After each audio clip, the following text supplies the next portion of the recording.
All right. Just jump straight on into it. That's what I think. Just straight on into it.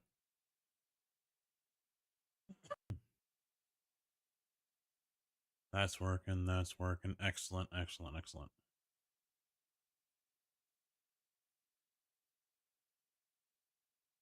Just in case JB wants to join.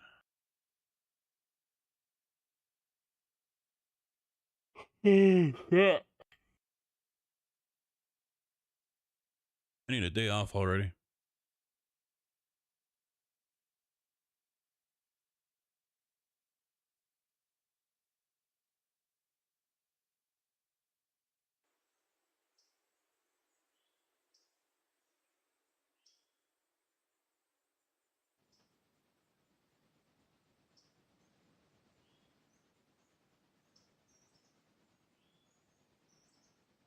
What's going on where here?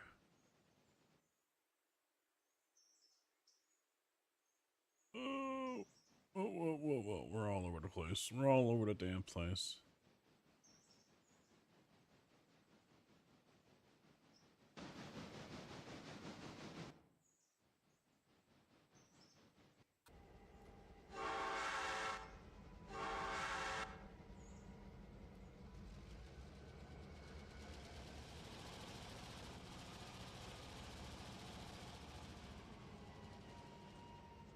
Shouldn't have an issue.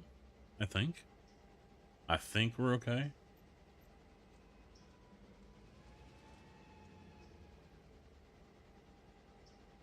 Yeah, he's going slow. Okay.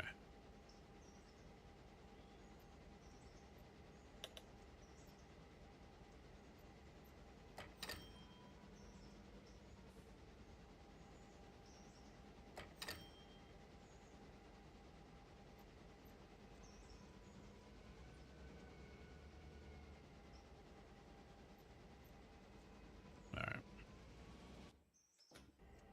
Wanted to make sure he wasn't going to sneak out in front of the passenger train.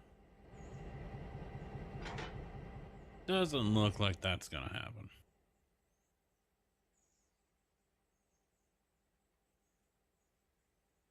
What's next?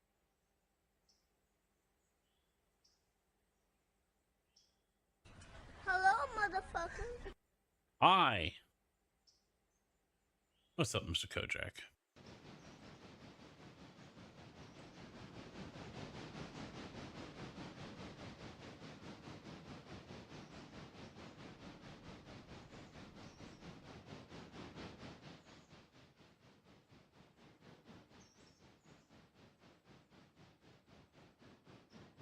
I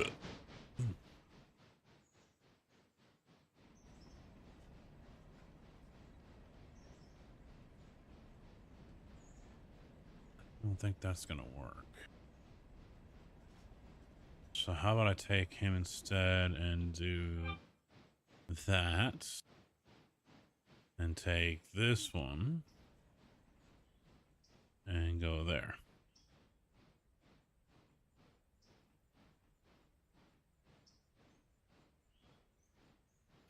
Don't know. No one showed up today. No one said anything. No one apparently no one apparently knows anything. Yeah.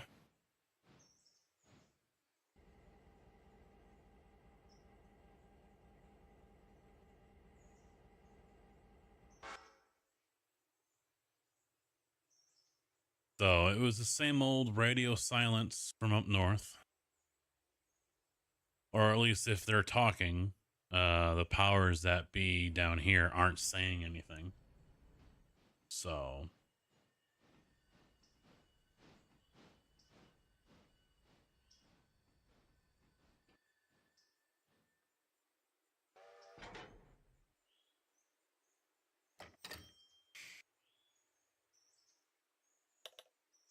but yep. Same old aggravation and bullshit.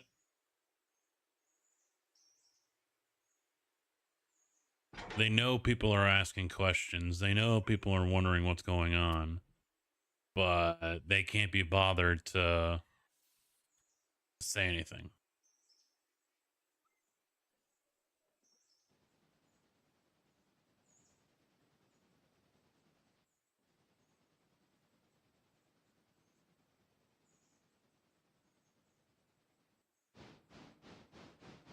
Rather annoying.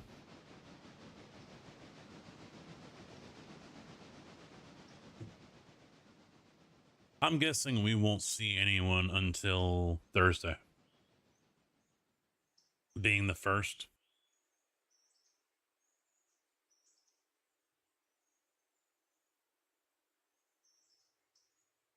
We'll finish out the month as Prairie, and then come the first, that's when, the official letterhead, will change. At least that's what I'm assuming. I think for the most part, a lot of people are tired of talking about it.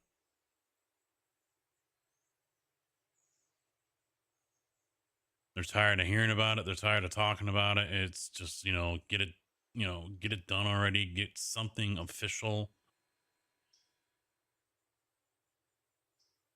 Just do something.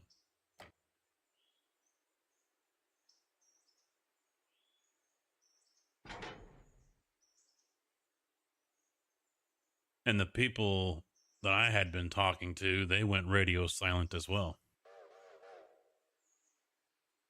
So we'll see.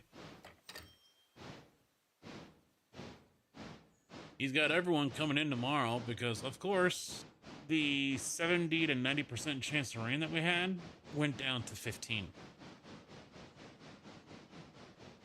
Someone up there is protecting me from the rain, and I keep on begging them to stop, and they ignore me.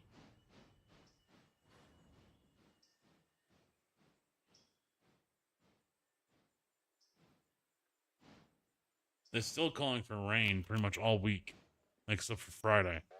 But just like the last few days where they've called for rain, like the day before, supposed to, if it's on a Friday and I get to a Thursday, that 70, 80, 90% chance just disappears. It's happened 3 or 4 times over the last few weeks. 70%, 75% chance. Oh, yeah, it's looking good, and all of a sudden, where'd it go? So the same thing's happening right now for tomorrow in the forecasts. Drew, how you doing?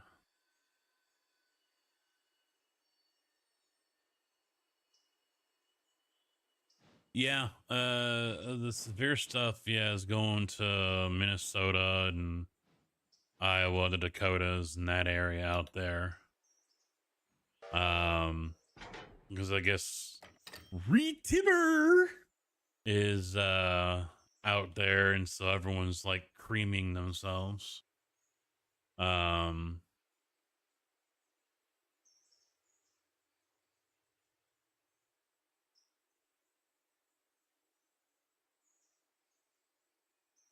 It's because a lot of the stuff that was supposed to come here, I assume, has gone up there and is not coming here anymore, which is kind of aggravating.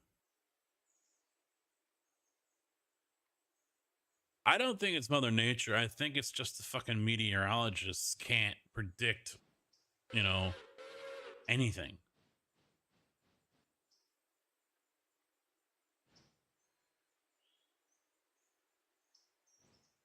They can't predict a fucking thing.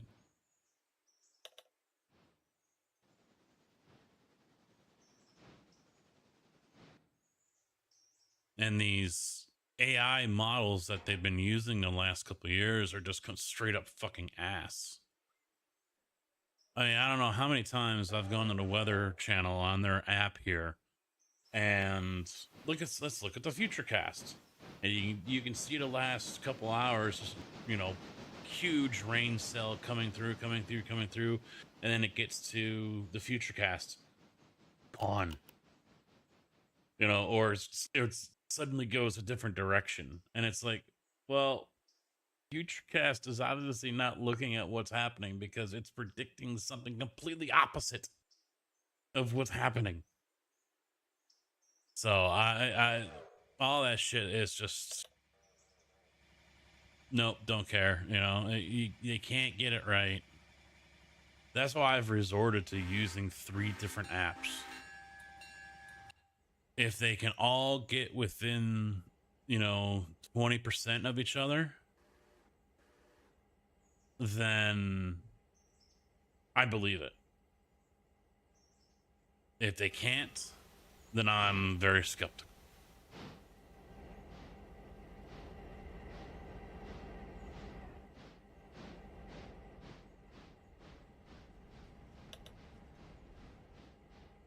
Oh, now that with that being said, though, now what's happened is, like I just mentioned, it could be 90%, 24 hours before, and then all of a sudden, go on.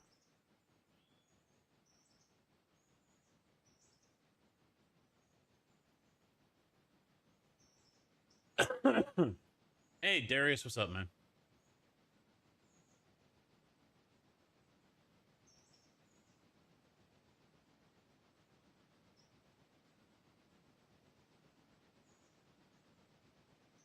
Yeah, I don't pay for any of them.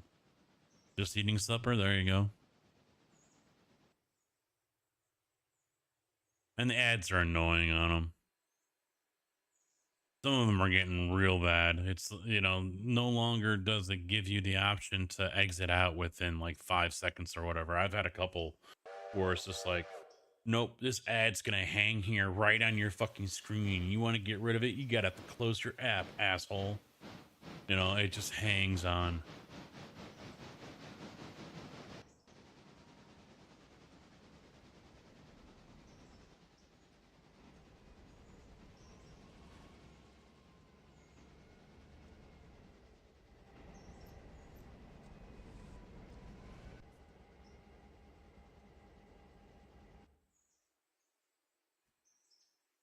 See, he knew he was there.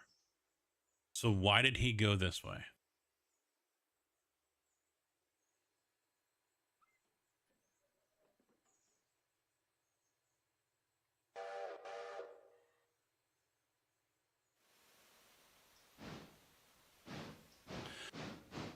Yeah, I'll be watching, see what happens eventually tomorrow. I set up an oil change for 3:30. That's the latest I could go. So I'm hopeful I'm able to get out of work and make it up there for it.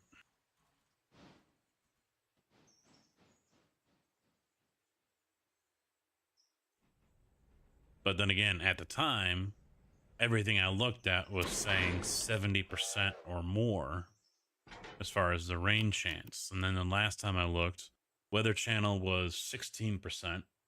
WeatherBug was down to 20, and AccuWeather is the only one that's saying 91. You ready for bed? So am I. I'm ready for a day off.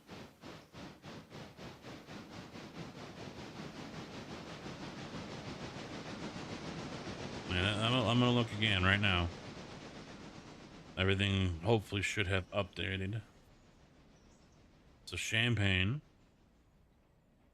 daily, 96% chance for rain tomorrow. 96, according to AccuWeather.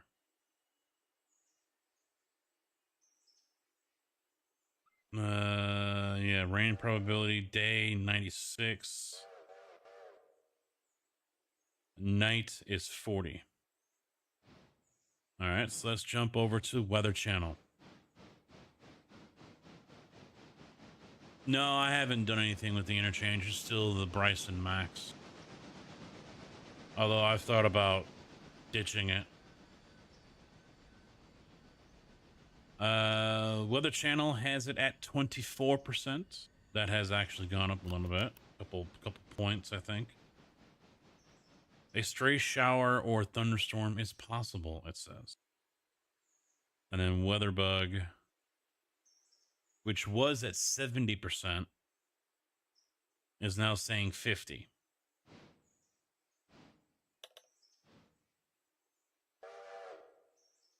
Wednesday, Thursday are still 70, and then the other Thursday is just says thunderstorms.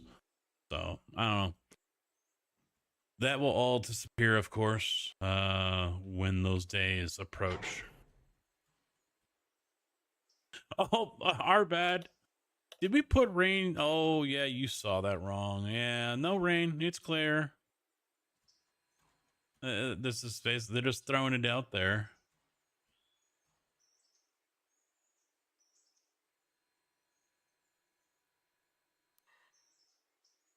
Let's stick all these guys over here.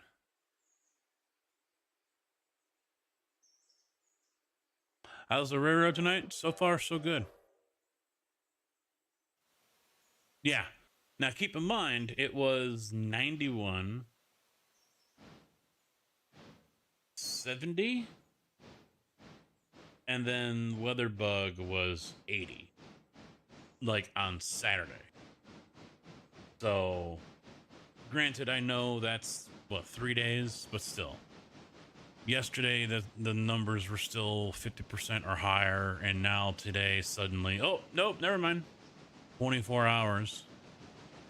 To me, all it shows is our models and our simulations that they use to predict the weather are complete fucking ass.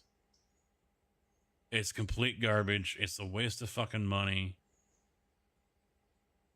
Why are they wasting?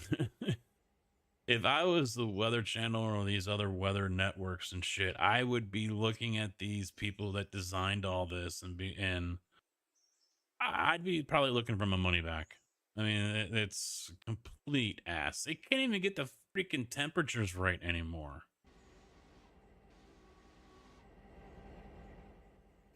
I'm willing to bet the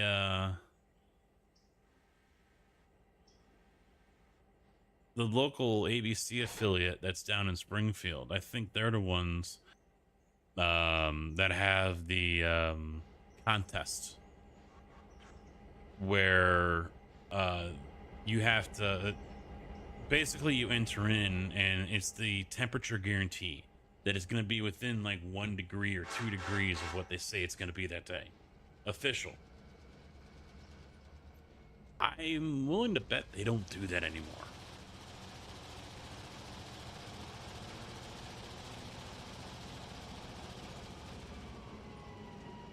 I don't doubt it, Kojak. I don't doubt it. Yeah, hopefully the trains work well tonight and we don't have any issues.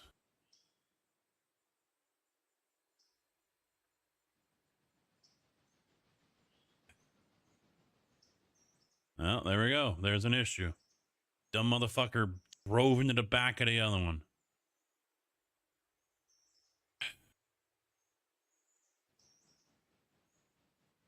Fucking hell, I hate this.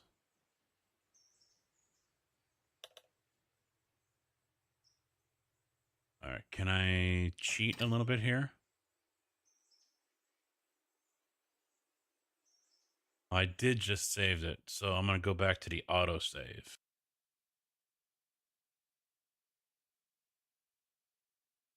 Oh, we might get lucky. Might get lucky.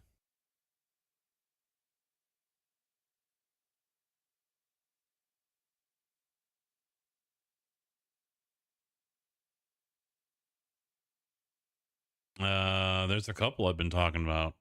ATS, Farm Sim, 7 days.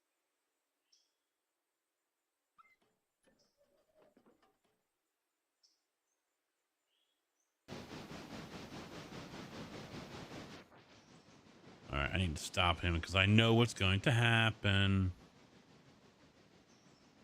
He thinks it's clear.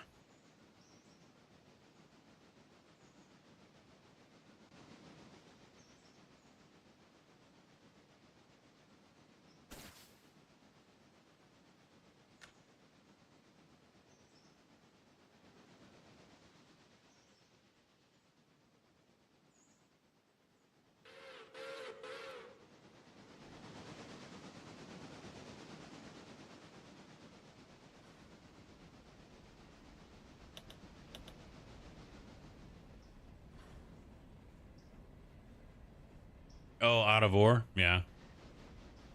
I was about to mention that one too. I have finally downloaded it. I think I've had it downloaded before.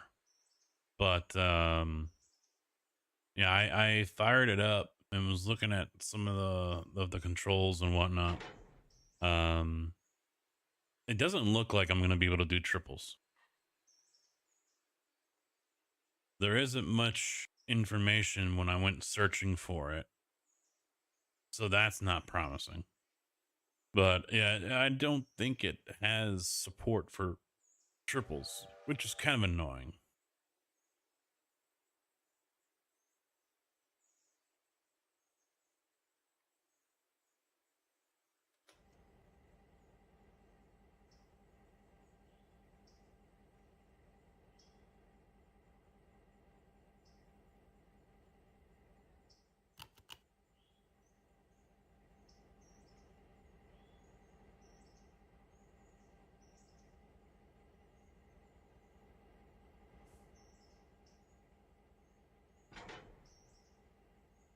But otherwise, yeah, I haven't really touched that game at all.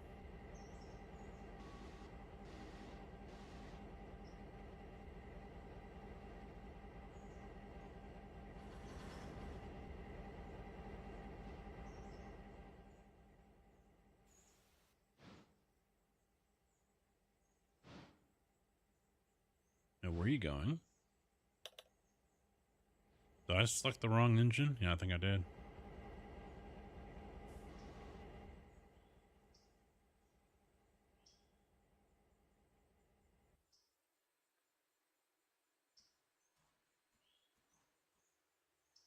I hate it when it falls through the world like that.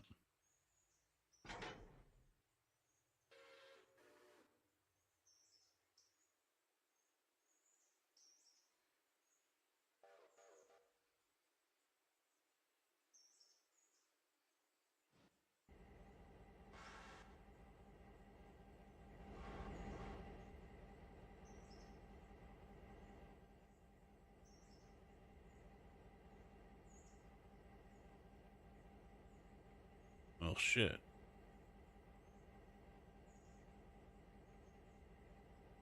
Let's just send them back to the yard. No, I've been thinking about ditching the yard over here and just going back to Silva, to be honest.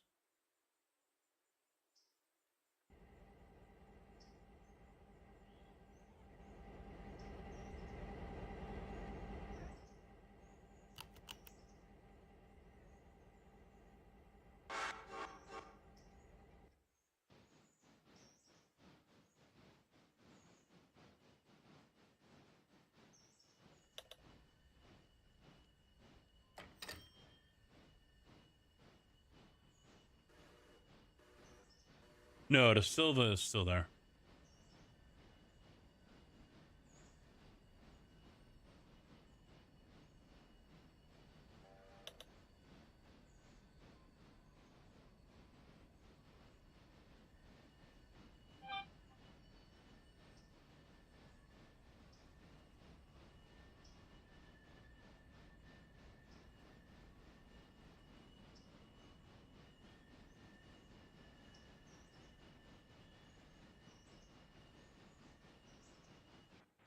Got new brakes on yesterday, and my brother didn't grind down any of the coating on the brake on the rotors.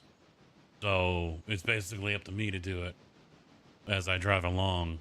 And so today, on the way home, since it's, low 80s and everything, the brakes were heating up finally, and it was smelling like burning brakes on a big truck. When you overheat the brakes there, and I'm like, yeah, I don't think this is normal, but I also figured that it was because I didn't really run them that hard yesterday. So I imagine I'm still burning off a lot of the coatings and things like that are on the pads around the rotors. Yeah, the modded one. Well, they're both modded, but I'm just not a huge fan of the Bryson one. I don't know what it is. I'm just so part of me wants to go back to the Silva Although it doesn't hold as many cars as the Bryson does. Then again, we don't have a crap load of stuff going out, so it'll probably be fine.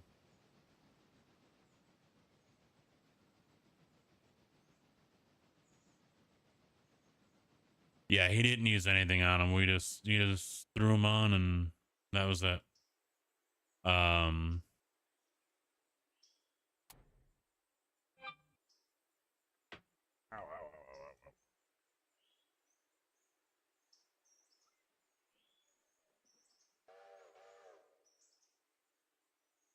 but it'll save the rotors from warping.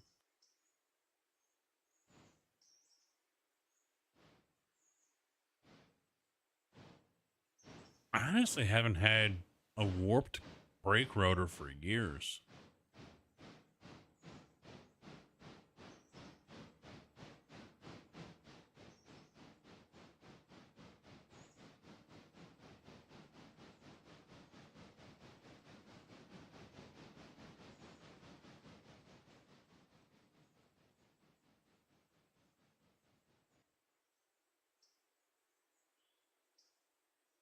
Son of a bitch.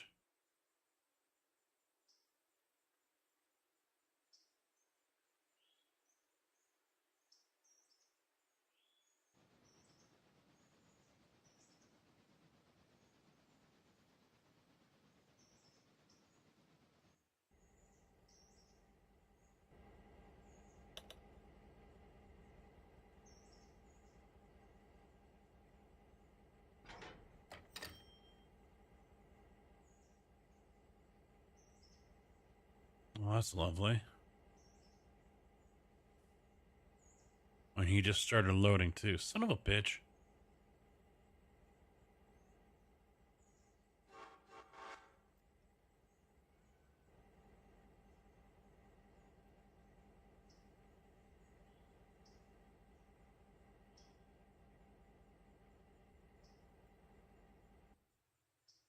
Well, he was talking about me overheating him because I drive my car pretty like it's a GT3. I'm late braking, all that.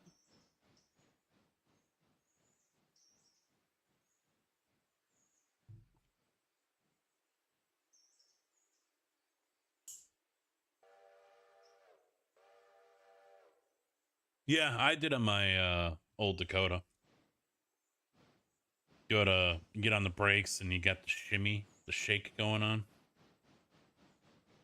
because the rotor's warped.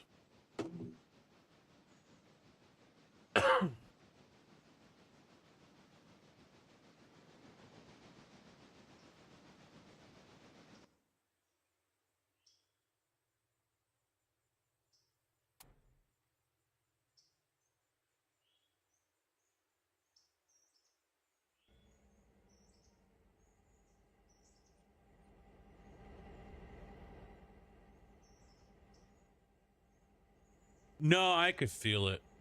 Even if I just did just a light drag on the brake, you could feel, you know, because it was wavy.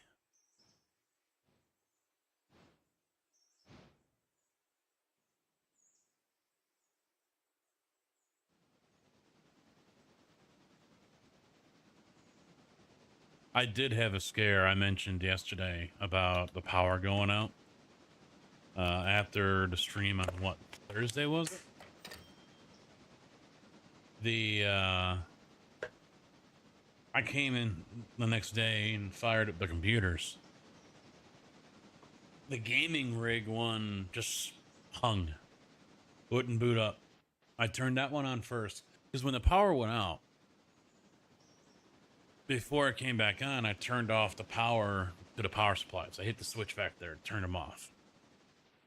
I didn't want to have, possibly an issue when the power comes back on going in, So I turned them off. I guess I could have unplugged them. That probably would have been better.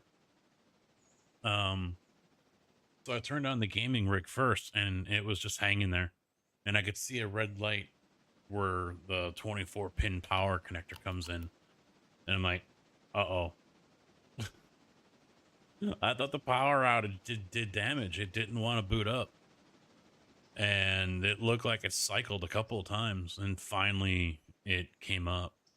But for a good 5 minutes, I'm sitting here going, fuck, fuck, fuck, fuck, fuck, fuck, fuck, fuck, fuck, fuck, fuck. Wondering what the hell could have gone bad.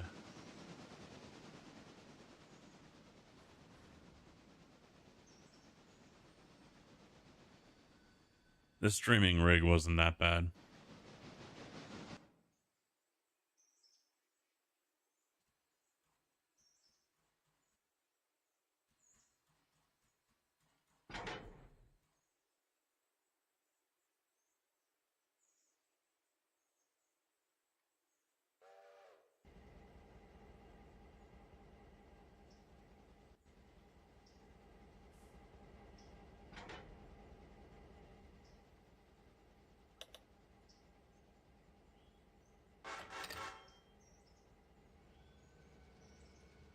Yeah, this was a nail biter for sure.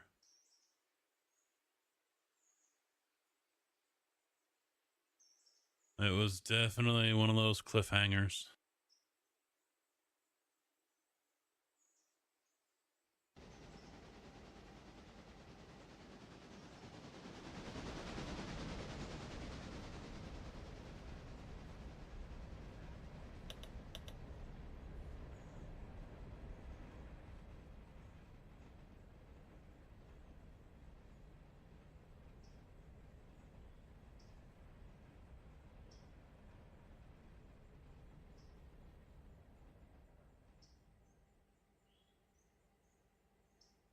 You know, the other thing with the whole Out of War, I don't have a joystick hooked up, and I really don't have a place to put the joystick.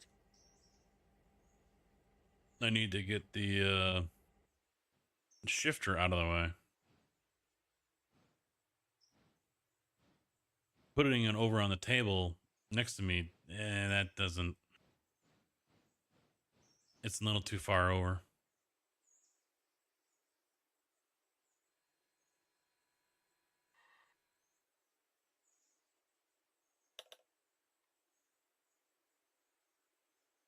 Out of War.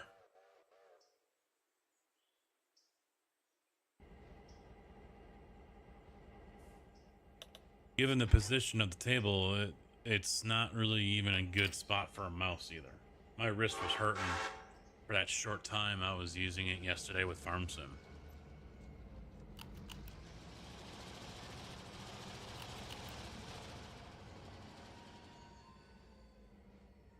I mean, basically sit in your car and instead of putting your mouse on the armrest or center console, put it over on the passenger seat and use it over there. That's kind of where my hand is at when I'm over there with the mouse.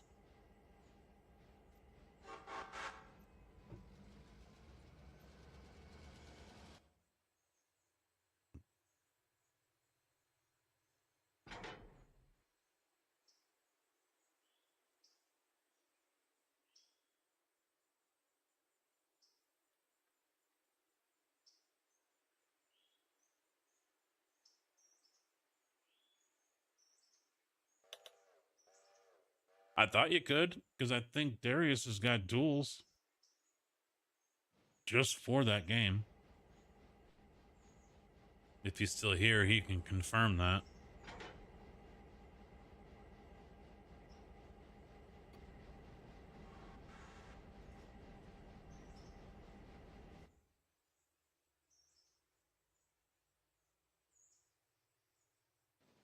Yeah, I've only got one.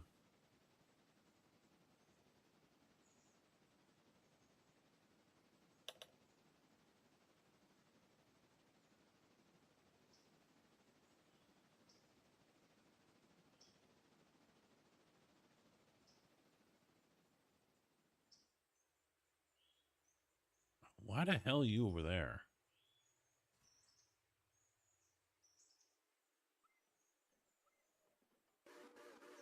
Yeah, I didn't flip the fucking switch again.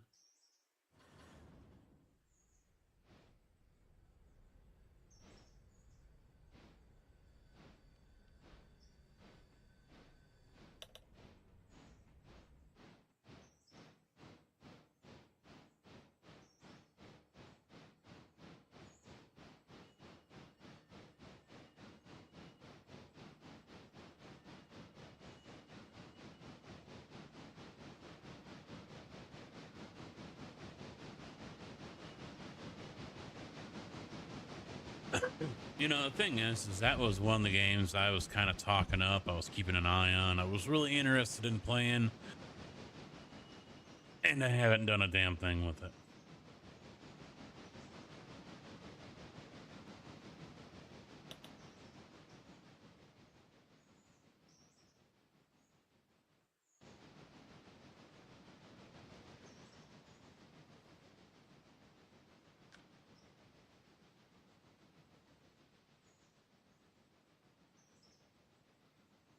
Really haven't played it at all.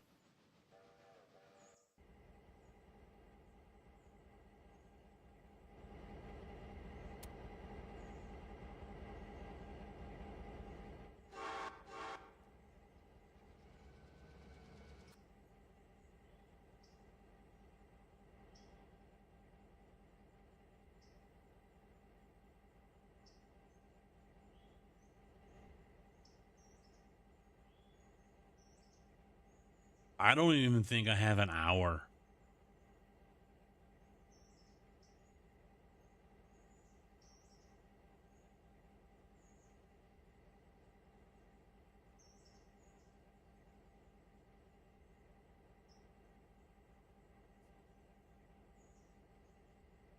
I don't have a desire.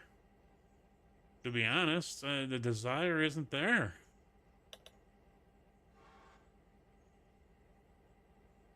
Like I said, where and how am I going to hook up my joystick?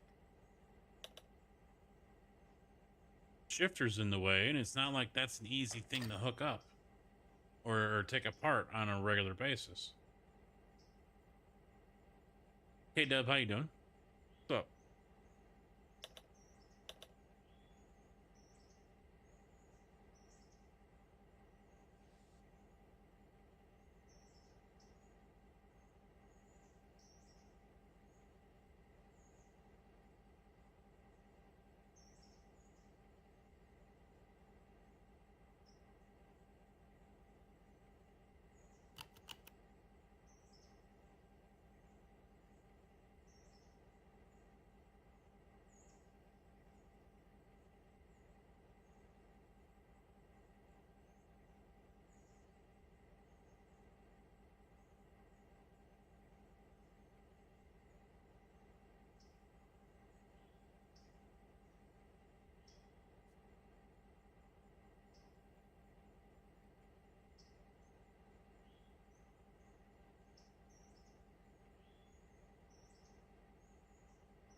Yeah, it's not Gold Rush anymore.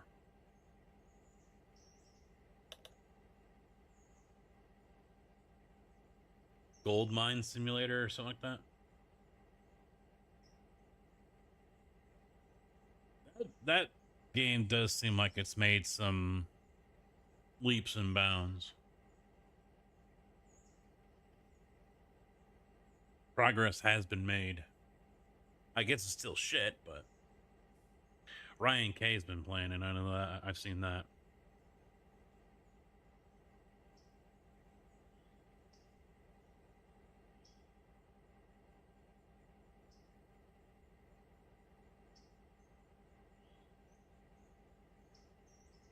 I kind of want to do 7 days and maybe do a troll casket off of that one.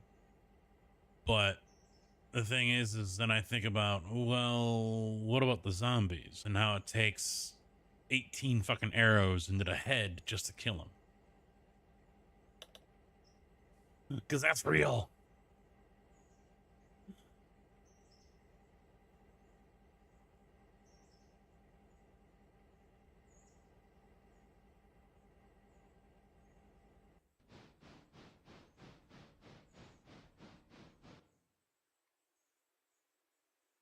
Because that's legit.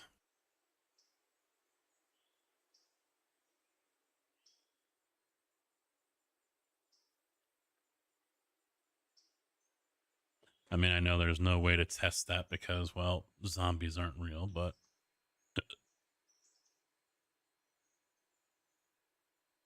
I think it's a fair assessment. Anything that is walking this planet, alive or dead, You take out the brain, you take out the head, and that's it. It's game over. Yeah, I'm a terrible shot. That's why you'll see 2 arrows right here. Damn it, I missed.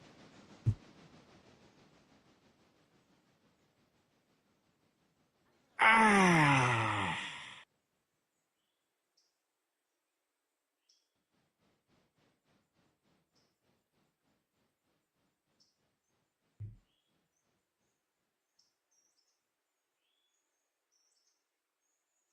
I think that's the most frustrating thing about that game. Always has been. You take a fire axe to the skull and they just shrug it off and keep coming at you. It's like, really? I mean, it's every freaking zombie movie ever freaking made. You kill the zombie by bashing in their freaking head. 7 Days to Die? No, they just laugh. It tickles them. It's pleasure for them. Don't get it.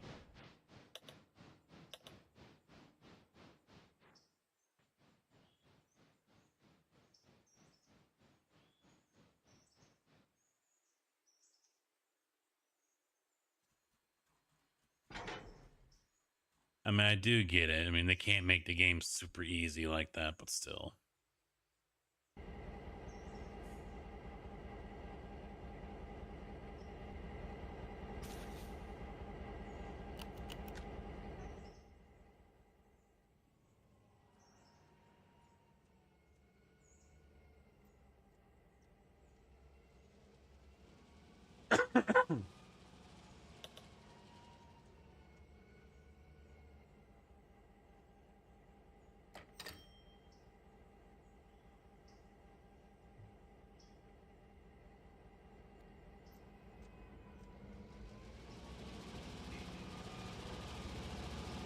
All right, I gotta change a coil.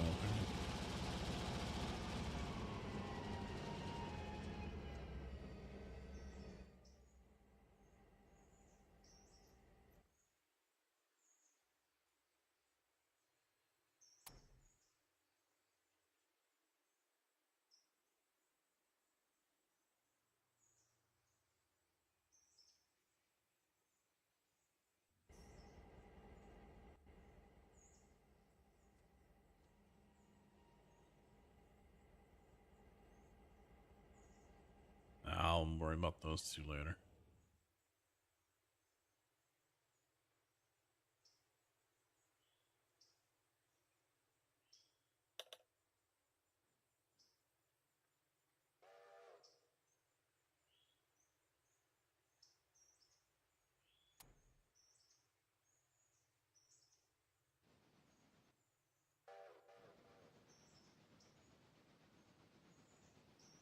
All right, where's that passenger train?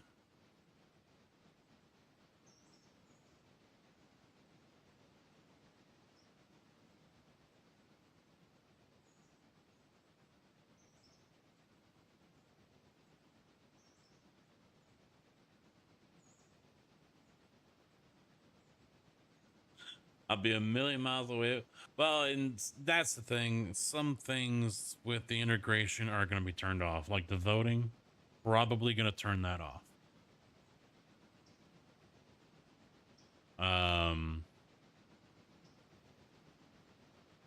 So that way, you know, I don't get hit with 50 freaking dancing cheerleaders again or something like that.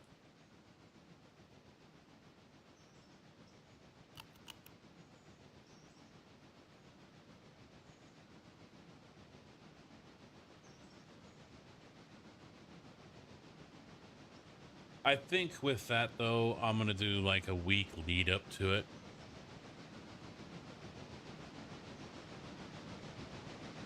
Even then, I mean, that was, I think I had the AK for it, and they just ate the bullets up and just kept on running. They were feral, radioactive cheerleaders or whatever, hookers.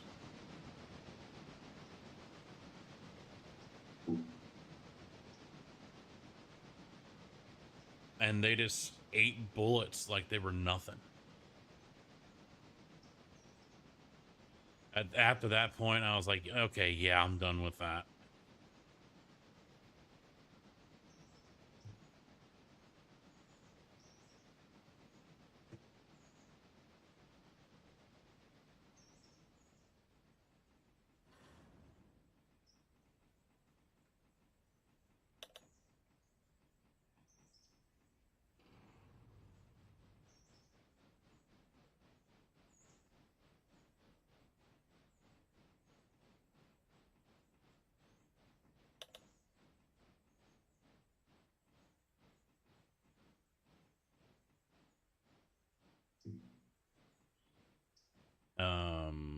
I don't think that's where I told you to go.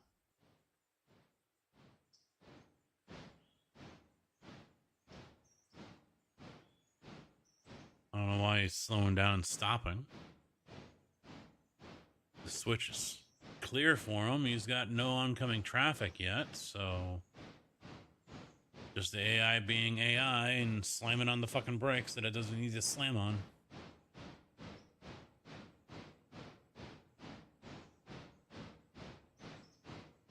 I'll have to look at it.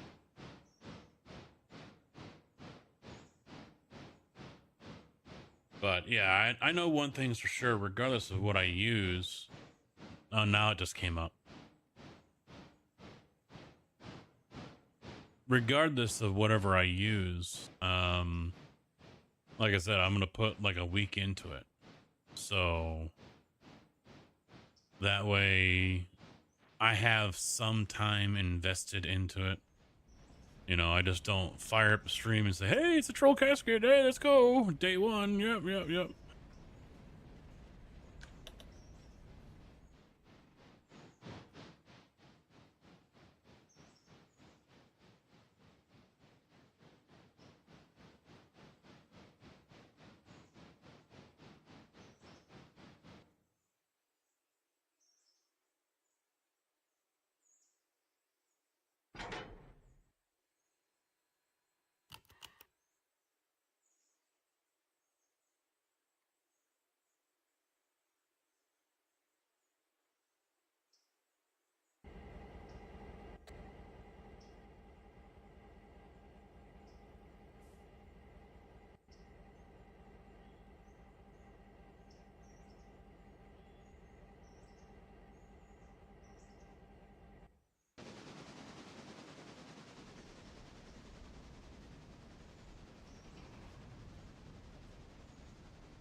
Yeah.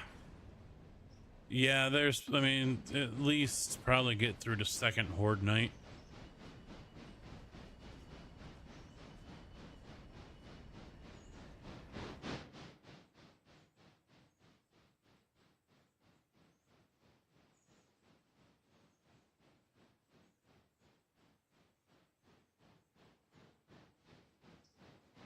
Well, and see, here's the thing. Something else is coming out next month that I've had my eye on. Is it going to be a mainstay game? I kind of doubt it. I get the feeling it's just going to be one of those that play for a few days and, okay, now I'm tired of it. Kingmakers, I think, is coming out next month.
I thought I saw something posted somewhere about.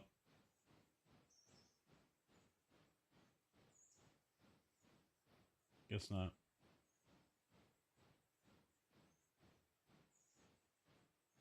Yeah, I could have swore I saw something somewhere about a release date and like the 20th or something, and then it was moved up.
I'm looking for that. I think it was Kingmaker. I could be wrong. Maybe it's another game.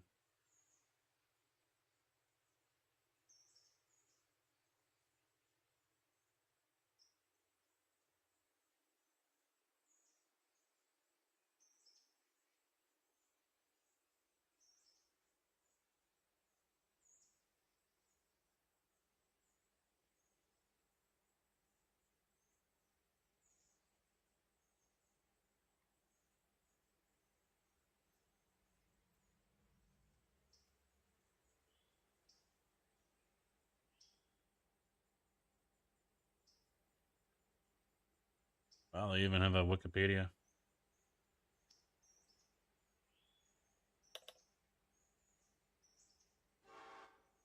No. Oh wait, you know what? No, that was Satisfactory. No, I'm sorry. I'm sorry. No, not Captain of Industry. That's the game I'm thinking of. Captain of Industry was the one that had the release date in May, and then they moved it up a week.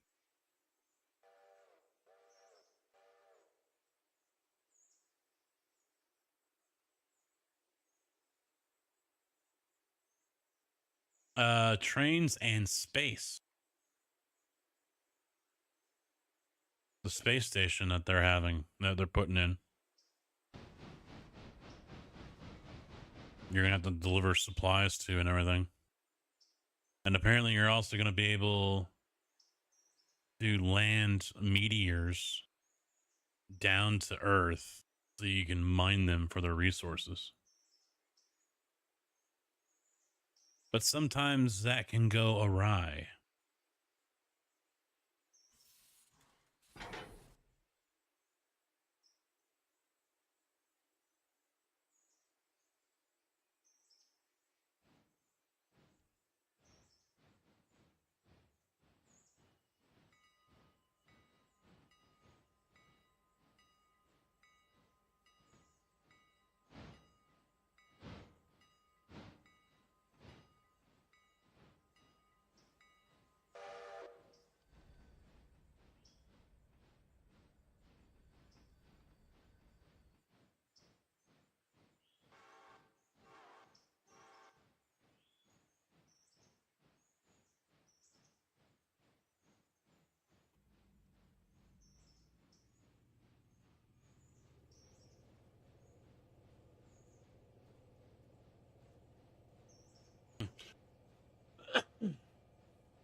For Captain of Industry?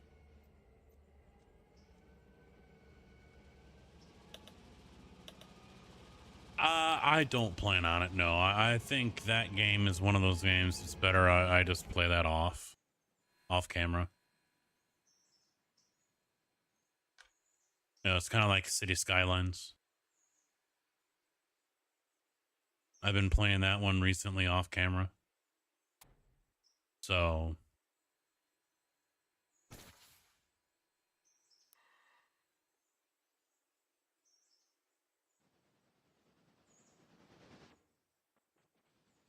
was that for COI?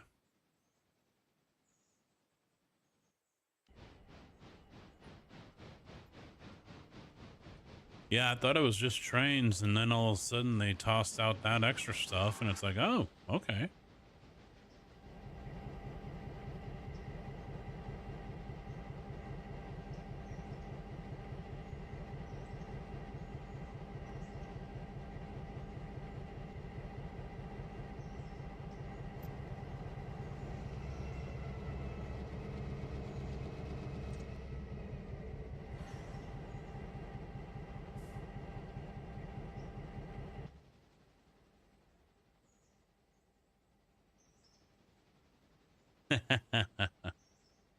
Yeah, I might be getting into some of that here soon.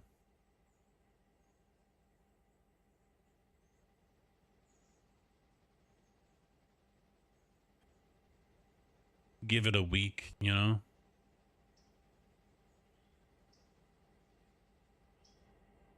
I was honestly hoping to, truth be told, you know, being blunt here, I was kind of hoping to do it for this month. Oh, no, I am going to make it. Okay. Just to make sure I made the payment threshold, the payout threshold.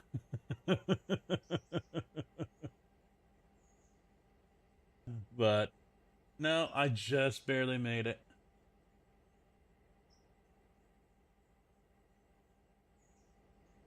Yeah, I'm going to use one of the mod launchers. I just don't know which one.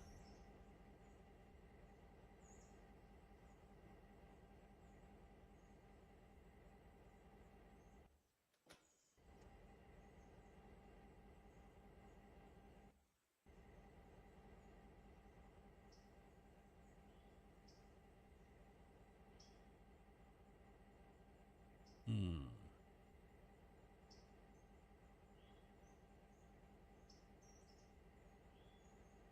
Okay, yeah, I can go get those.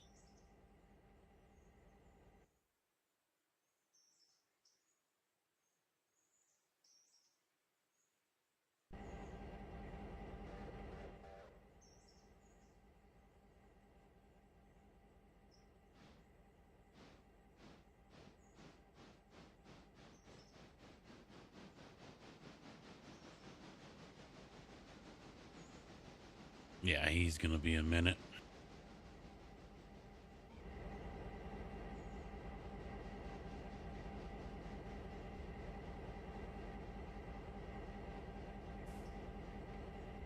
$3,600. We got enough in the tank there.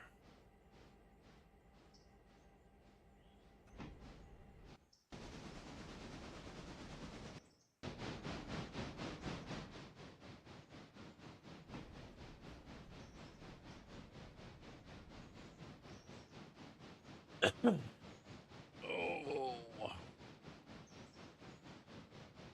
The other thing is, I'm going to have to figure out how to host. Remember, we've had issues trying to do that in the past because I'm not going to rent a server for something that I'm only going to give like a week or two of attention to, you know? Not really worth it.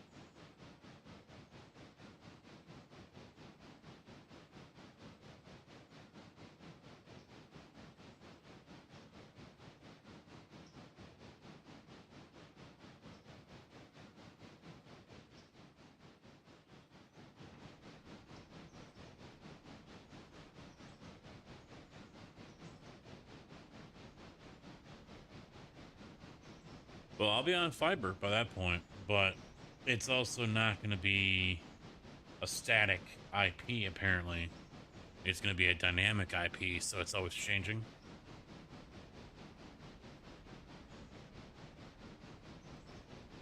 Don't know what that is going to do, but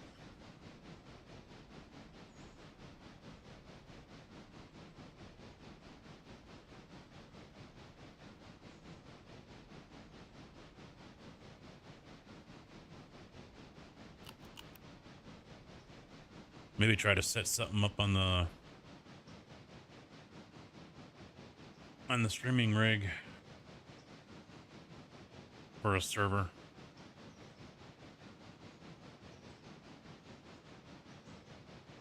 You'd think I would have learned how to do all that a while back. That way I can just do a Minecraft server when I want to, 7 days, you know, whatever.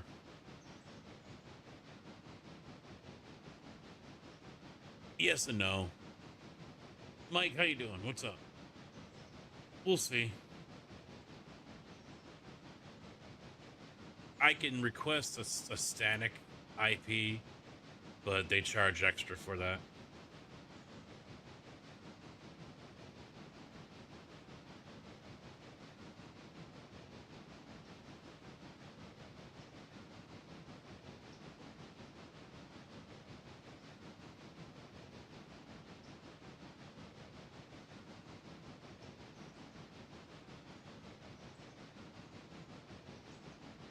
Well, in the past, I was just trying to host. So you were connecting to my game as long as my game was open and loaded up.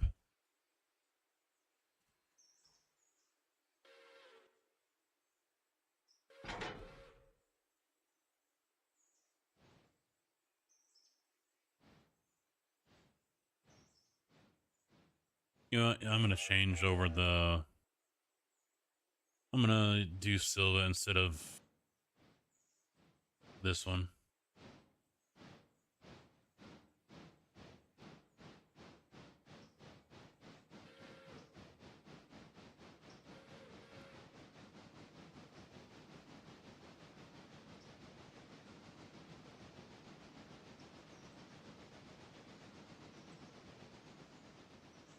Unfortunately, that doesn't change any of the cars, and I can't change them.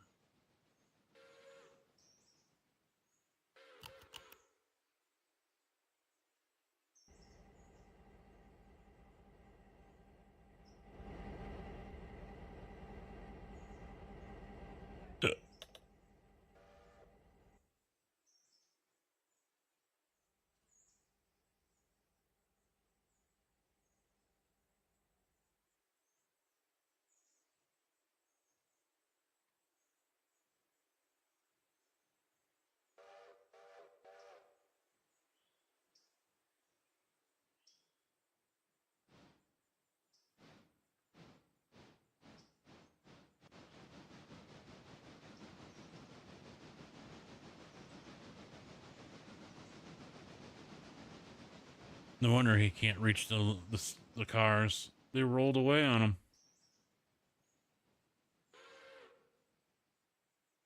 Forgot to set the handbrake. No, he hasn't. And he hasn't been in here for a while either.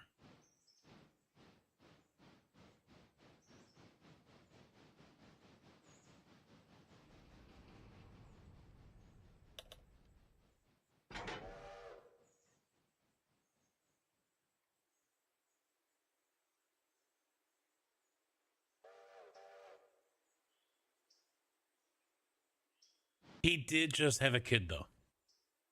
I just remember that. He did just have a kid.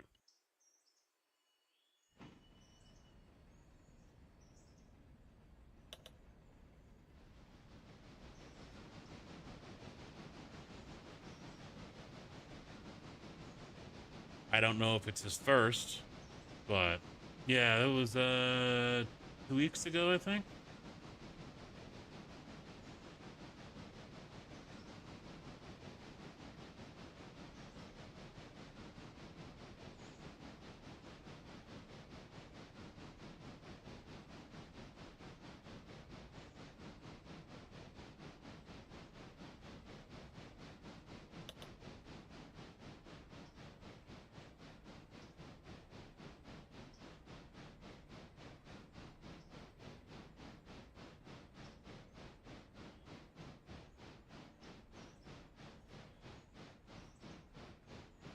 Yeah, the 19th is when he told me.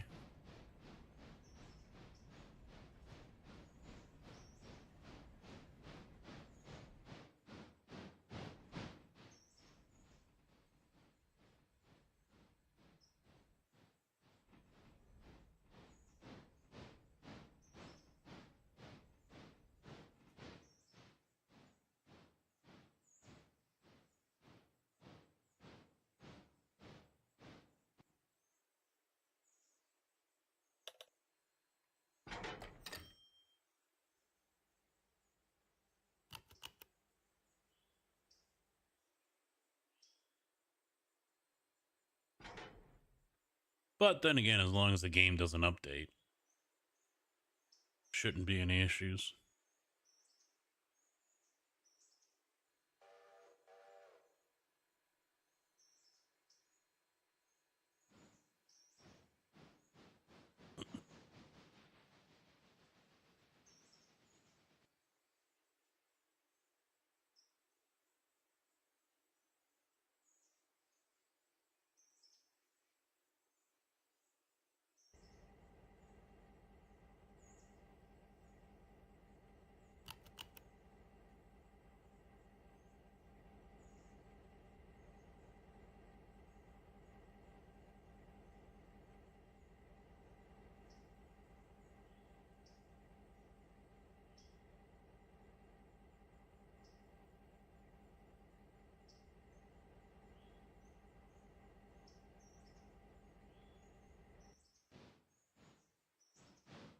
But yeah, I heard there was some drama going on in the Discord and the Railroader Discord, which,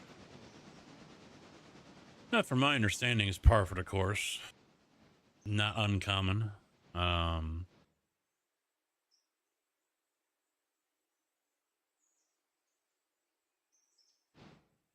don't know if he pissed off another streamer or someone did it for him. Fuck if I know. I don't go over there enough to know what's going on with who and why, and same time I could kind of care less.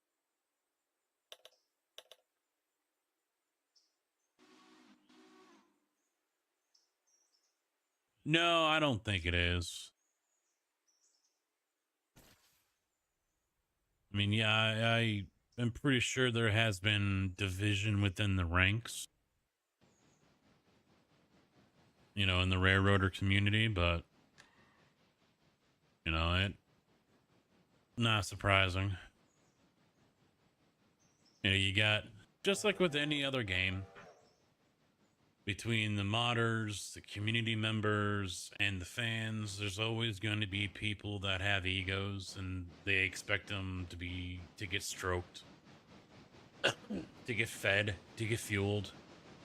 You're going to have people that expect certain things out of others, you know, a game or a mod to go stay true to a certain thing or a certain direction, you know, purists or, you know, those who don't give a damn about being factual and, you know, they want the big boy and, you know, ES44, big diesels and, you know, this and that and whatever. You know, that kind of stuff pisses off the purists, and yeah. It's I'm sure there's a lot of bickering that goes on over there over the different things.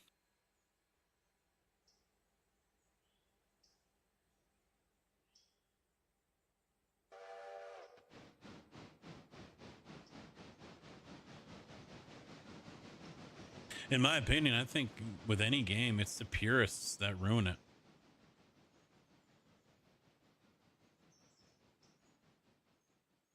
My honest opinion, I think the purists ruin any game. I mean, there's no issues with being a purist to a certain degree. You know, when that purist is demanding everyone else play the game the way they feel the game should be played, whether it's stock or modded or whatever, that's where I draw the line. I draw the line there. That now you're telling me how to play the game that I bought with my own money and I play on my computer that I built with my own hands and paid for with my own money. You're telling me how to play my game.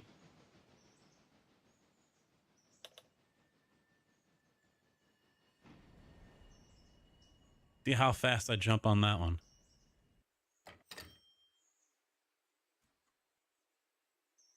But I mean, we've seen that all throughout the years with Farm Sim and ATS.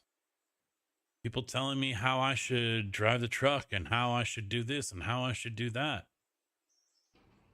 That I need to do it this way. I need to do it that way, you know, this and that and whatever else. And the list goes on.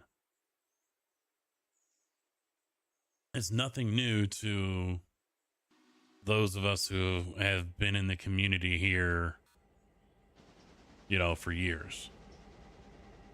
Nothing new. And that it's never going to change.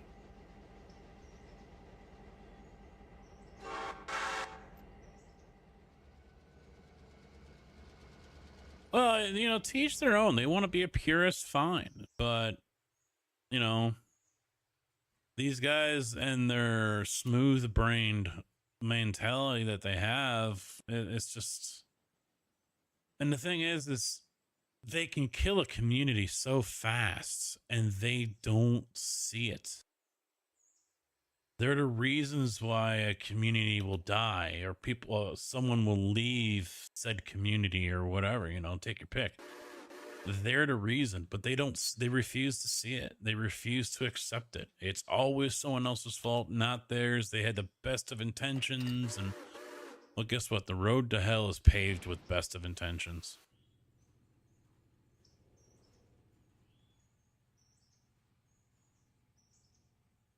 There's certain mods I don't use on here in my save because, yeah, I am a little bit of a purist in that nature. I don't want to have completely modern stuff. I don't feel it fits the timeline here. I mean, the 38 is to me extreme.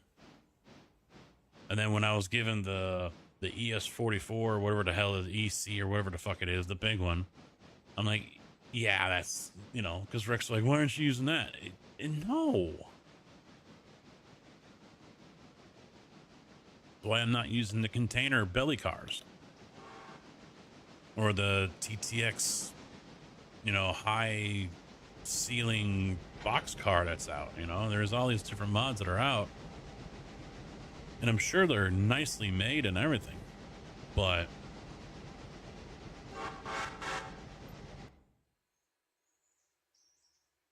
it hurts my immersion. But that in no way means that I'm going to sit here and tell someone else that they should or shouldn't use, this mod or that mod. The only time you're going to hear me say something like that is because there's a conflict. Or I might suggest they not use that because there's drama and issues behind said mod. I think I've done it in the past with an ATS mod because it was stolen.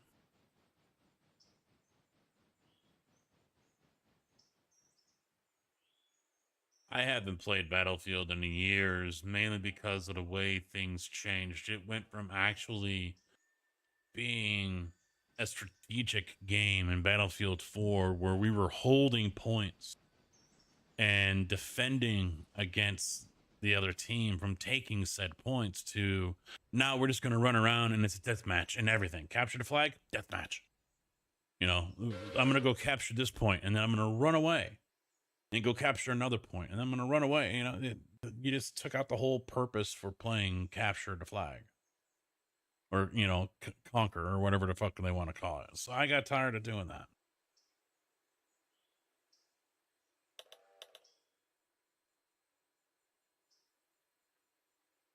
In instances like that where there's certain game modes that are meant to be played certain ways, yeah, I will rag on people because they're not playing it the proper way.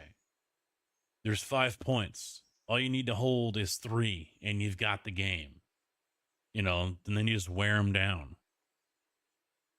But people don't want to play that way anymore.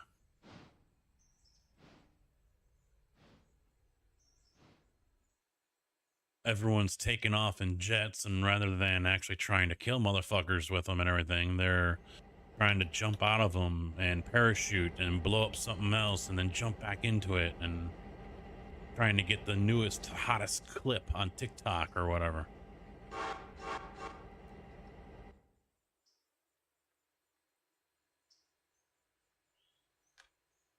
Man, I'm gonna do this awesome play here with this jet, and I'm gonna be so cool in school with the kids, with my classmates.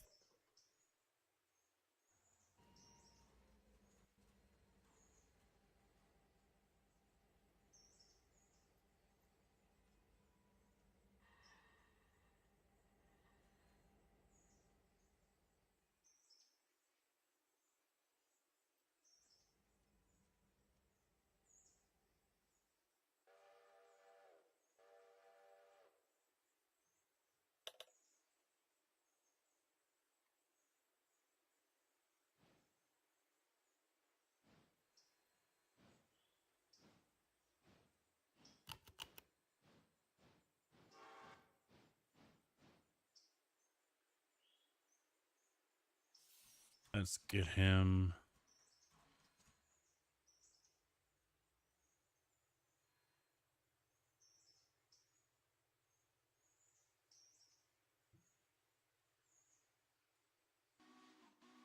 I like watching people that play the game different to get a new look at the game. Well, I think there's degrees to that, though.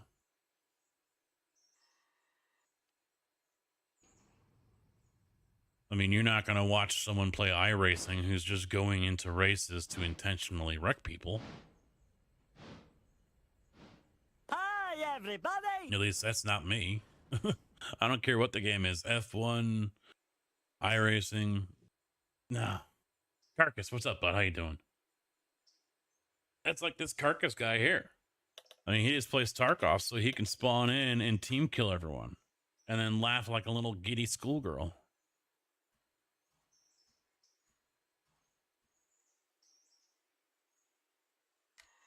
Or so I heard.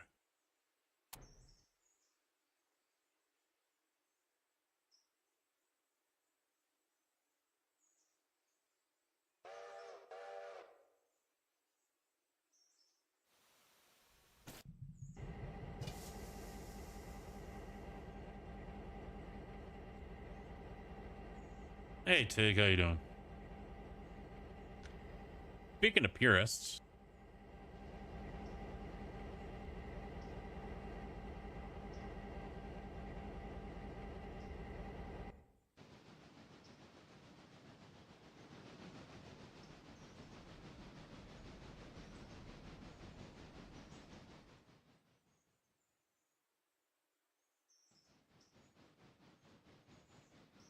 I did that to Scrub while we were fighting Killa. What an asshole. What an asshole.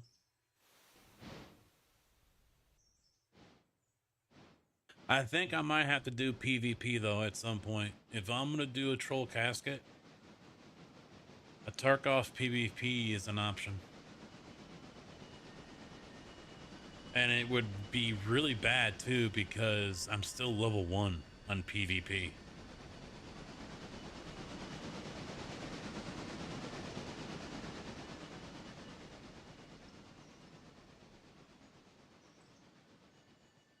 I was wondering why the icons were coming up weird. You're over on YouTube.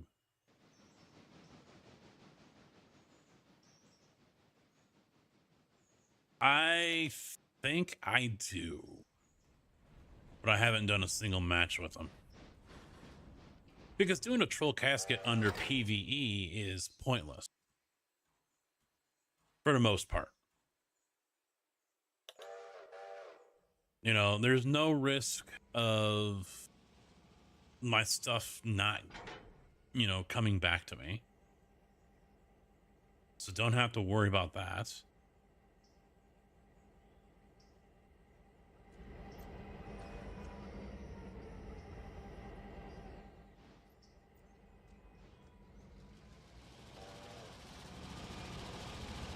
What are you doing, dipshit?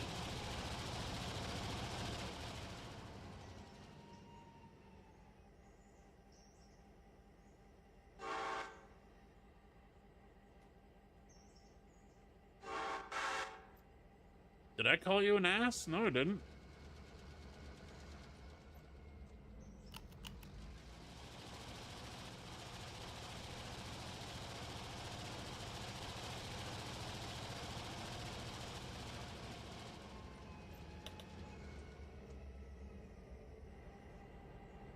Probably called Carcass that.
Yeah, you gotta read the screen. You gotta actually watch the stream, Kojak, so you can see what's being said in chat.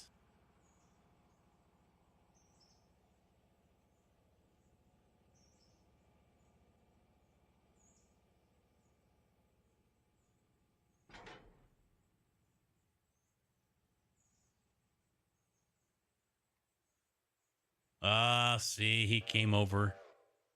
He came over to spend time with you.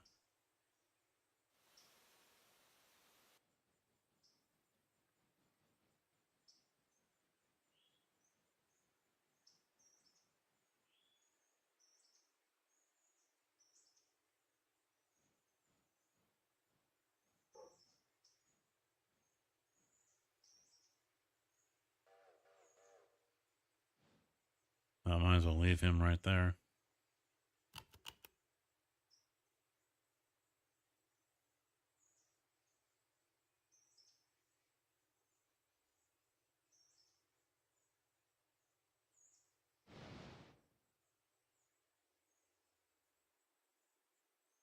You bellowed.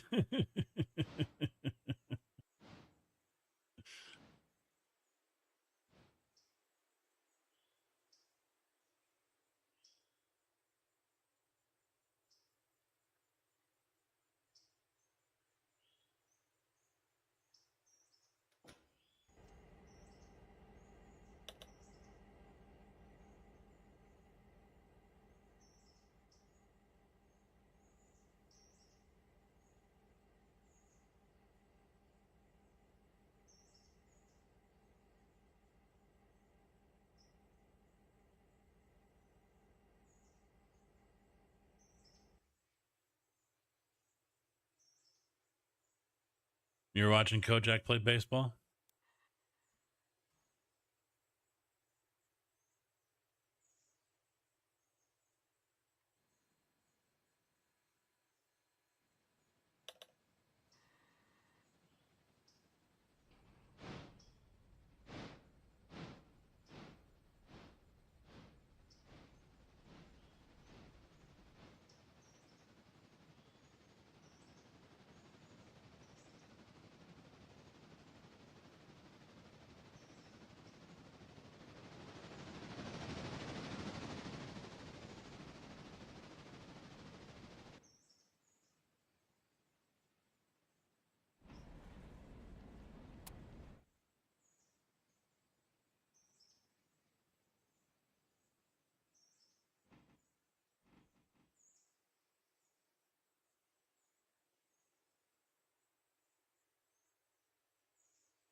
Jeez, Kojak.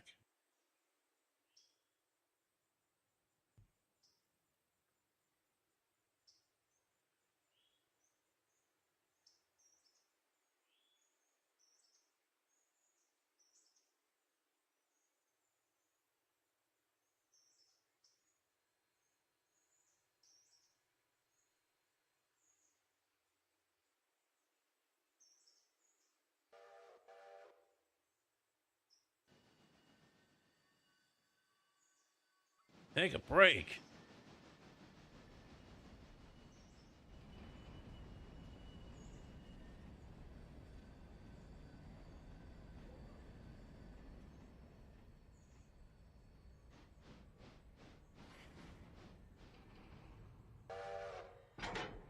Time for a plug.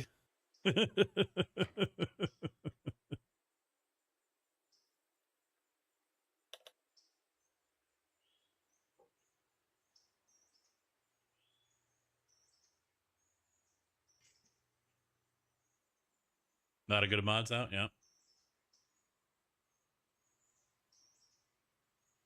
I am the Lord of the moderators, the hardest working man in all of YouTube and IRL.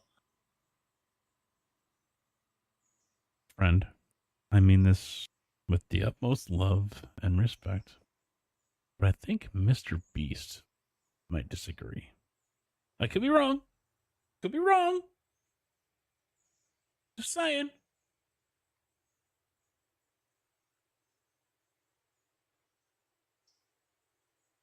That Mr. Beast guy is kind of busy too, you know. No, it's crazy all the shit that you do.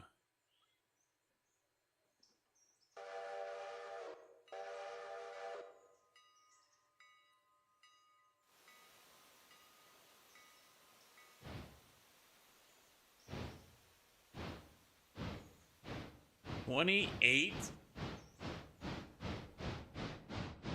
28? I call you Kojak, the crazy motherfucker. That's nuts, dude. I don't even watch 28 streamers.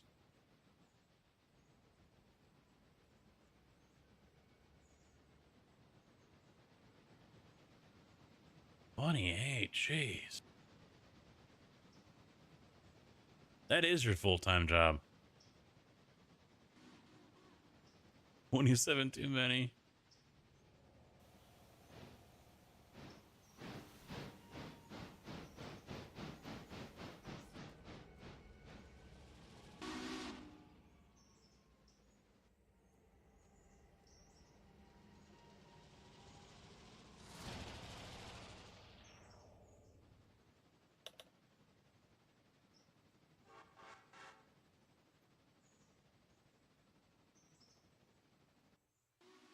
I stopped counting. Well, I've got... Well, if he's talking about YouTube and Twitch, yeah.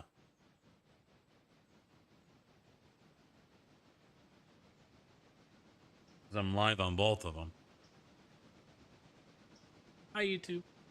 You guys are very quiet. Tigger's the only thing keeping you guys alive. Well, Mike over there as well, but he's, like, disappeared too.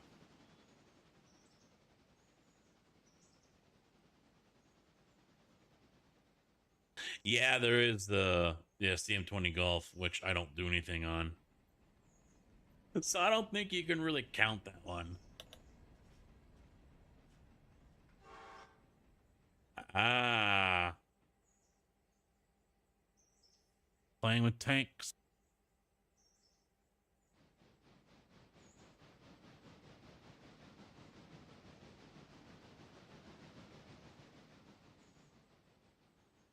Well, it was a half-assed attempt, and I don't think it's going to go anywhere. You know, I don't have the time. I don't have the proper equipment. So, yeah.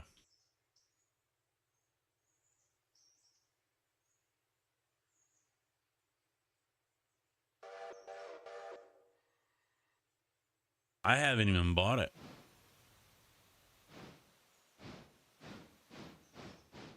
I haven't even bought PGA 2K25.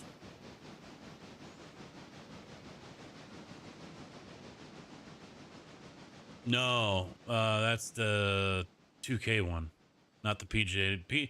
The EA one is hot garbage. Stefan, how you doing, man? What's up?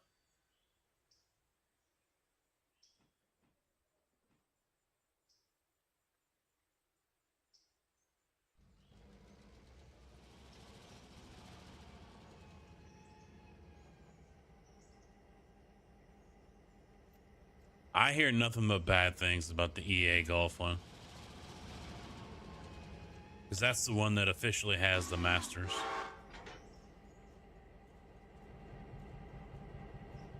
Or Augusta, anyway. No, I am no Page. This is true. I am not attempting to be anytime soon.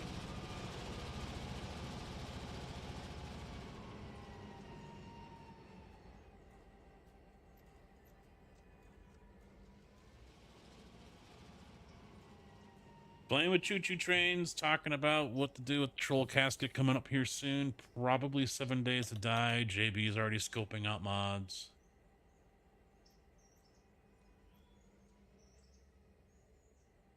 I don't have Xbox Game Pass.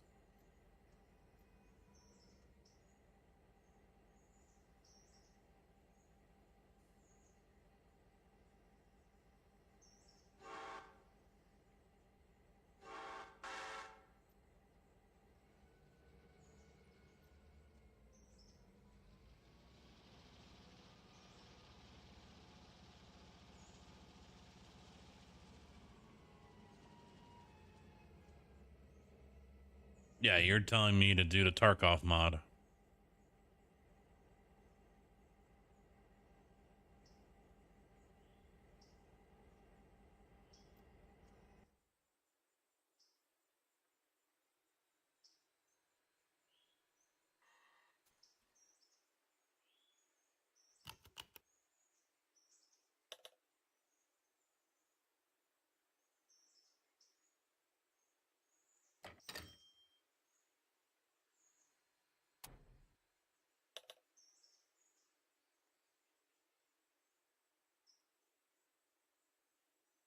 Yeah, I figured that's really the only game I've got in the wheelhouse right now that I can do a Troll Casket with. I mean, I tried setting up Farm Sim yesterday and I was just bored beyond belief. So that's a no-go.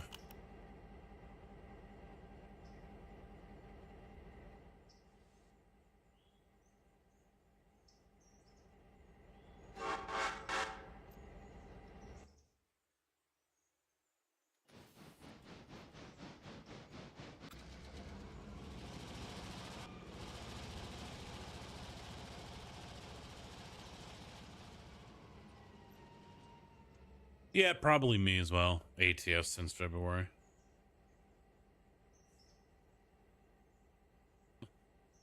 This turkey, that could actually be good. Yeah, I spent a while trying to get it set up again. And I just couldn't do it. So I think I'm officially done with Farm Sim.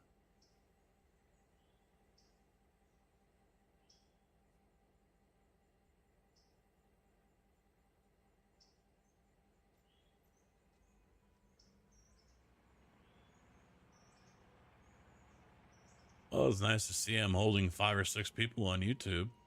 And they're staying. A few more likes and a few more comments. Engagement. We'll get there on YouTube eventually. I think the thing that would help is if I start doing videos again, but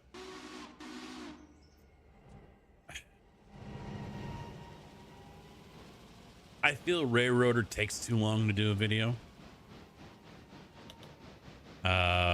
Making videos for ATS is not gonna, in my opinion, translate into views for Railroader or anything else because they want to watch ATS. See, that's the problem. Whatever I make videos for, they want to see live streams of that game, not something else. So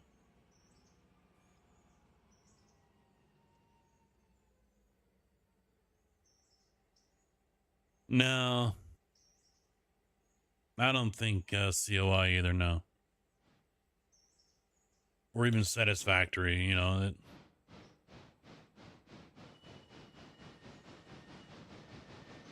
Something that's 20 to 30 minutes long, I think is ideal. And there isn't much that I play that I can do in that time frame. ATS maybe, um, iRacing possibly, but still, that isn't. I don't see that translating into more chit chat in live streams and more views and whatnot during live streams. Um,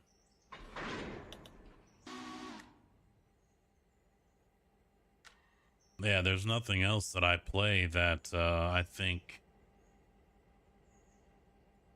can carry over, you know?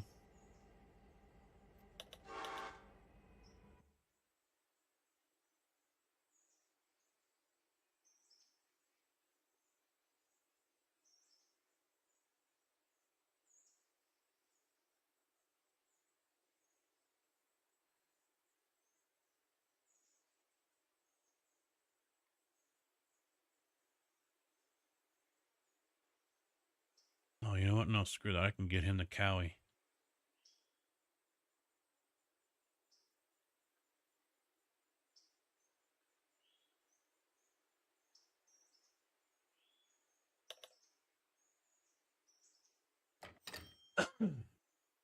Um,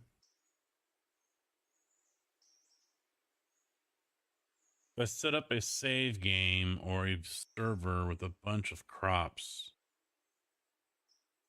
No, I don't. I don't think so, Tig. Modded Minecraft. I do have all the mods 10, and I did start playing that earlier in the month.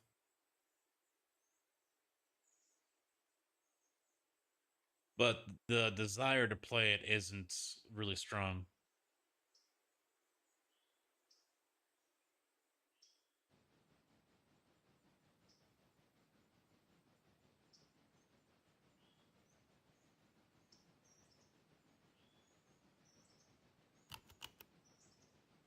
Well, 7 days doesn't have a big desire either, but at least with 7 days, it's easier for the bit bot, the troll bot, you know?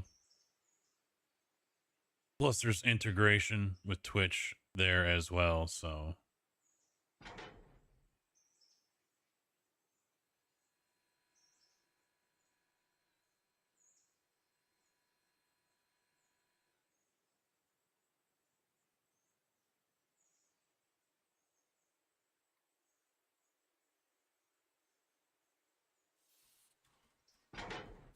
Yeah, that's the downside of some of the games that I currently play right now is using the troll bot, like with Railroader here, doesn't work very well. ATS, that can be kind of picky as well, and timing is crucial on some things. The easiest ones to use the troll bot with, Farm Sim. I'm gonna say 7 days, although that's Twitch integration, not the troll bot. Although I will have it on at least for like Alt F4 maybe. If I have a server set up, then I don't have to worry about it. Well, I haven't decided. If I'm hosting, then it's out of the question. Yeah, 7 days, Farm Sim.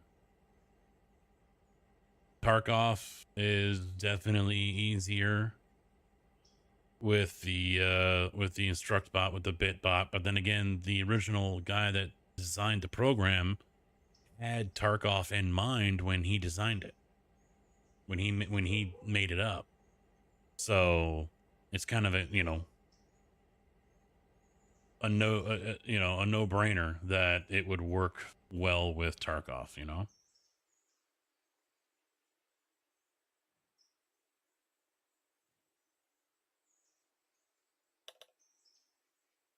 I mean, do I have a big desire to play 7 days? Big? No. Little? Some? Yeah. To go end game with it? Hell no. Hell no.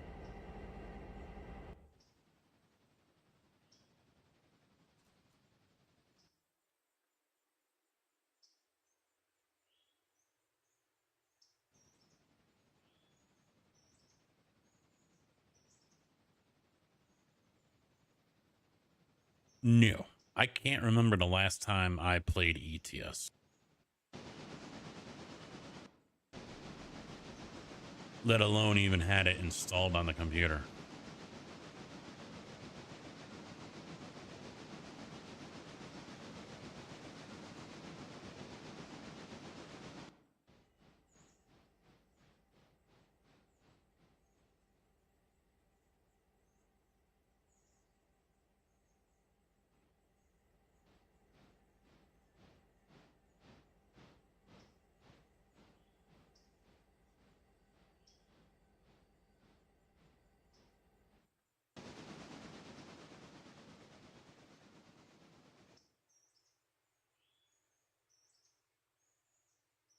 Oh shit, that was Dillsboro. Damn it. And locust pins, we gotta get those 3 off.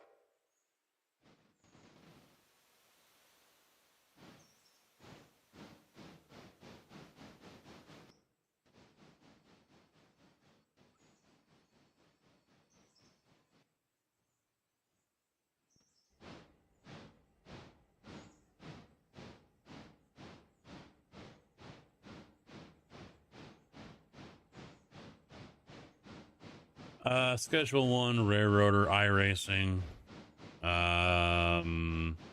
City Skylines 2 recently. Some Minecraft. I think Satisfactory is going to be in there as well.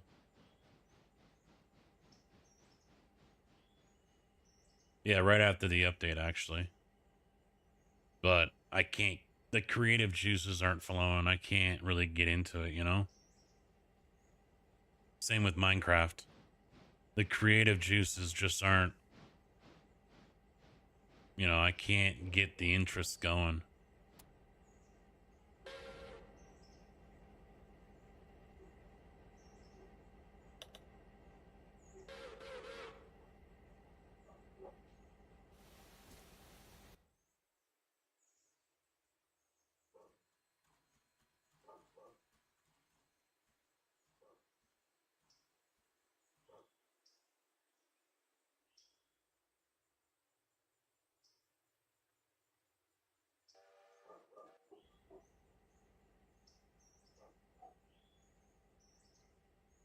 Now they're in the bedroom right now, barking out the front window at the neighbors.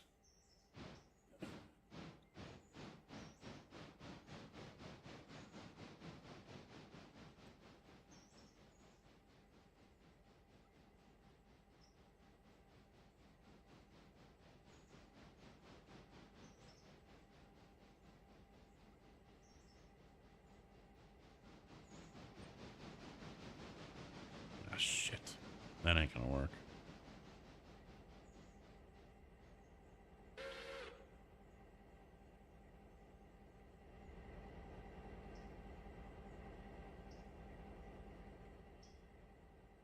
I have to do it that way.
Let's stick these guys over here.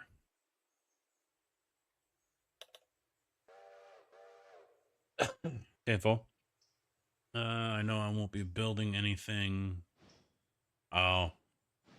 Yeah, I started laying foundations and trying to get an idea of where I wanted to set stuff up, and ideas pop in my head, and then as soon as I start working on them, another idea pops in my head, or the one I was going for that I liked or really, really liked, I now suddenly hate. So I can't decide.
I'm hoping it rains. It was annoying on Friday. Get in there. I'm told not to clock in. But don't leave. You can't clock in yet, but you can't leave. Because the senior guys have to go home first. I was like, you fucking kidding me? Why the fuck am I going to sit around then for? I'm not clocked in, so who cares?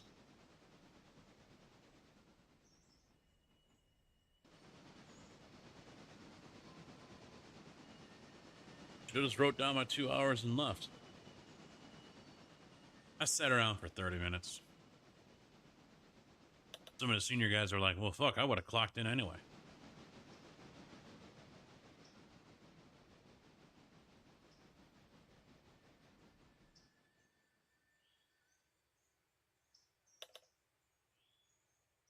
And I said, yeah, but then again, if I did that, then he could turn around and use me. Whereas here, I can just be like, deuces.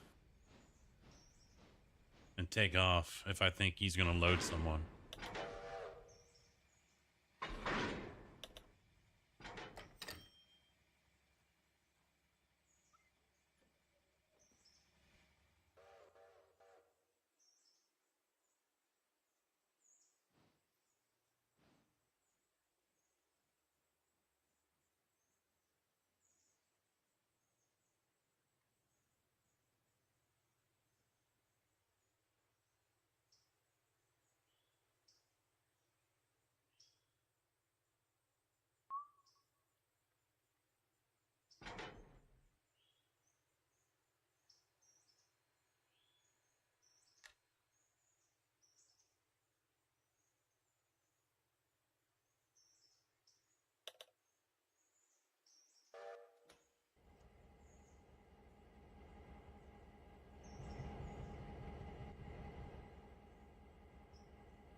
Hmm.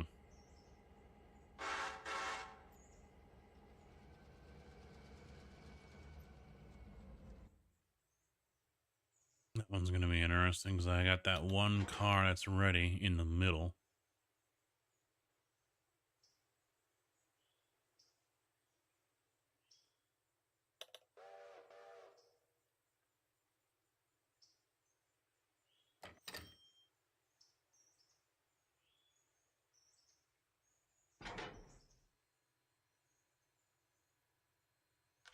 All right. this guy over here and also refuel him after I drop these cars off.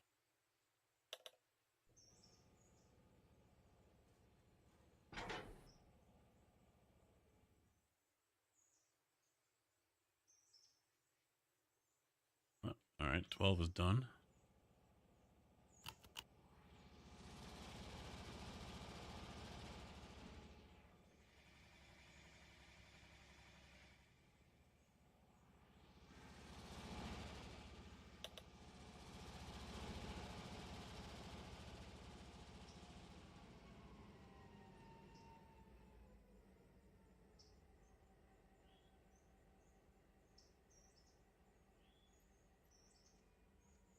I'm ready for fiber on Thursday. I am looking forward to that.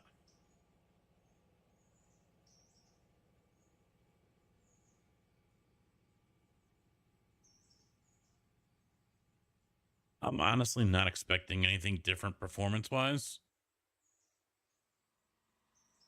I mean, that's the one thing, once I got things sorted out with Mediacom, it's been solid. I mean, I just ran a test last night, 940 down, 60 up.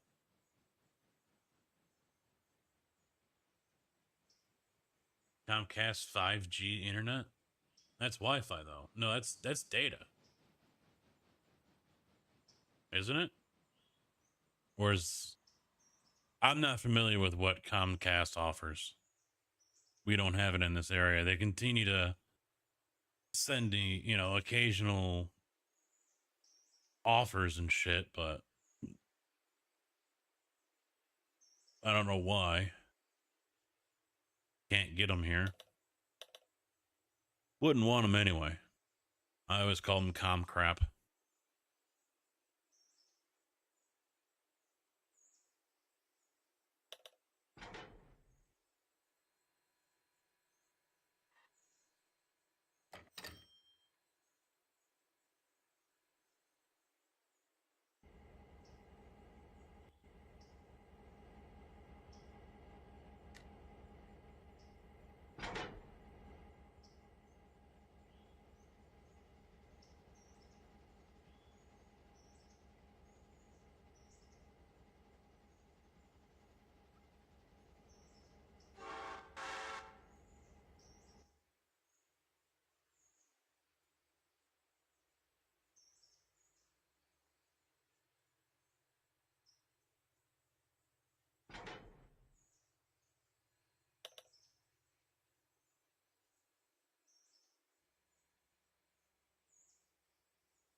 No, that one will fit, huh? Damn.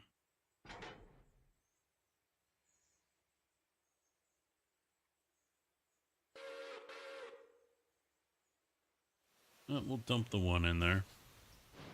And we'll switch them around.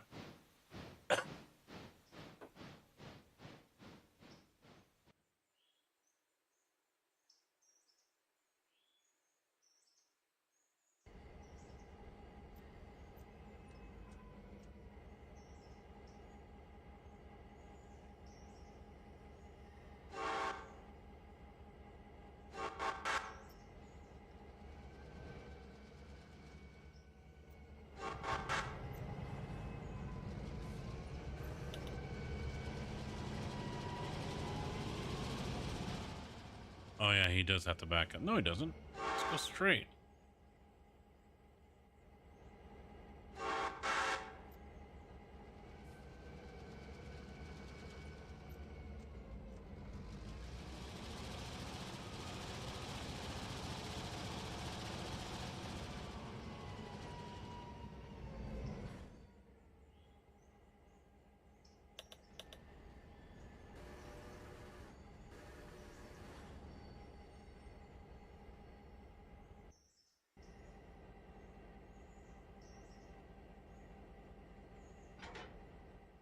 Gotta remember to set the parking brake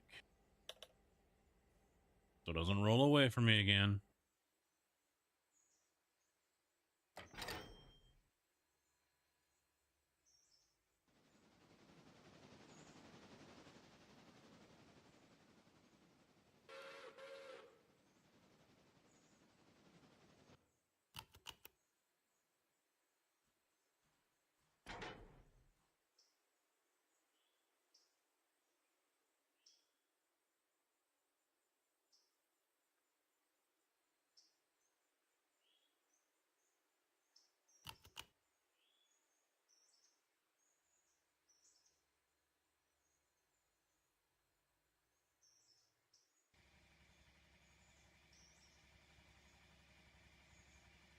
Yeah, I think I gotta get a second RDC here.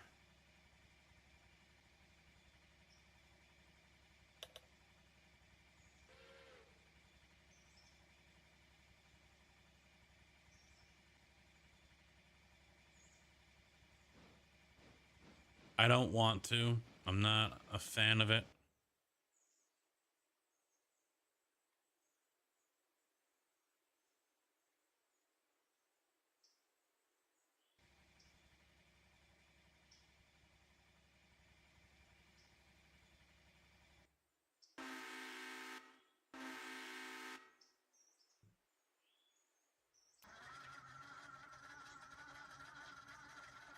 He only stepped away.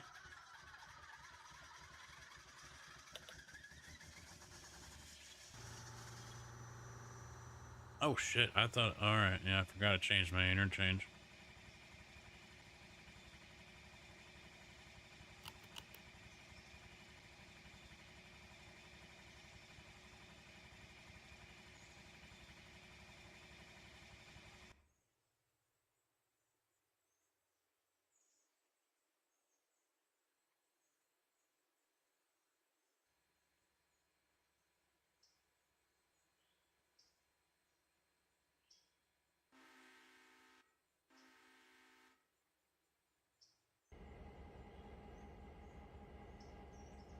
Adulting.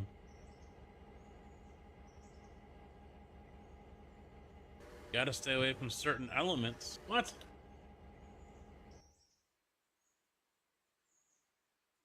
Hello, Clark.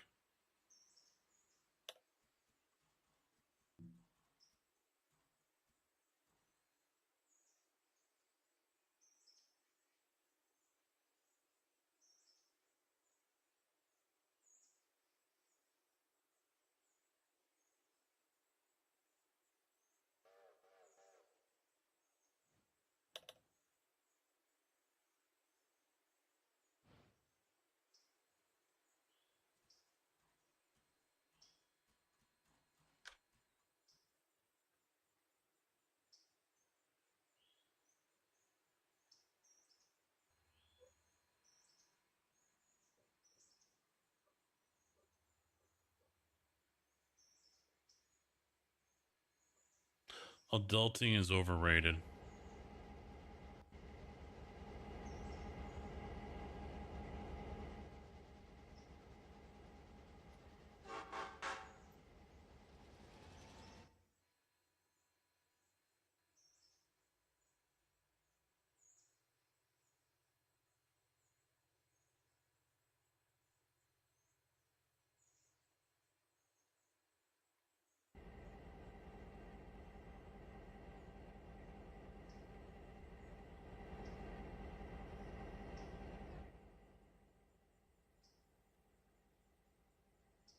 Yeah, what's that from Waterboy? Foosball's the devil?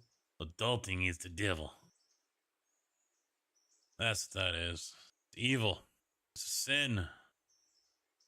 No more adulting.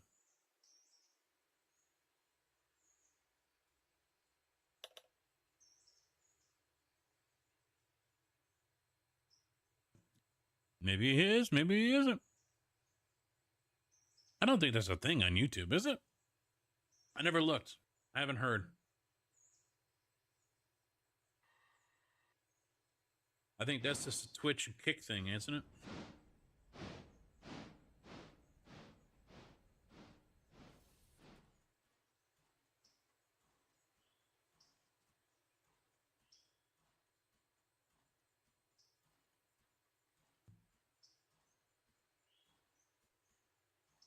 Oh, here goes Indy. Wife is home.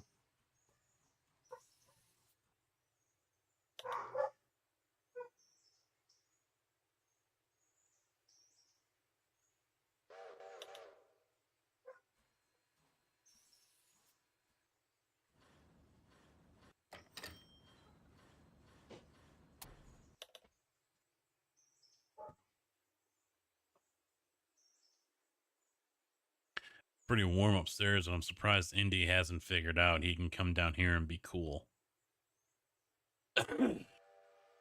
Nice and cool down here. The wife is in no hurry to turn on the AC.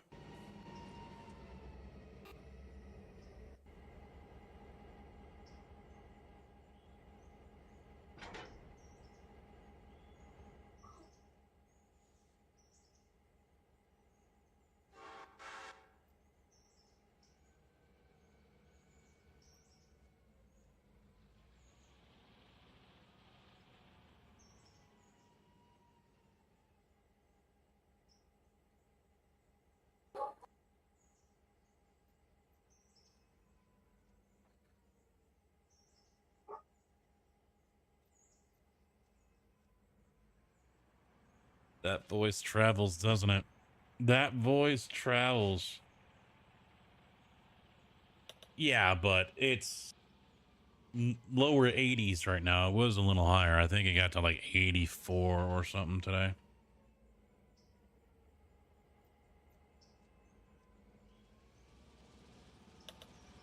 $79 now.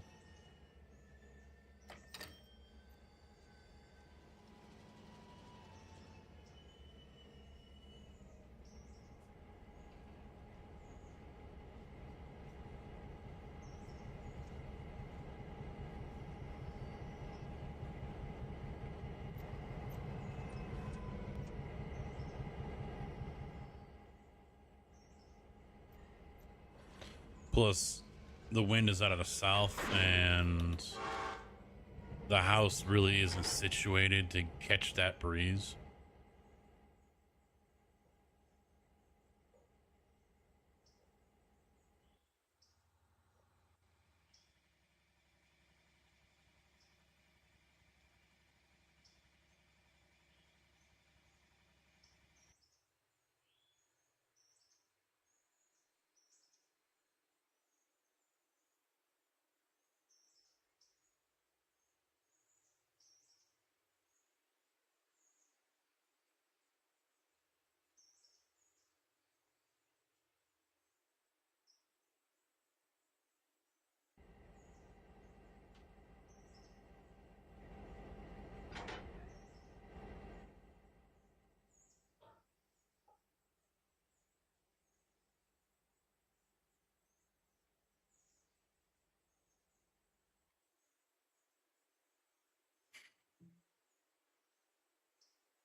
There's no derail.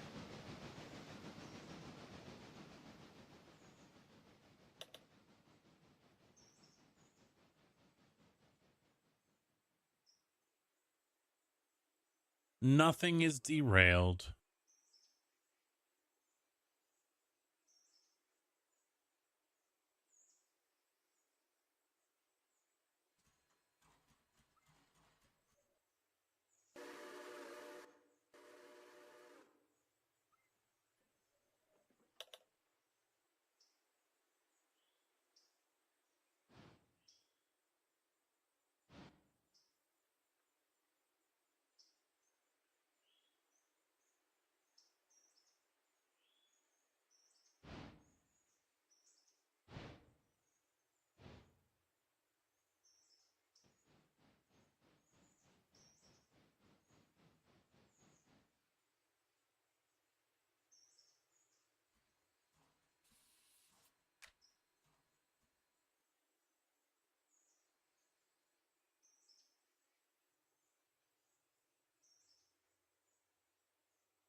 You had snow coming your way, didn't you, Tig?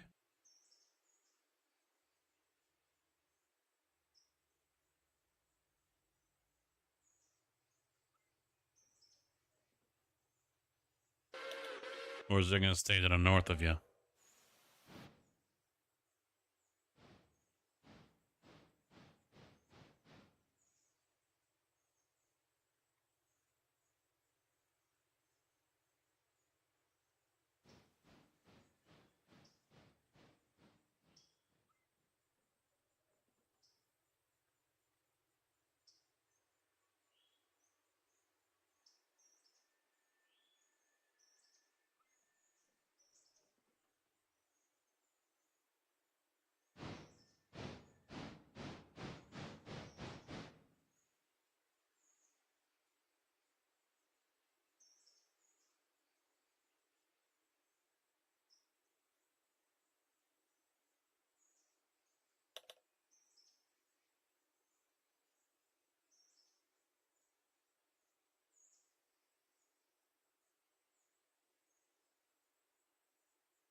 Man, I am on it with lining up these for the water. On it, I say.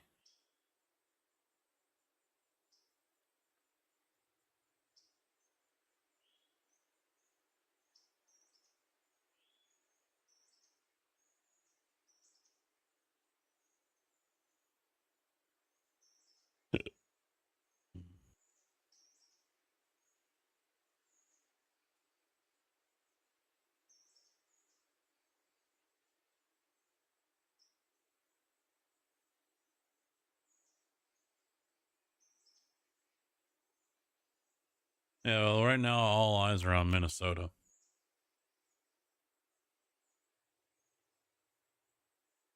Lucky sons of bitches.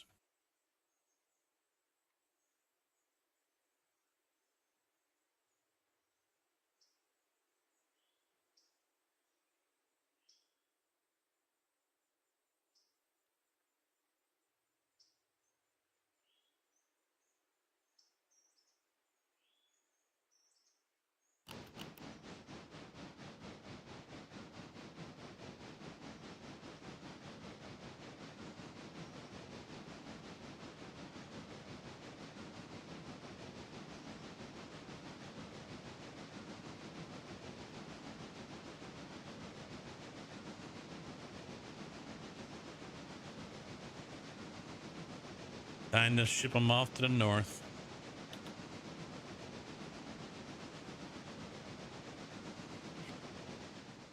Off to the circle you go, old boy. I packed some extra maple syrup for you.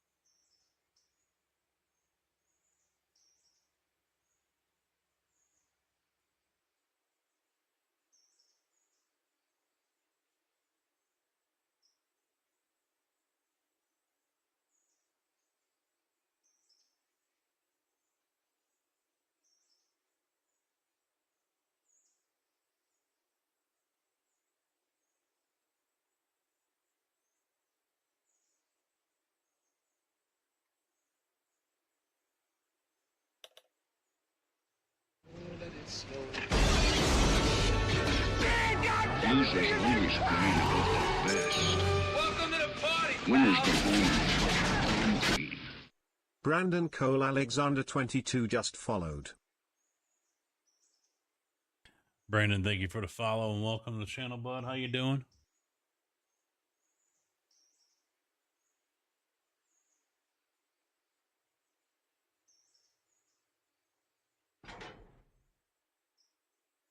Ah, there she is. Knew she was coming down here at some point. Hey, dear. Mwah. How was your day? Boring? Eh, 3 and done.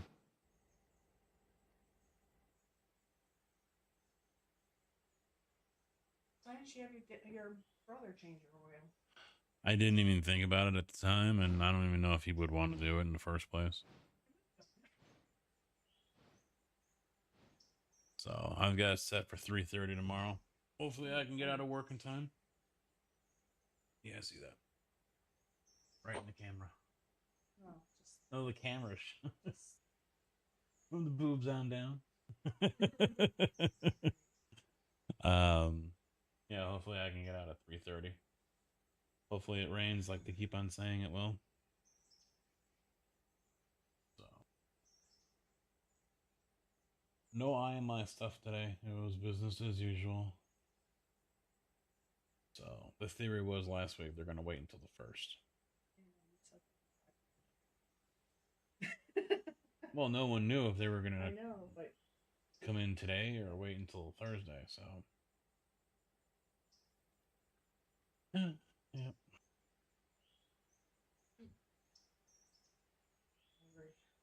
I was out, wasn't I, by the time you came in?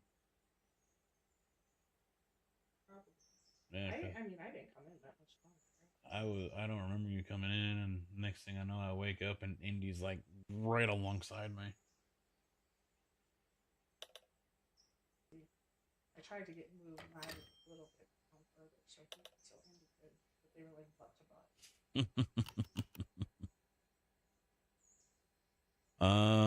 Tigger's always trying to get you riled up, but you usually leave by the time he says something. Home Depot had some great sales this week.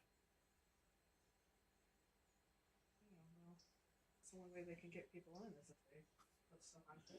You can flip him off, it's fine. He's Canadian, he'll say sorry eventually.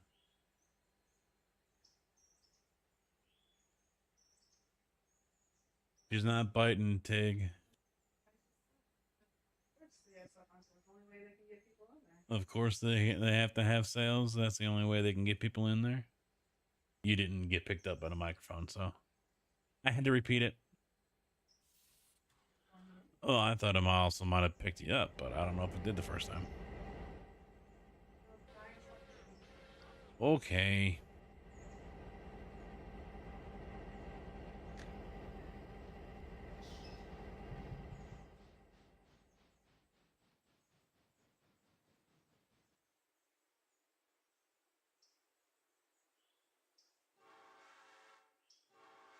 Yeah, Menards isn't in Canada, is it?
It just emptied out too. So that'll kick over here in a second.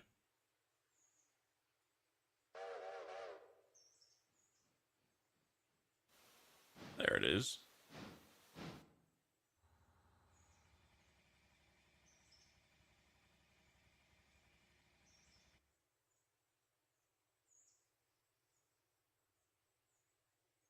Oh man. Here go the yawns. Can someone do a rain dance for me?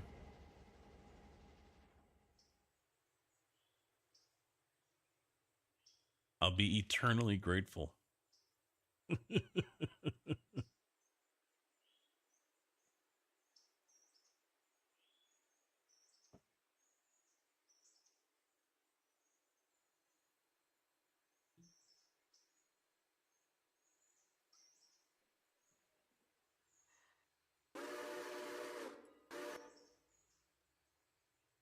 Just schedule it for between 7 and 12 tomorrow.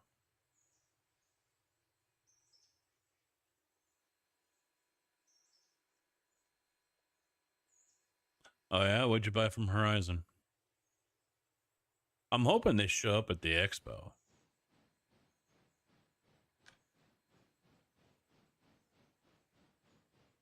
I don't know who I was talking to via DMs on Twitter, but he was interested in getting their flight sim game over there.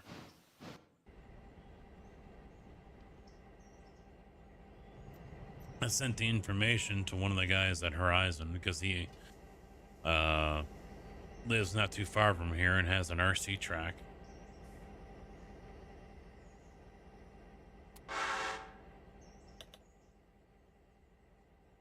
So I stopped by there a couple weeks ago and I was like, dude, sent you a DM on Facebook. You gonna ignore me like that? Threatening bodily harm. I sent him another one with the link to the expo, and he said he would forward it, pass it along. I remember back then we didn't, and it's probably still the same. Shipping batteries was always a pain in the ass, and it was usually more expensive to ship just one LiPo battery because of the fees tacked on when it came across the border. So we always tried to ship the batteries to a local hobby shop, because I guess the tariff or the fee on bringing the battery in wasn't as bad if there was other things included in the shipment.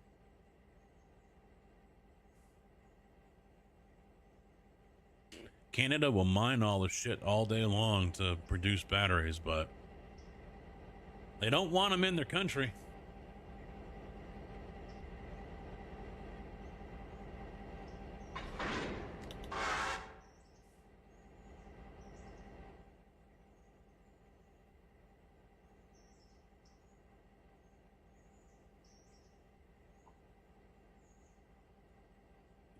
Wait. Going through those pretty quick.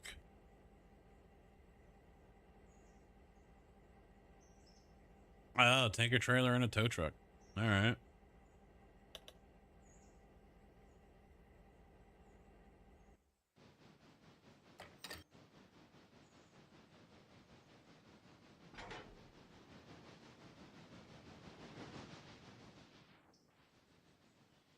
Yeah, because you were putting together that truck before, right?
Of course you're gonna go all super trucker on it.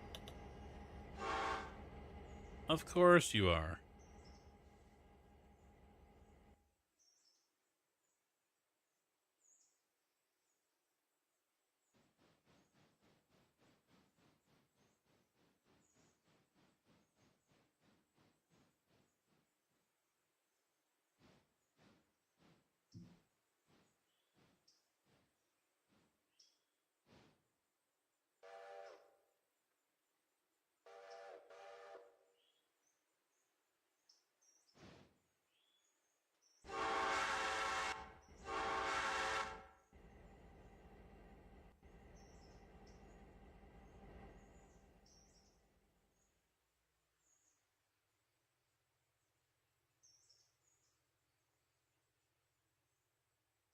You know what I could do is I can send 6 of 1.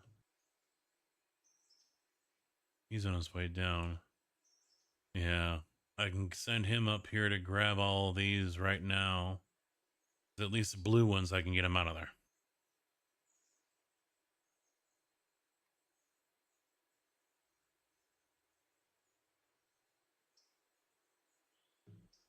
Do they have that body style?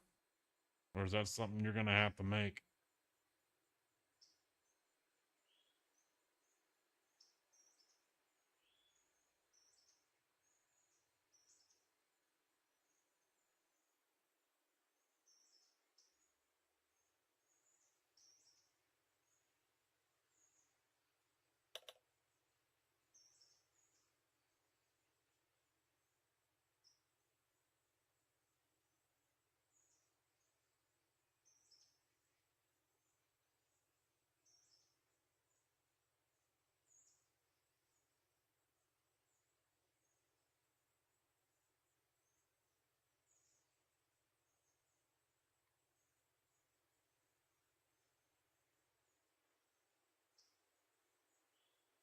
Nice to meet you.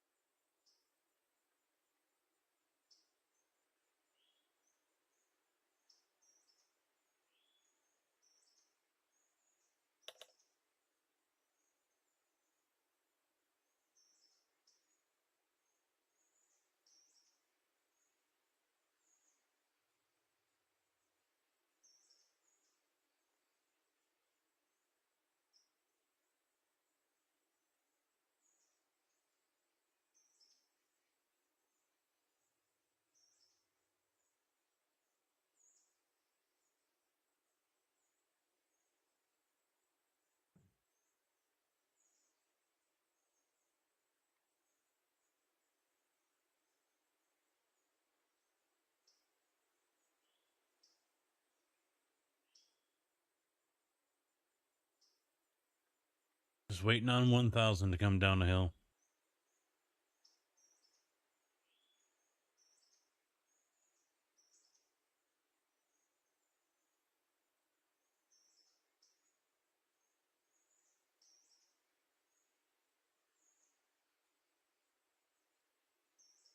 The chick that's singing coming up here in a minute is actually his girlfriend, who's a WWE wrestler.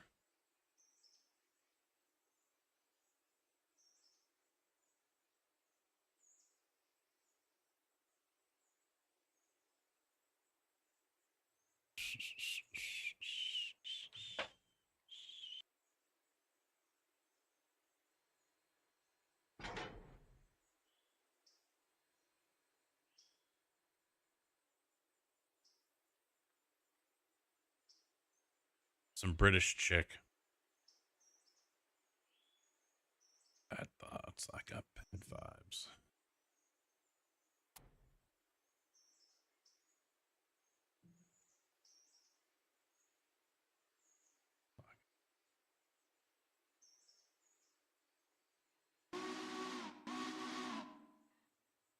Hmm.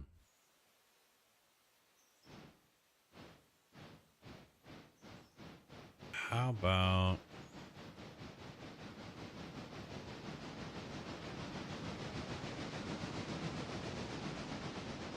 Ella?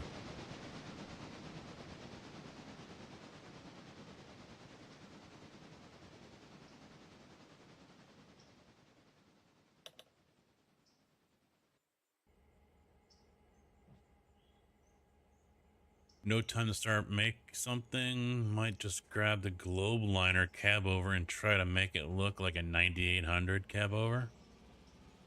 That could be rough.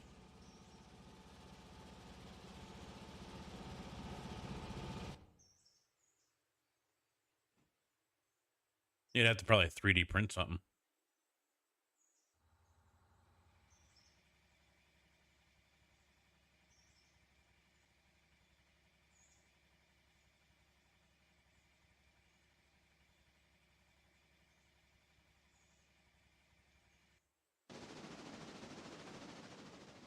I don't know where I accidentally sent him, but okay.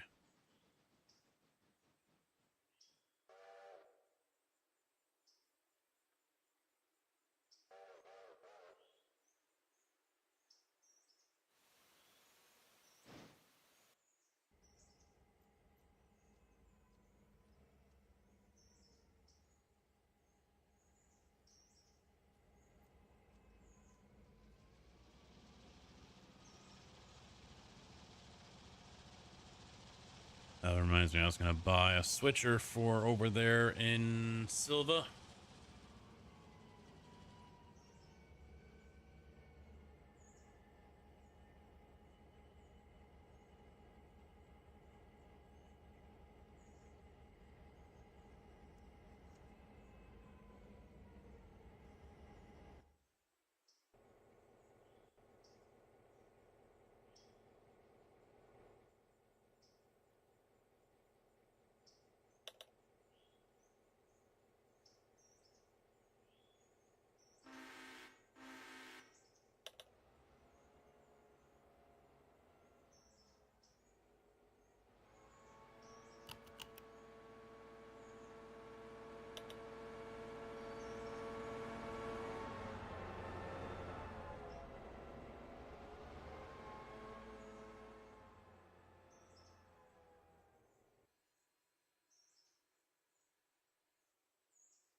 That's fine. He's about to roll out anyway.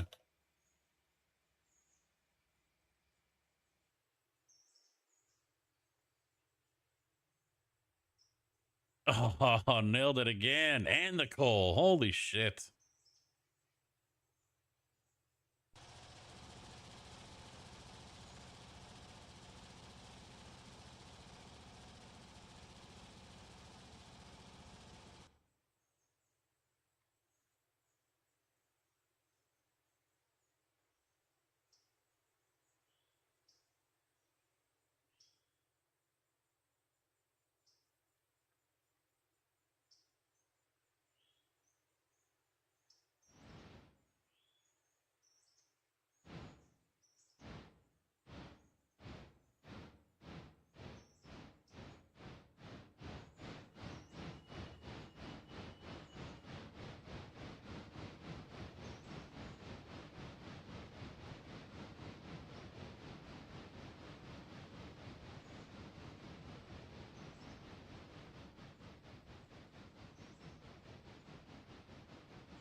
Might as well send them back over there to top off on passengers.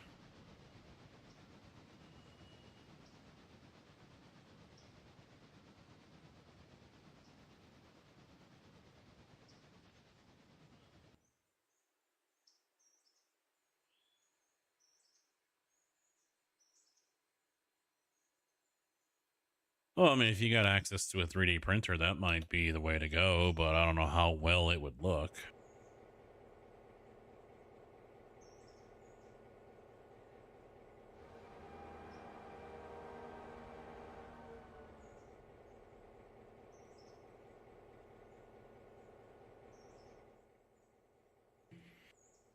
I don't even think getting your hands on a Peterbilt grill would work. Or a Peterbilt hood.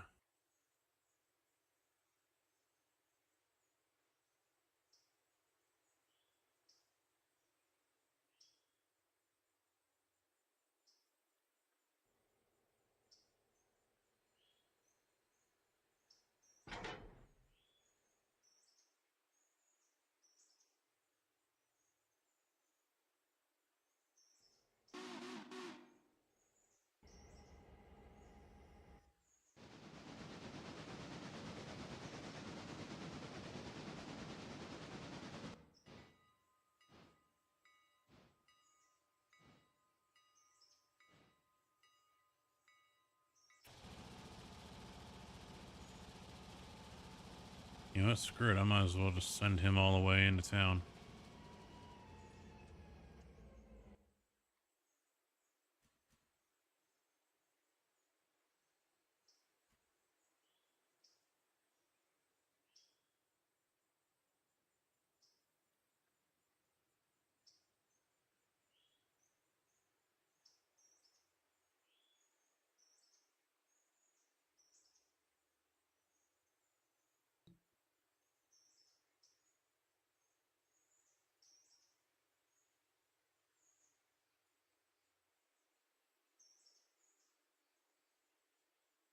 Yeah, but I mean, the Peterbilt grill or hood doesn't quite match up with the 9800, though. 9800 is wider.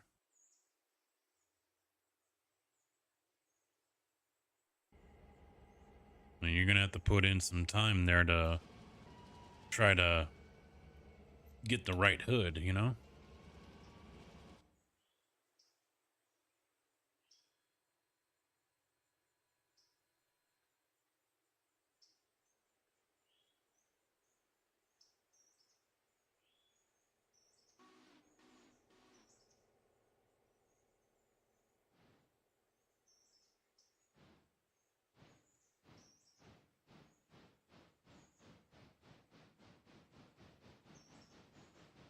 Yep. Yep, definitely going to be putting your skills to the test. That's for sure.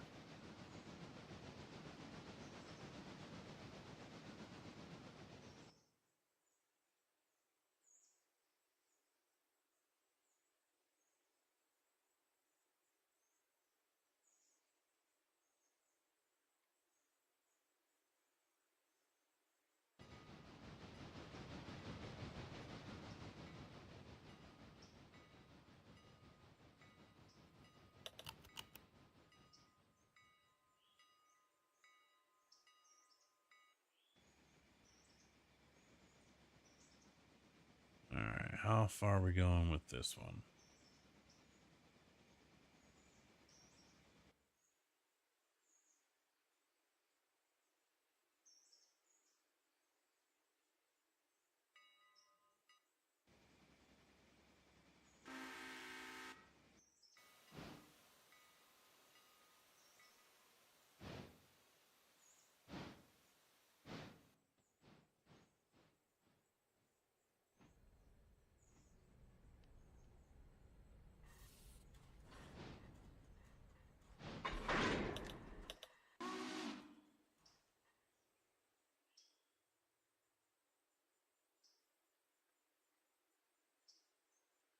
All right, good. He reversed.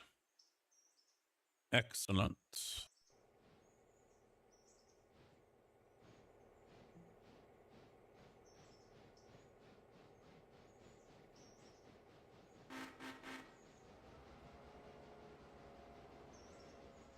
I honestly like the Silva interchange. I wish it was a little longer or had capacity for a few more cars, but I like it.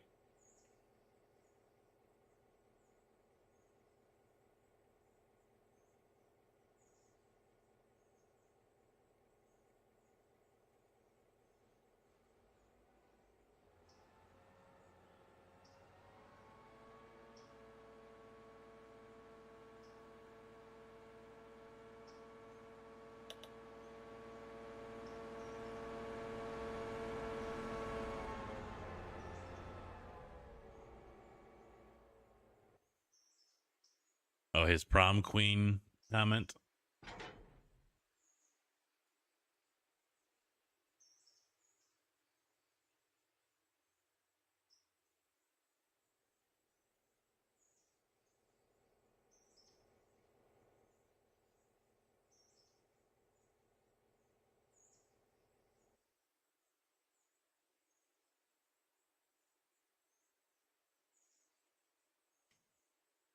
Yeah, Pierre put that on Bread and Water Turd. He put that in his blurps.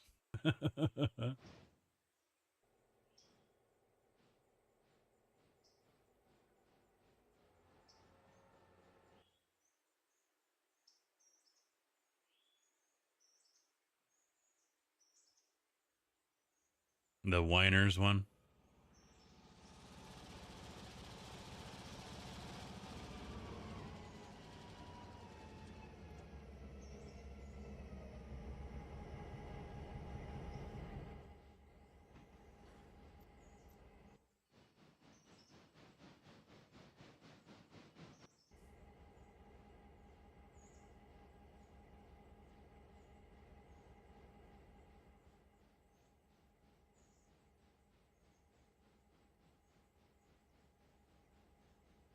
Yeah, this one's glitched out. Still stuck at 21.9. I might have to kick it out.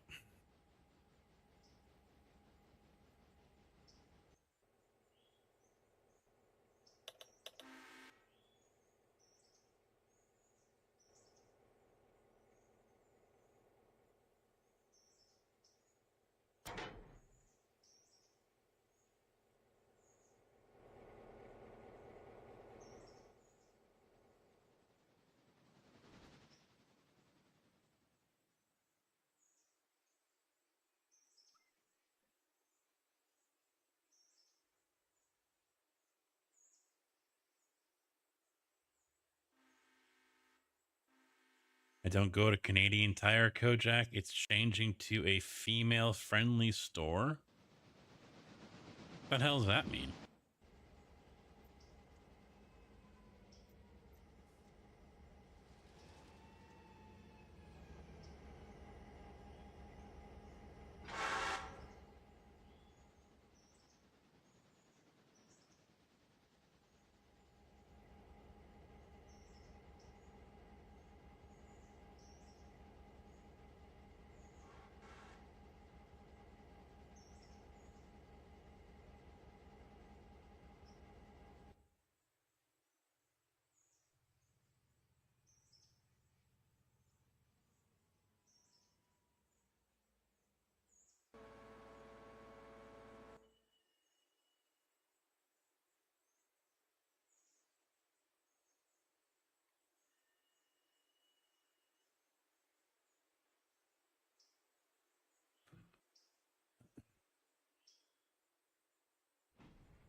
And boom.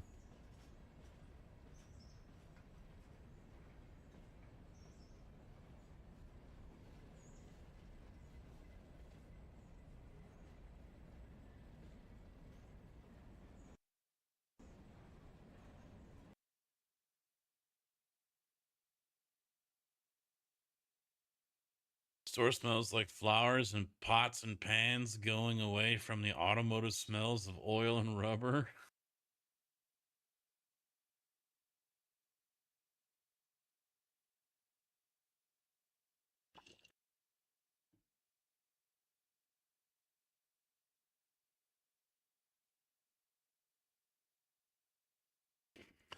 Oh, that means they've got some woke person in there calling the shots at corporate.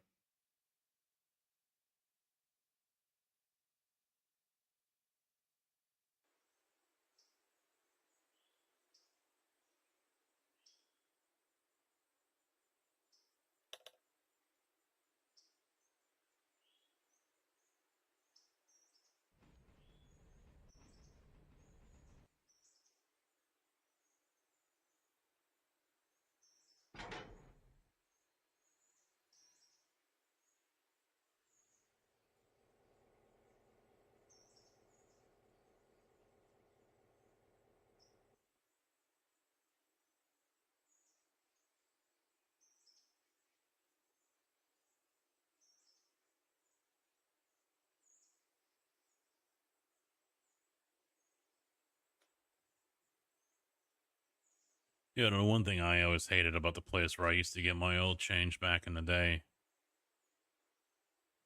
they had a fountain machine there, you know, a little 5 slot, get Pepsi or whatever out of it. It always fucking tasted like motor oil.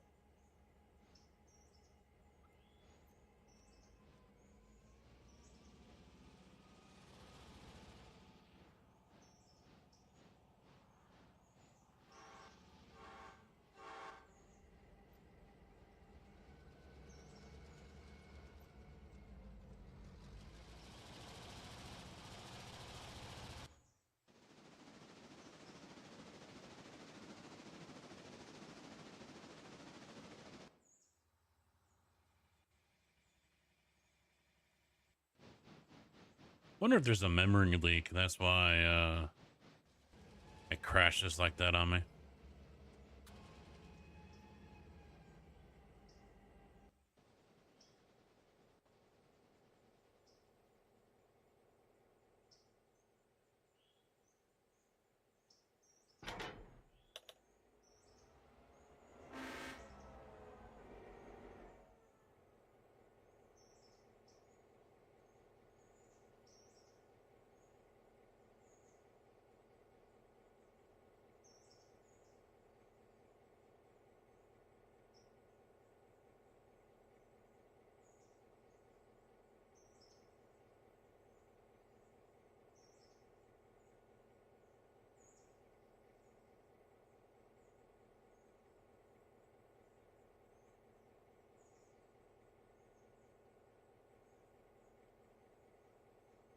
Come on, 1400.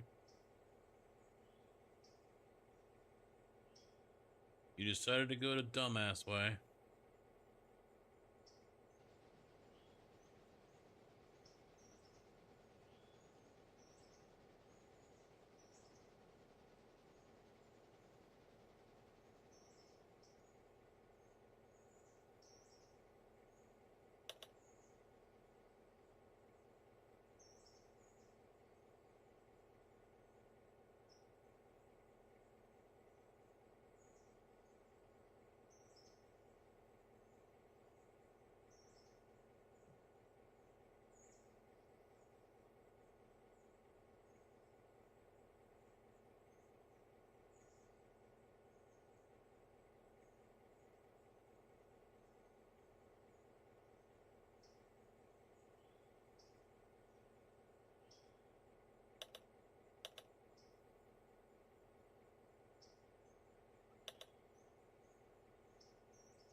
Automotive and sports areas have been cut down to make more room for female stuff. The tools are turning pink.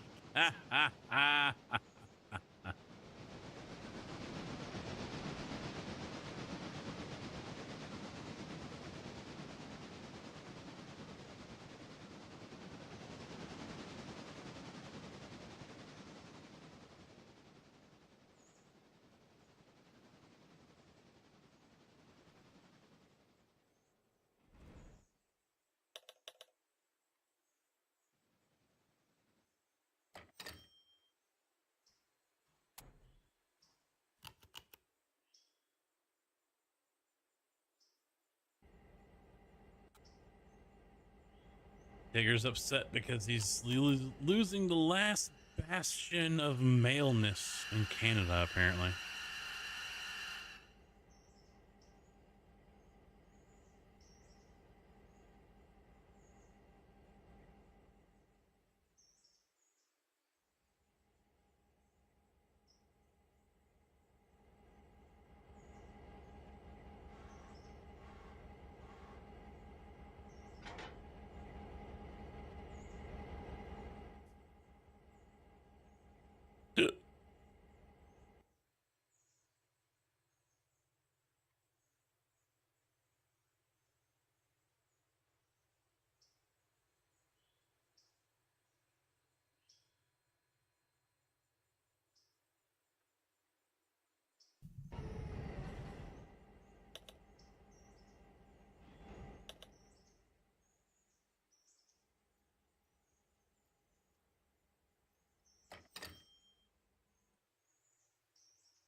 I gotta wait for the passenger train to come through, then I can send him to Bryson.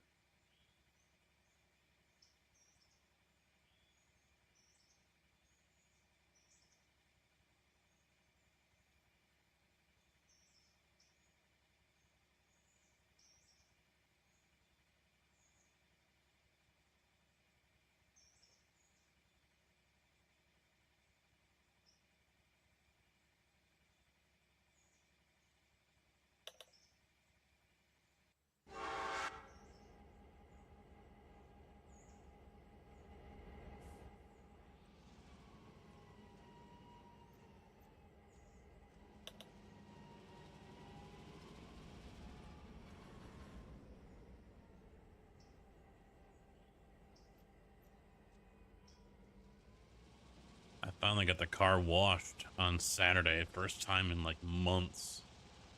It was so dusty.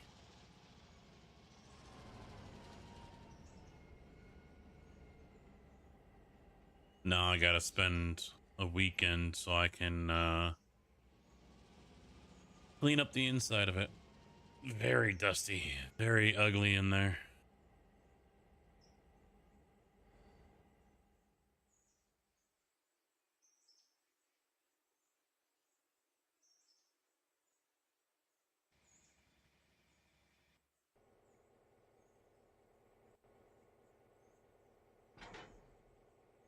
Well, while my brother was changing the brakes on the Charger, I sat inside for a little bit on and off and was watching the Barrett Jackson auto auction with my dad. They were out in Miami, I think, or something like that. Florida somewhere. And he was just dropping his jaw at some of the prices people were paying for cars. You know, over $200,000, you know, for different ones. And then there was like a 54 Chevy that came across, and I mean, nothing but the body was original on it. It was all tuned and custom chassis, this and that and whatever. But I mean, that brought back some memories for him. Was it Long Beach?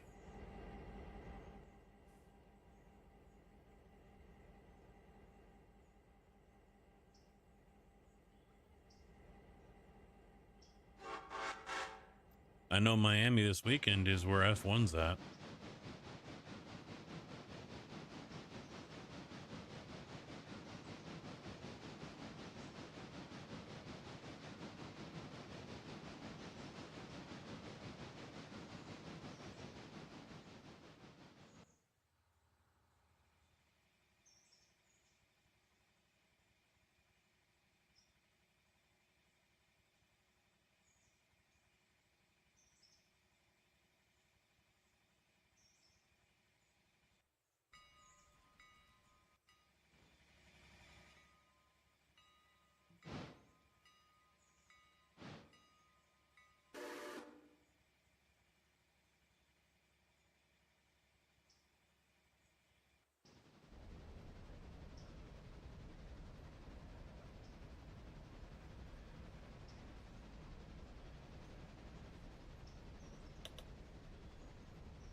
Yeah, I guess they had a boat on there as well. That was part of the Miami Vice movie. Back from 2012 or whenever they made it, whatever. And that thing sold for like 400,000 or over 400,000. My dad was, because at some point it went up like 100 grand twice. My dad's like, what the fuck? He couldn't believe it. He was almost disgusted.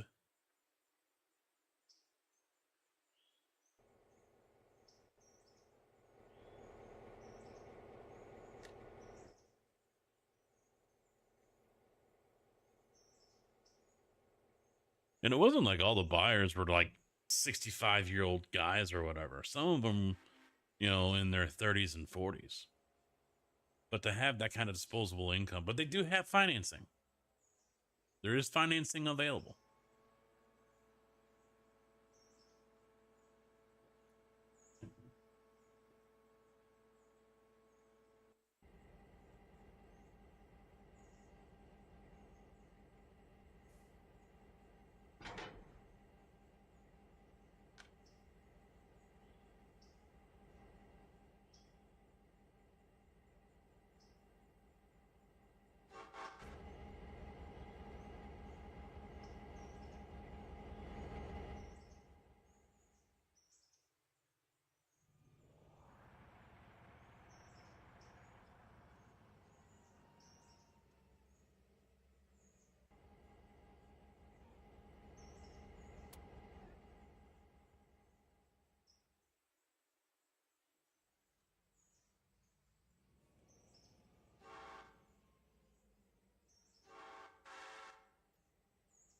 Yeah, October. I heard that one.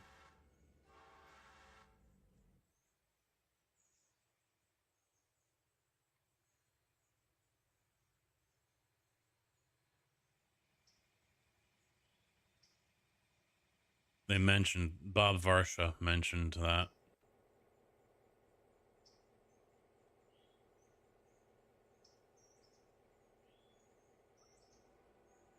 Yeah, okay. Not a chance in hell.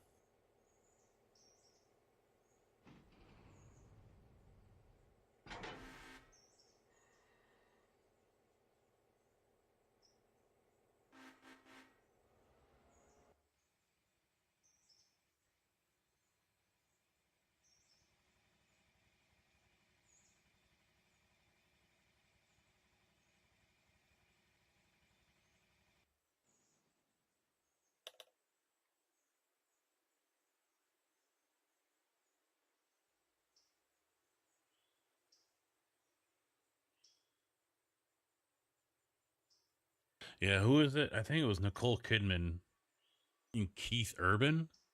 Aren't they together? But his Camaro that she gifted him was up for sale. I don't know what it sold for. Like the midnight blue chameleon paint job on it or whatever. The one thing a lot of cars had in common is they were using Coyote engines, which is like some aftermarket Ford engine or something like that. I don't know. A lot of them that were rolling across had that engine in there.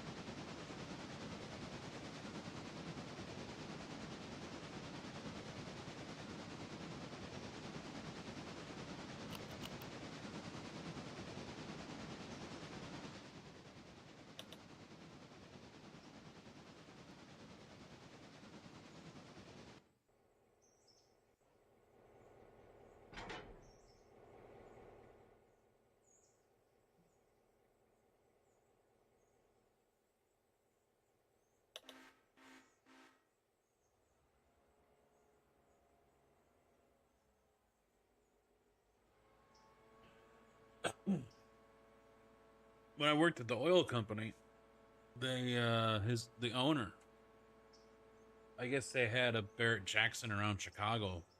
We're talking like 2012, maybe 2013. And or maybe I thought it was around Chicago. But anyway, he bought a Excursion. That was the big Ford because he had the Explorer, the Expedition, and then the Excursion, the boat, the converted World War II tanker. Um, but I think it was a Kicker project truck. So I had subs in there and all that stuff, and had some work done to it, obviously.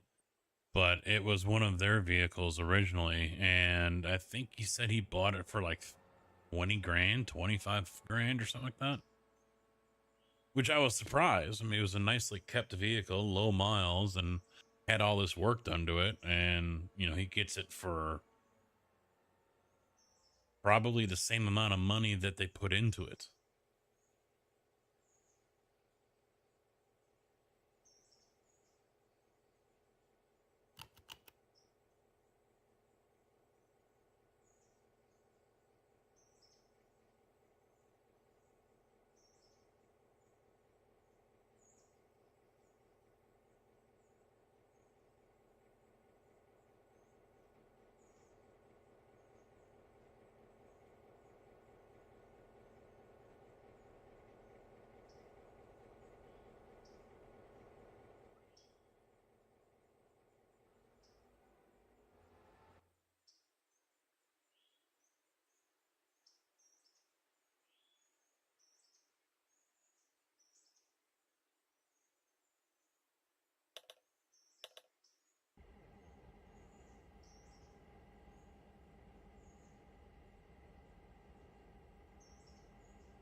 He's starting to roll out. All right, might as well wait.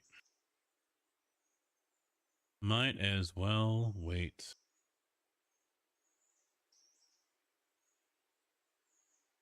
I bet these 4 flatbeds don't load again. I'd like to know what the hell's causing those things to not load. Probably something I'll have to put in their Discord.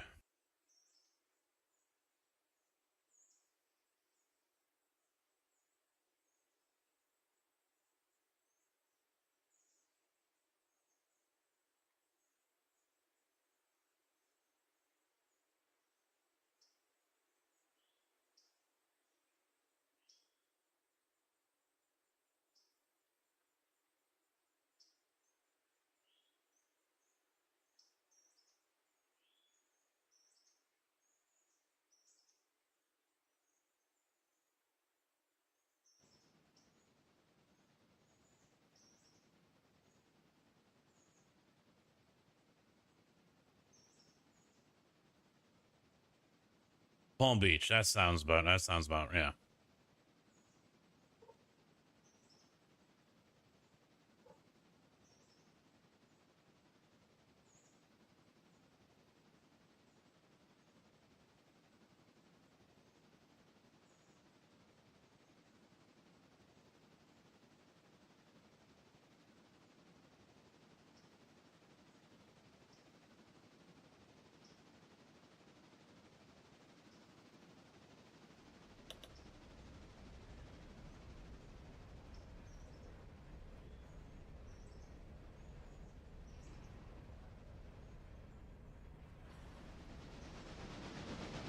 Palm Springs.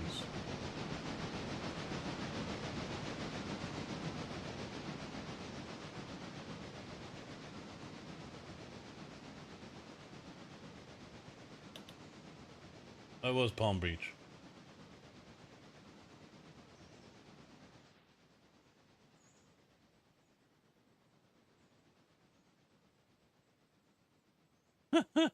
Lot 844 was some bone stock 2007 GMC Sierra at 3,500. How much did that go for? Or did it sell?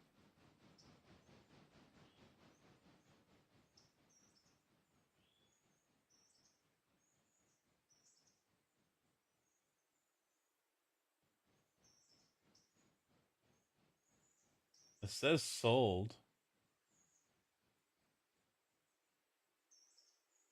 but it doesn't say what the price was.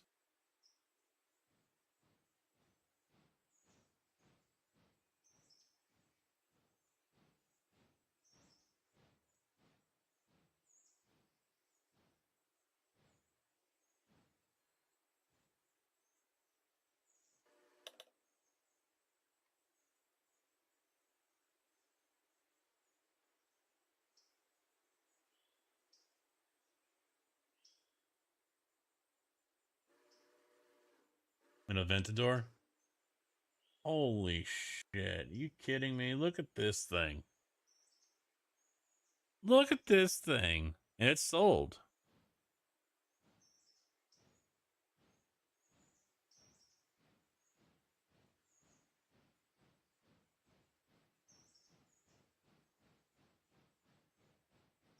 But see, yeah, it doesn't say what it's sold for.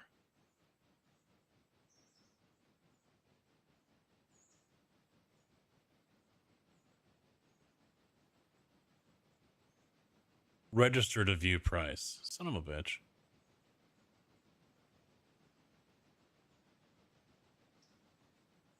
The gaudy ass dump truck.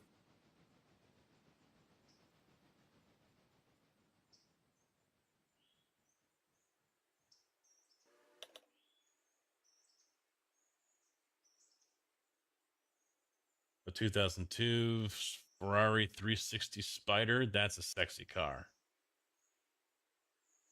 My dad was even shaking his head. I don't know. No, it was a Rolls Royce, I think, because it was the one that has the holes in the door for the umbrellas. And he's just like, I'm like, you're talking about the epitome of luxury.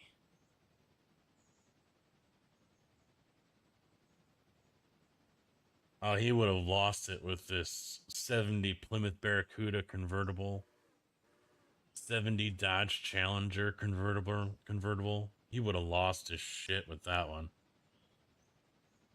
70 Dodge Charger custom coupe.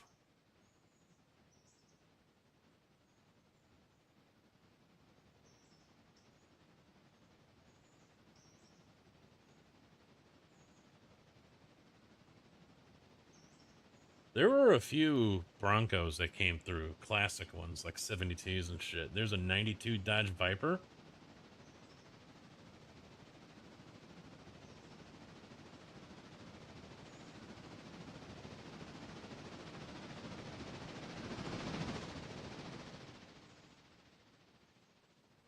An Oldsmobile 442 convertible. Yeah, he would have drooled on that one.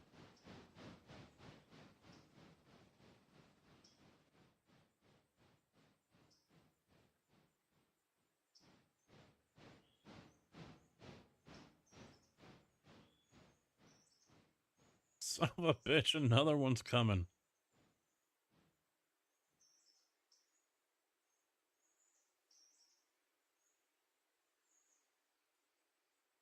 A Lamborghini Murcielago. A 2017 Mercedes-Benz G65 AMG Custom 6x6. You don't see those very often.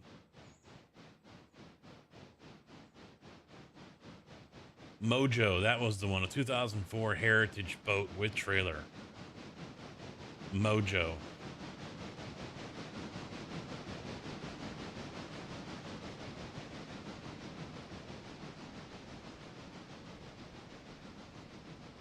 Oh, they had the trailer separate, apparently.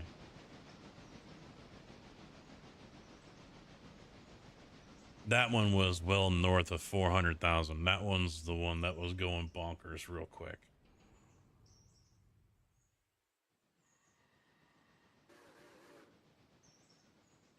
Because it was in a movie.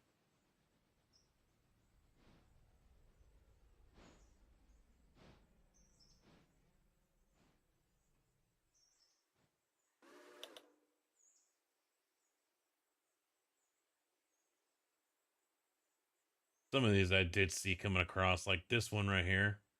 I was watching when this one came through. Custom air ride suspension on it. They rolled it in. It wouldn't fit on the platform. All they could do was roll it up the ramp, and they were raising and lowering the front end. And they're like, yeah, here it is. It's squatted the front, the rear here.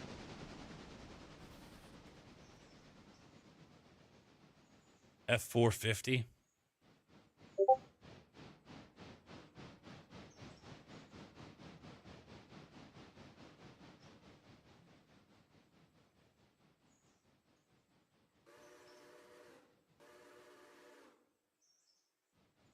No, I don't need that mic.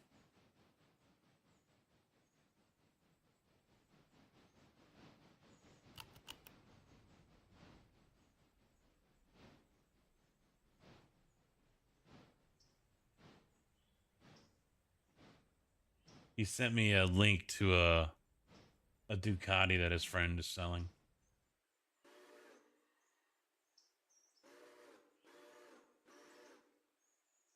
Oh yeah, this one here.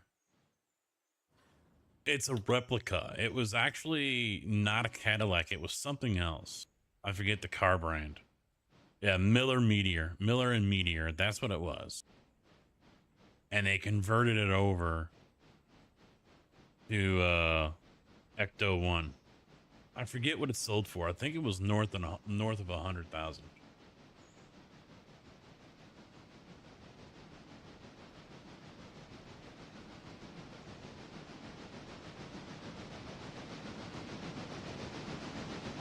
Yeah, the car that my dad was shaking his head about with the umbrella holders in the doors, the 2012 Rolls-Royce Ghost.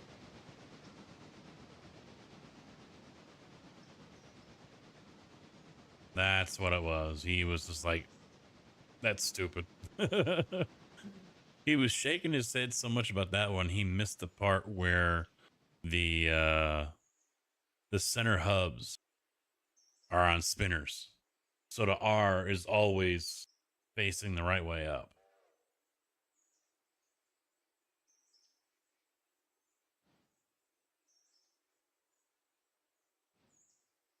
Now, see, this one here, I was surprised about. Mustang drag car, all right? Comes with a trailer and parts. It's a Cobra Jet Mustang race car. Fully stocked trailer. 90. It only went for 90. I was very surprised by that. The whole thing, car and trailer.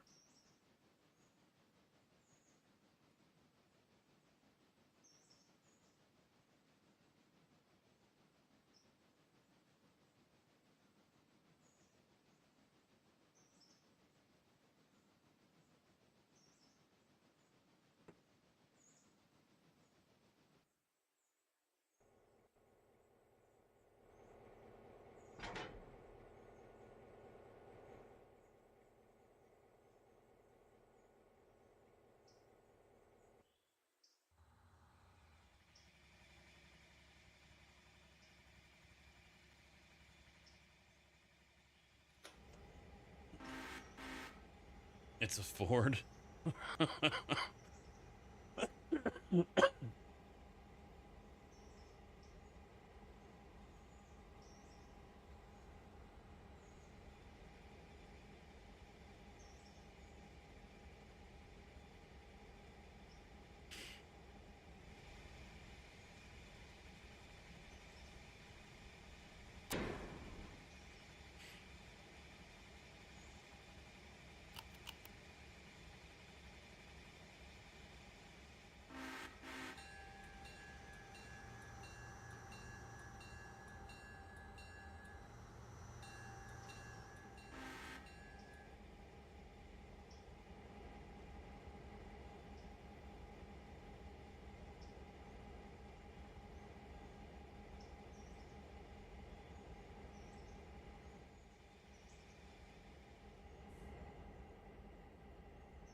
Yeah, I'm surprised by some of the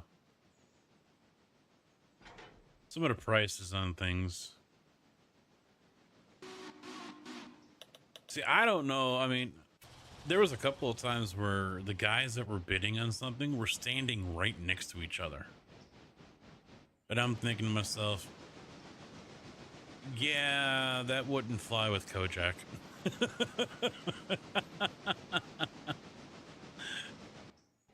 Kojak would probably be having words with the guy or something.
Yeah, but would you be going into a bidding war with someone and he's right there 2 feet away from you?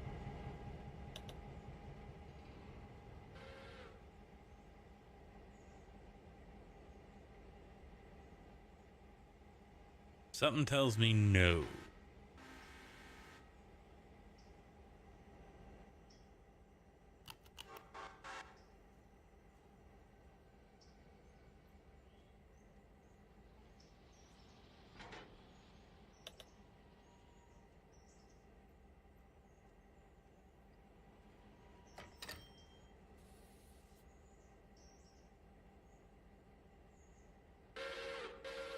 Yeah, it was the same chick too that was taking the bids.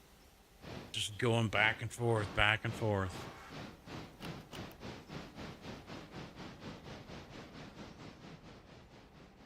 I think it happened a couple of times. The other one I think was for that Mojo boat.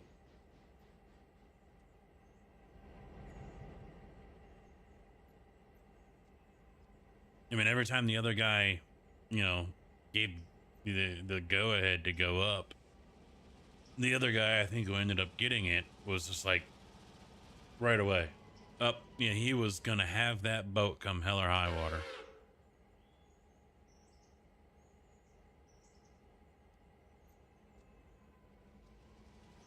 Of course, you would do that.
Yeah, I was a little surprised by how close they were on that one.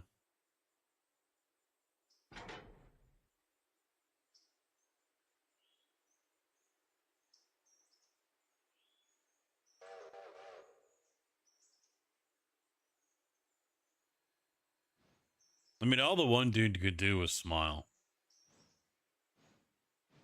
He's over there like, this motherfucker.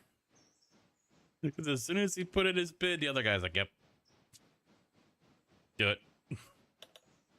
So he's just like, this motherfucker over here.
Might as well get that one coal car that's sitting over here.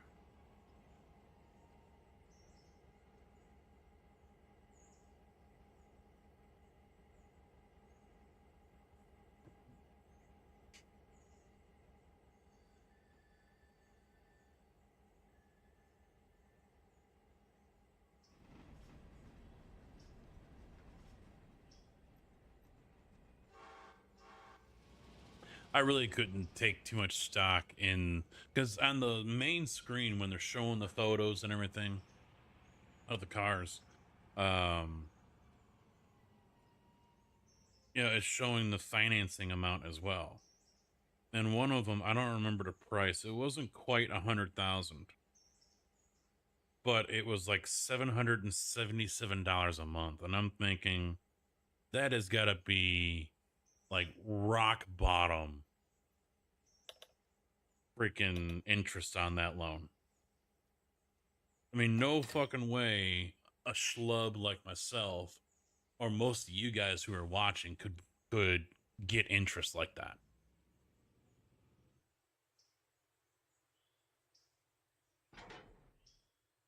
Son of a bitch, that little bastard was snuck in there.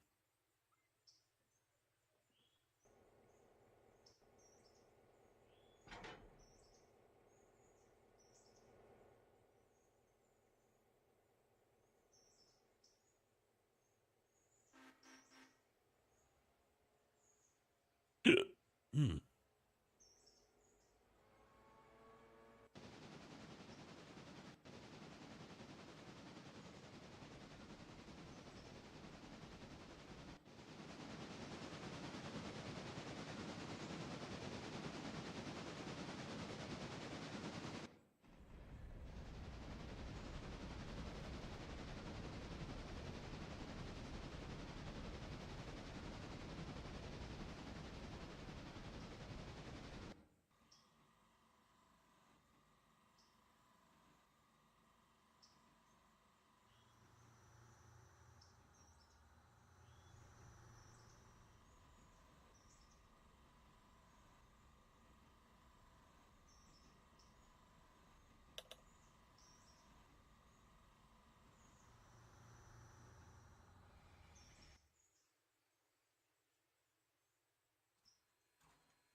I mean, surely a Barrett Jackson, you don't have regular guys like us going unless they're not bidding on shit.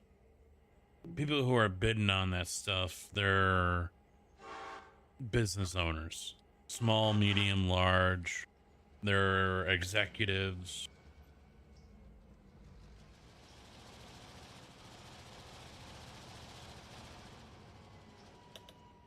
They're professional sports players.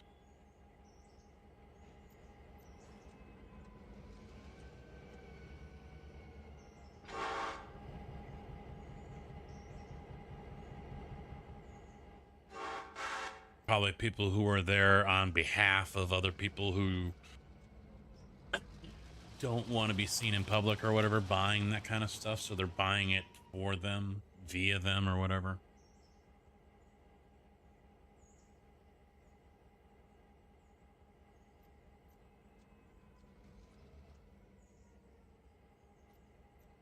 I don't want to go there, but Kojak, I'm going to give you $150,000. Come back with a, a Dodge Viper SRT 10 or whatever, you know.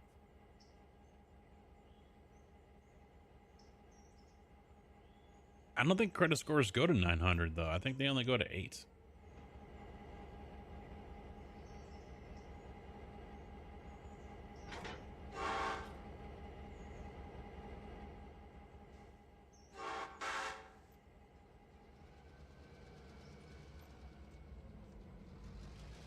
Oh, they do, huh? I thought it was 8.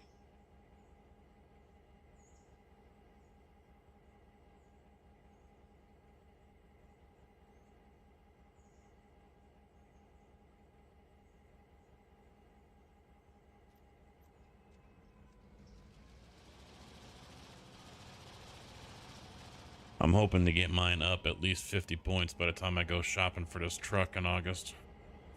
I doubt I can get it up 100, but hopefully 50.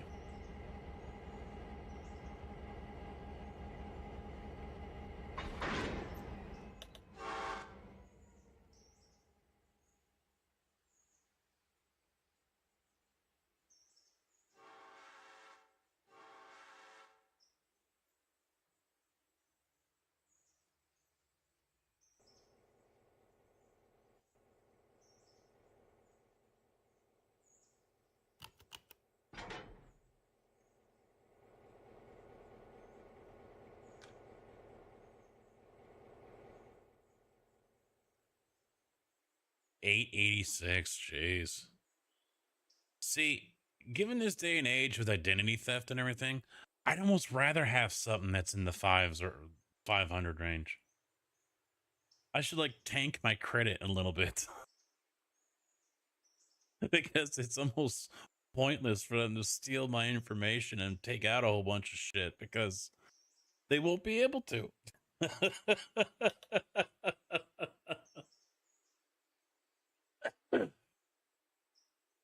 Look at like a max credit limit of a $500 on a credit card or something.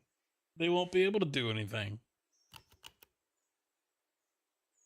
Compared to if I had like 800 or something.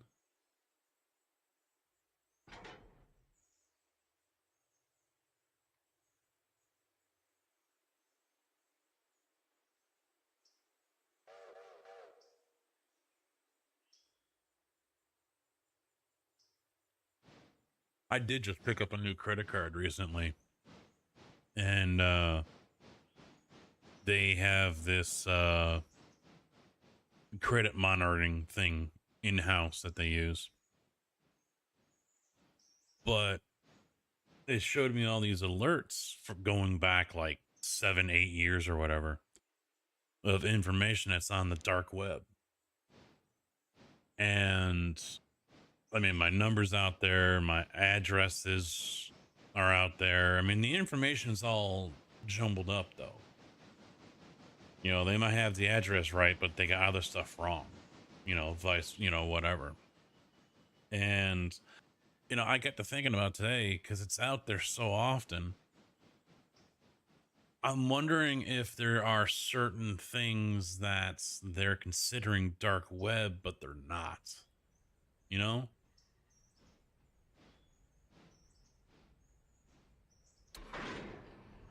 See, I've read the opposite. You don't want to leave a balance.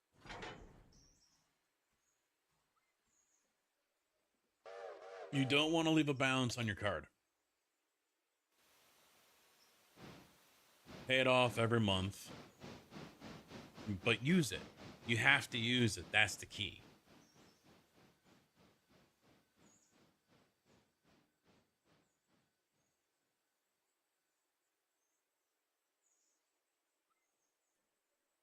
I'm not really worried. I mean, anything that comes through, you know, we monitor our stuff. You know, since I do a lot of online stuff with Twitch and YouTube and whatnot, I felt it was a good idea to keep my account separate at a different bank. So I don't just have a separate account, you know, for streaming and everything. It's at a different fucking bank. So if this account is compromised in any way, for whatever the reason, you know, they're not going to get very far with it, you know?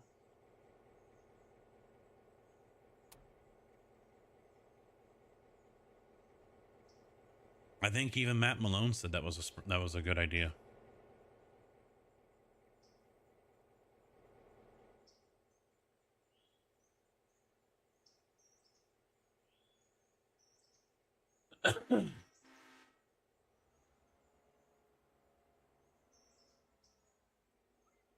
Yeah, credit utilization, yeah.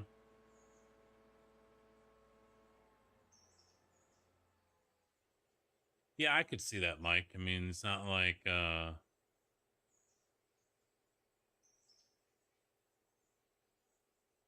want to say it's not like security is their top priority. I mean, there's a lot of people that have access to that, you know, that probably shouldn't.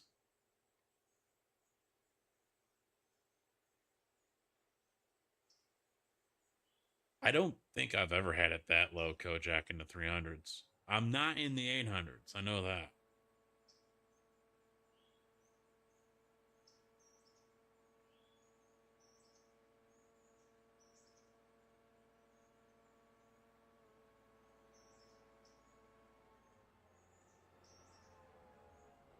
The wife and I think I've mentioned it before, but the wife and I did a bankruptcy. So it didn't destroy the credit as much as I thought it would, or maybe it did at the start, but actually my credit is not that far off from where it was when I bought my house back in 09. Surprisingly.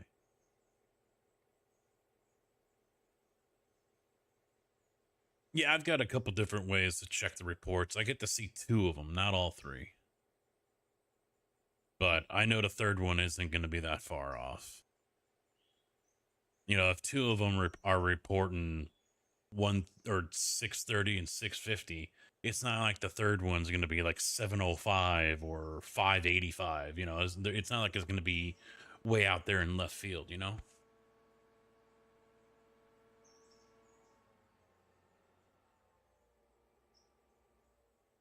Never had a process server come to me. Never had that. I've had one show up at my house, but it wasn't for me. It was for the people that owned the house prior to me. Guy looked like a marshal. He had the badge on and all that shit. I don't remember the people's names, but he's like, "Are you?" And I'm like, "No, I just bought the house."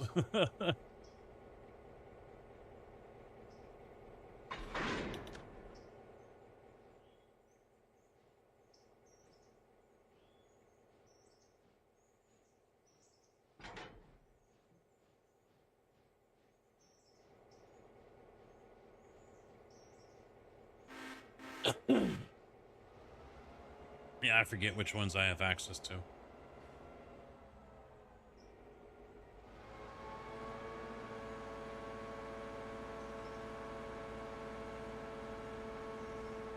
I mean, I'm not worried about being able to get a truck. I'm sure I will. Brand new? No. In fact, I don't think I want to with Dodge Ram and that new Hurricane engine, so that rule that one out. But I also know I'm not going to get that low interest rate that they like to advertise.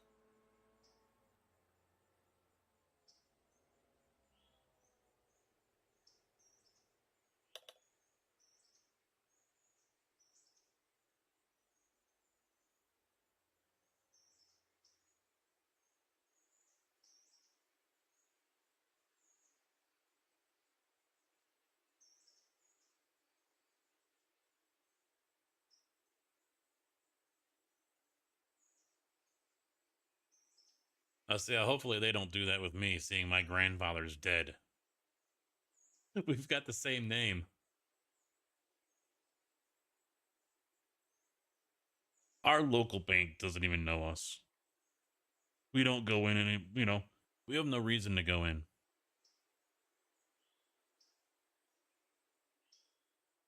I mean, I'm sure they'll like what they see on the accounts. But other than that, they don't know us.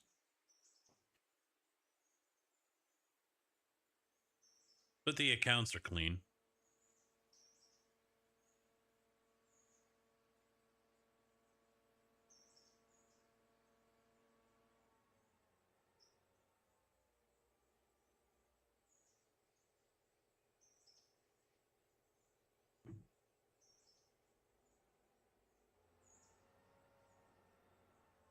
Well, I guess somewhere out there, whatever information is being shared, apparently I own my dad's house.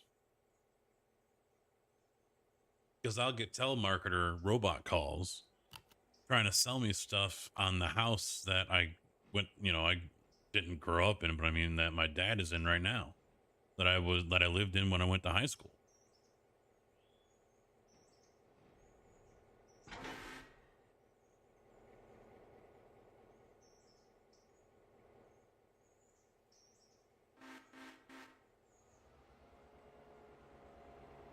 So, I mean, a lot of the information that is supposedly out there on the dark web, which like I said, I think they're considering a lot of different places as a dark web that aren't really the dark web, but they, maybe they're not up to snuff on in their eyes, who knows? But, like I said, a lot of the information that's out there is outdated or wrong. So I'm not super concerned about it.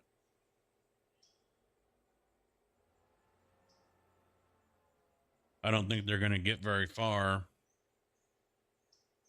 using an address that's 25 years old.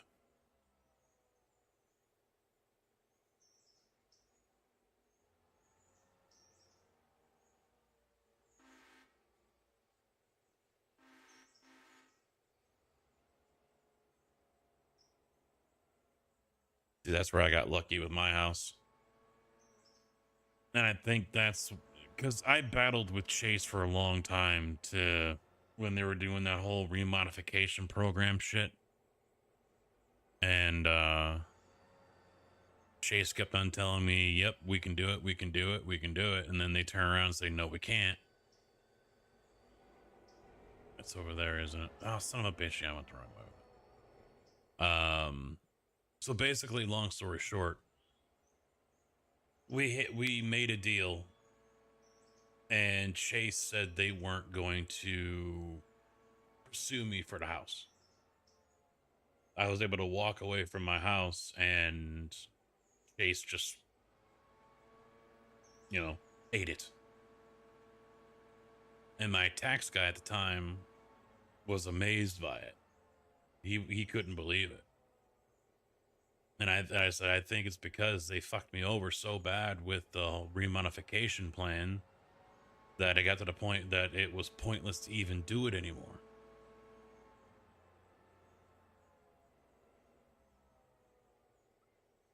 I mean, when I'm on a first name basis with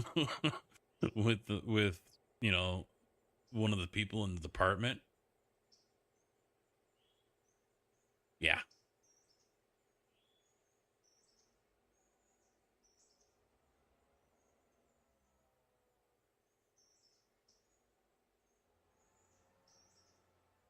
I don't know if he's going to fit with those two cars in there. So yeah, I was fortunate in that area. Was able to walk away from it. Not owe anything. Didn't affect my taxes because he's like, well, usually when you do that, the IRS considers it income. But the way I guess Chase did it, it's not. It wasn't considered as income. So I didn't have to pay anything extra on it.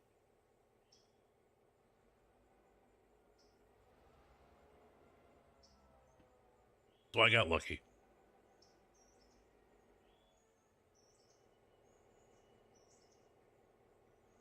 Which I don't understand.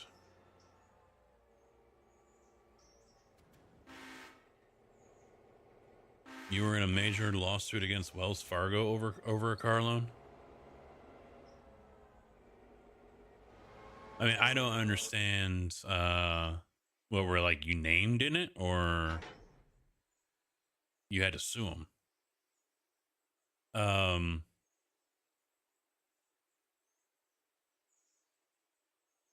What was I? He's still loading. Wow.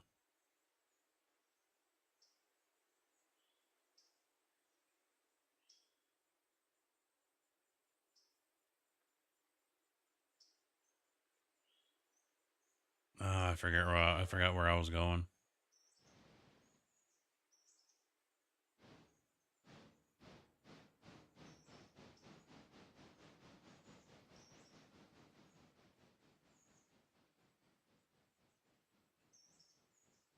I forgot what I was going to say.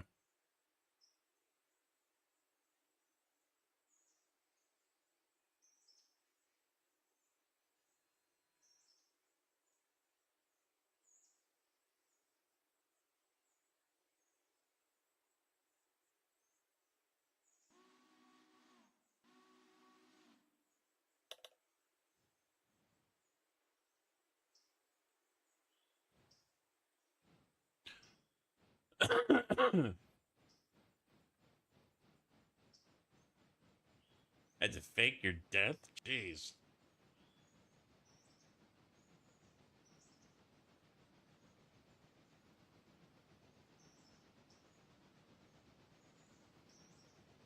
Oh, that's shady as fuck.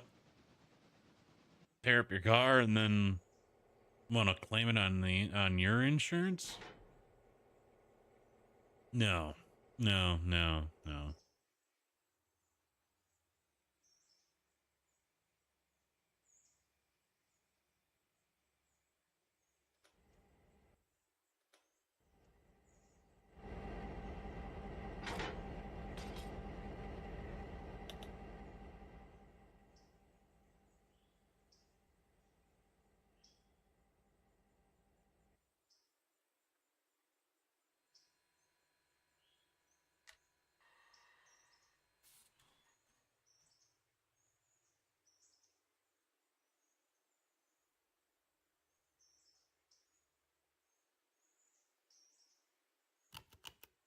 I forget who I had the car loan through.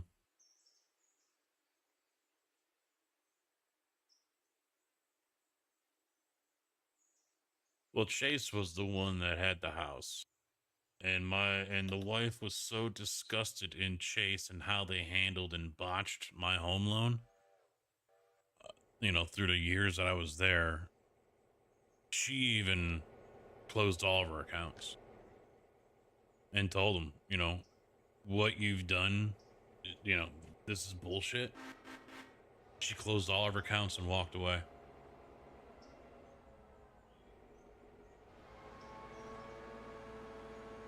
And she, going into all that, she had no issues with Chase. She thought they were solid, they were good. And she's like, after seeing how they treated you and botched the whole process, and it was just, I would file the paperwork and get the acknowledgement that they had received it and were processing it. And then I would get the same paperwork all over again and someone else calling me saying they don't have it and I need to fill it out. That's how bad it was. And the one chick that I was always dealing with, she got to the point where she said, you know what? No. She basically started handling it personally because she was getting tired of the same thing, the paperwork getting submitted, they saying, yeah, we have it, and then sending me out the paperwork telling me to fill it out again like a week later and acting like I never sent it in the first fucking place. And she's like, it's right here. I'm looking at it right now. And they want you to do it again. I said, yeah. They said they didn't have it. It was just nuts. You call 5 times, talk to 5 different people, and get 6 different answers. She couldn't believe it. Dano, how you doing?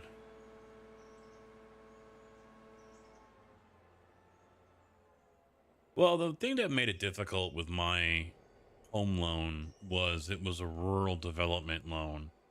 And unfortunately, with the USDA, and that's who the backer was, the sunset date was in concrete, basically. And so that was the issue that they were having, was getting all of that sorted out while keeping the same end date for the home loan. They refused. Chase was refusing to rewrite the whole loan. They wouldn't do it. They wanted to keep the original loan, just remodify it and change my payment. Which, if they had done it right the first fucking time, it wouldn't have been an issue.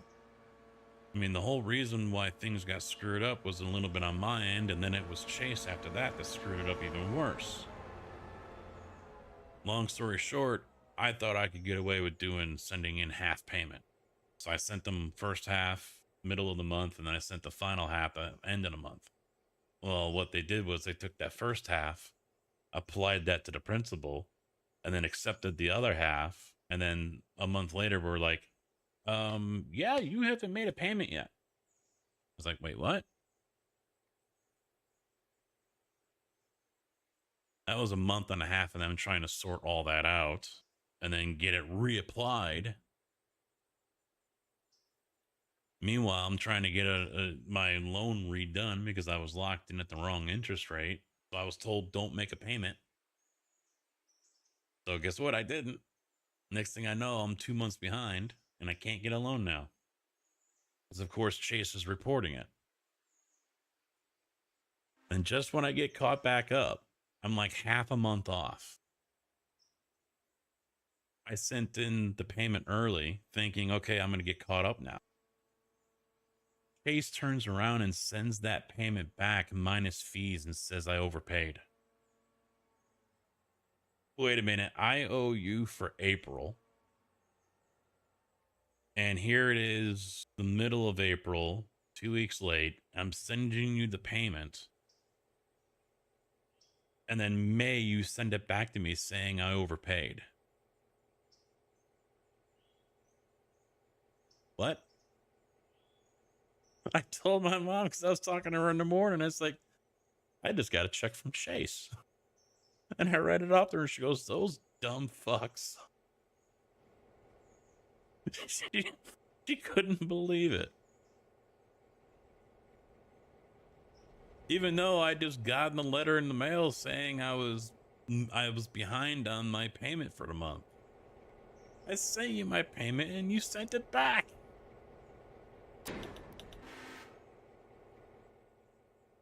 The wrong way with the son of a bitch. I mean, some of this stuff you can't make up. And I remember when I first started dating the wife, I'm telling her some of this stuff, and she was just like, I don't believe it.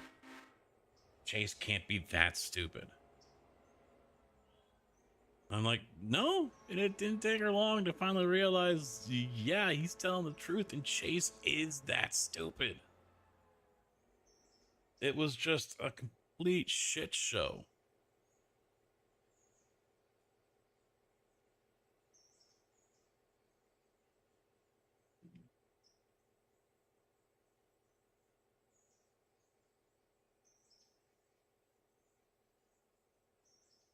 The sad thing is banks like that, in situations like that, calling them constantly doesn't do anything. They leave notes on your account and that's it. It's not like you can force it along or get it to go faster or something like that, you know? It doesn't really do anything.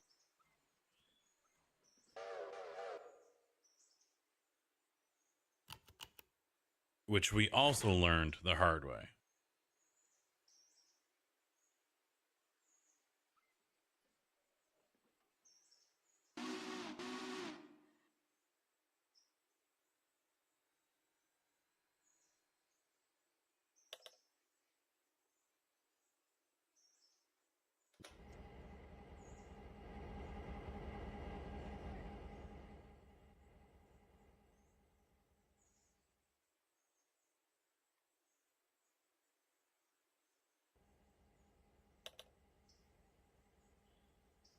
Unfortunately, the mortgage company that we have with the house currently, they're not ass clowns.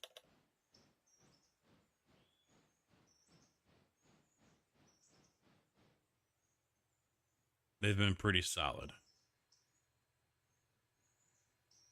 But it's not a bank, it's a mortgage company, which we were a little leery about going into it.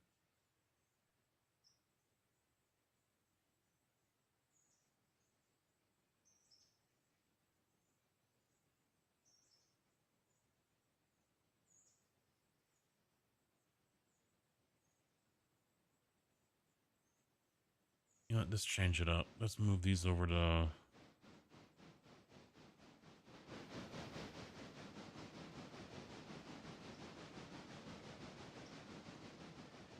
E2.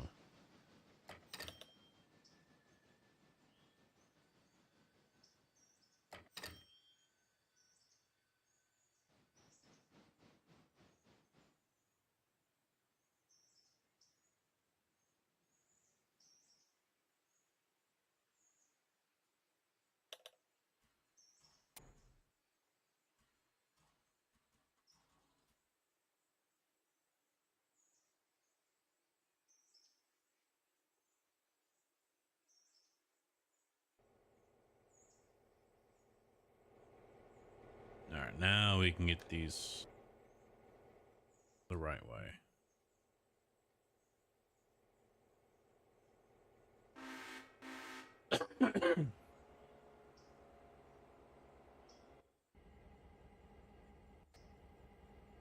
I'm not looking forward to having a car payment again, I can promise you that.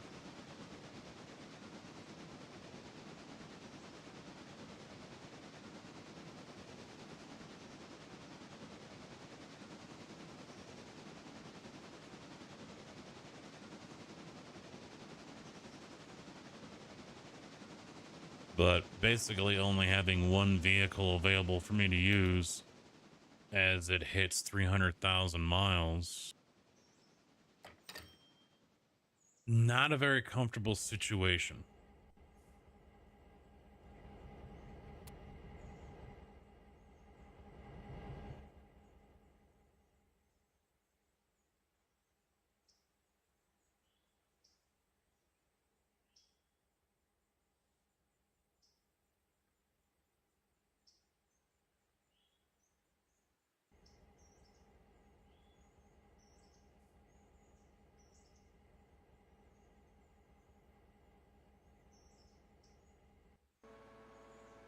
Plus, as the way the wife and I look at it is,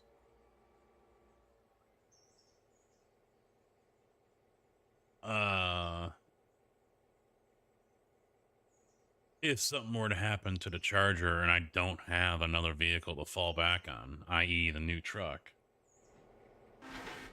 then first off, we're stuck having to rent a car, which we don't really want to get stuck doing like we did when she flooded her Equinox.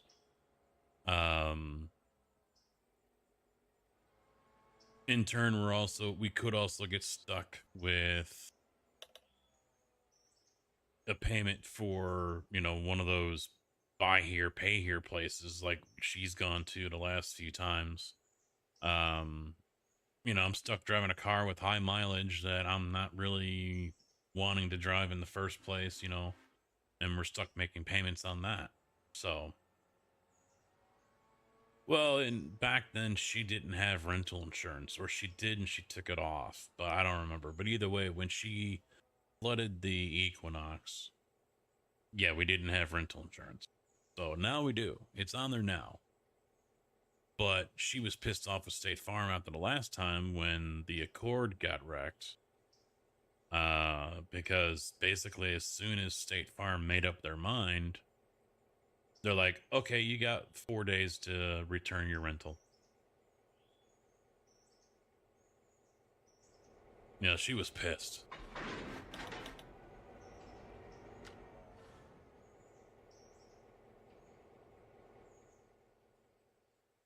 She didn't even have a week.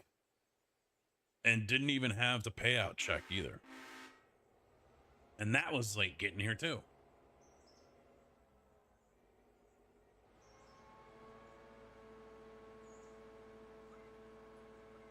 Well, the one that she's gone to for the Hyundai and the Accord, I mean, they're popular. They're popular in Joliet. They seem to be good people. I think her dad knows the owner. I mean, it didn't help us any, but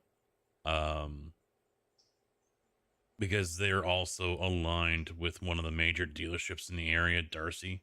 So I think they get cars that Darcy doesn't want to have on their lot. So not all of them are from the auto auction. So I mean, they've got connections and they've been around for a long time. So it's not like there's some fly by night here today, gone tomorrow place, which was, you know, I was nervous about in the first place. But yeah, they've been around for a while and they move a lot of cars.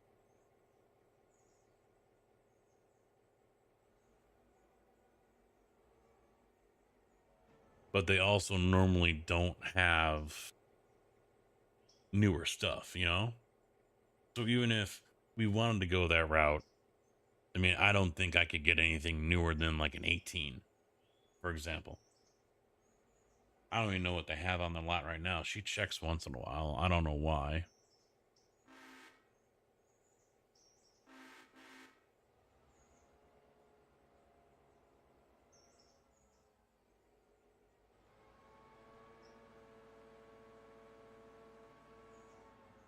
They've got a 2007 BMW M3. What this says BMW 3. They've got 2 cargo vans, a Chevy HHR for 79 for 8 grand. The BMW is 10 grand. A PT Cruiser, a 2008 for 6.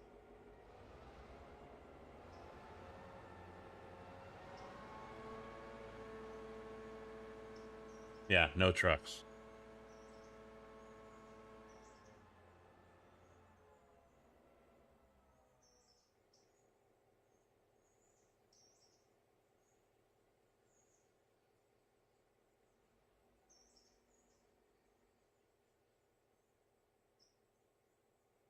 They had a Denali there last year. And I was like, ooh. But of course, that was gone before anything happened. Pearl white. I think it had like 119,000 miles on it.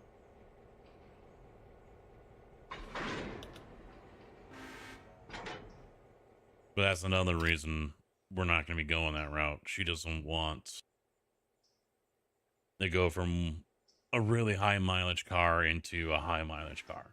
So basically, the Dodge Ram we're going to get is like 30,000 miles. 40 tops, maybe.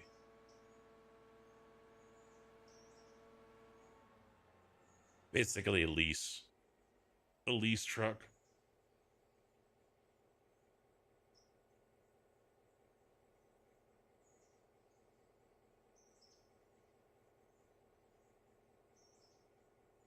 Oh, a lot of them are. I mean, that's the saying. You know, the old saying was, if you have to ask how much it costs, you can't afford it. And the same as that is, you know, if you can afford an Audi or a BMW or a Mercedes, you better be able to afford the repairs. So, I mean, it goes the same.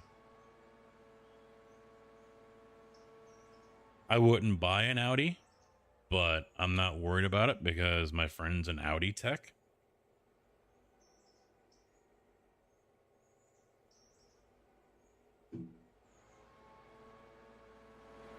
Although I'm not driving my car to downtown 1000 North Clark Street.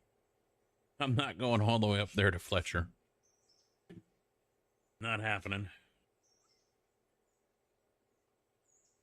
He lives an hour away. So, I mean, that's how he's got 2 Audis. He's got the smaller SUV that he's had for a few years. and he bought it for 12, I think, or maybe less than 10. And he repaired it himself. I think he said he basically got a $30,000 vehicle for like 10 or 12 grand or whatever. And it's still going strong now. Because I think it needed a cam or something like that. I forget. But basically the owner of it, when they heard how much the repair was going to be, just, all right, take it. Don't want it anymore. And I guess they were going to send it off to be junked or something like that. And he's like, no, the car is perfectly fine. I mean, it was low miles and everything. So he bought it off of the dealership on the cheap and repaired it himself.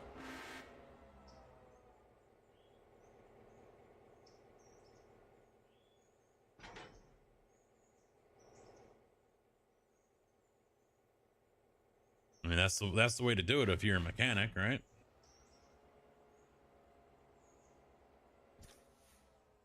Yeah, you're not nickeling, no. Those are people who are ignorant to the truth. To reality. They're ignorant to reality.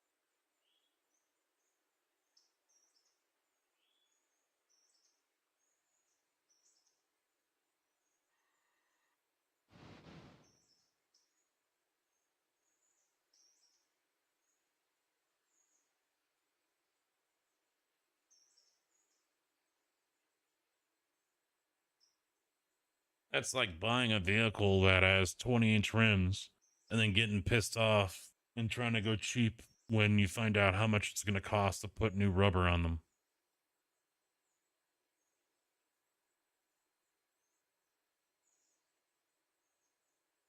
Yeah, the F-150, it comes with Pirelli Scorpions. E-Zeros. Oh, cool. All right. Oh, damn, I got to replace one. Oh, I can't just buy one? They're how much?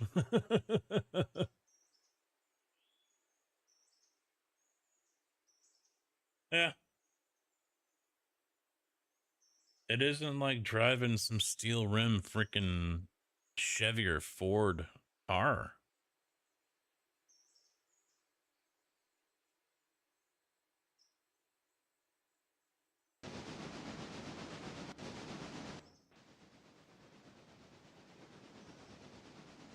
Yeah, if I go and get the Dodge Ram and it's rolling on 20s, which most likely it will, I'm already expecting to shell out over $1,000 on new rubber.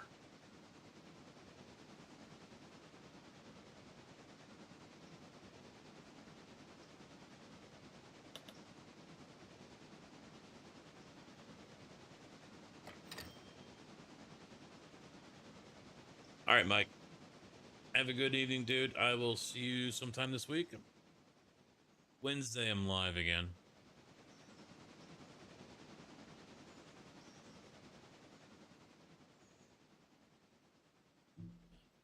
I mean, am I going to enjoy shelling out $1,000 for new good? Well, I mean, I don't know if I'd go with Goodyears, but am I going to enjoy shelling out that kind of money? No. Am I going to try to find something that's cheaper? Yes. Am I going to go bargain basement? No. At some point, yes, I do bite the bullet and pay what I've got to pay, but I don't usually do Goodyears that much anymore. They don't last that long for me. Yokohama's been pretty good for me.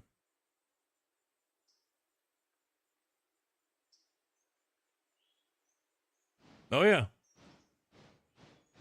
Yeah, you see Audis going down the road. If they're not in a covered car carrier, they're all wrapped in that white plastic protection. Not even a year for me. Goodyears don't even last a year. They're too soft of a tire.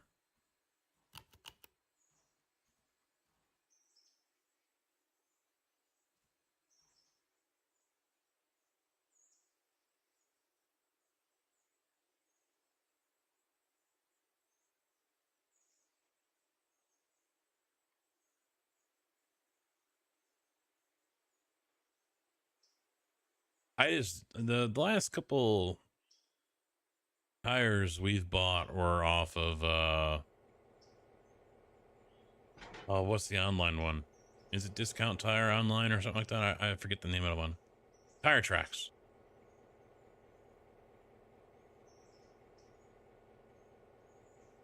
Or maybe it was Discount Tire. I don't remember. We bought them online and they were here in a couple days.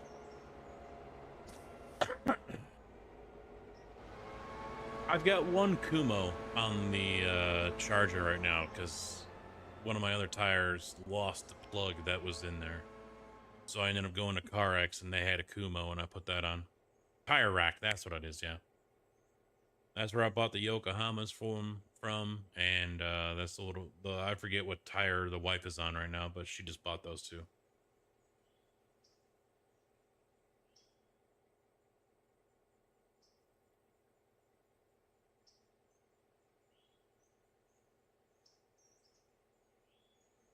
Yeah, I've tried going to the tire barn that's down here in Champaign a couple times, and they're always, nope, sorry, can't help you. Too busy, too busy, too busy. All right, fine, fuck you. I'll go somewhere else. I just go to my dealership. The wife hates that, but I just go to the dealership. They're good. Yeah, Yokohama's good. Not as expensive as the others. Solid tire. Cooper is what I stay away from. I've had nothing but issues with Coopers. Always losing air. The Dakota had it. The wife has had it on the Equinox when she had that. Coopers are just, yeah.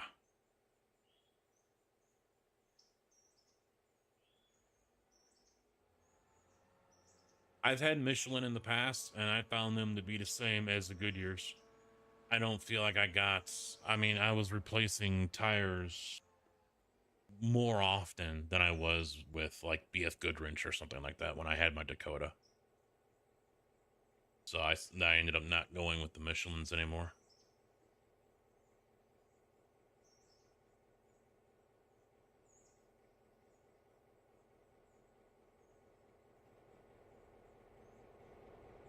Hankook is a good tire too.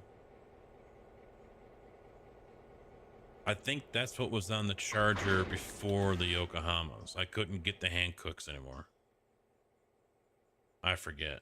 Maybe that's, yeah. I don't think I could get the Hankook, so I ended up getting Yokohamas instead.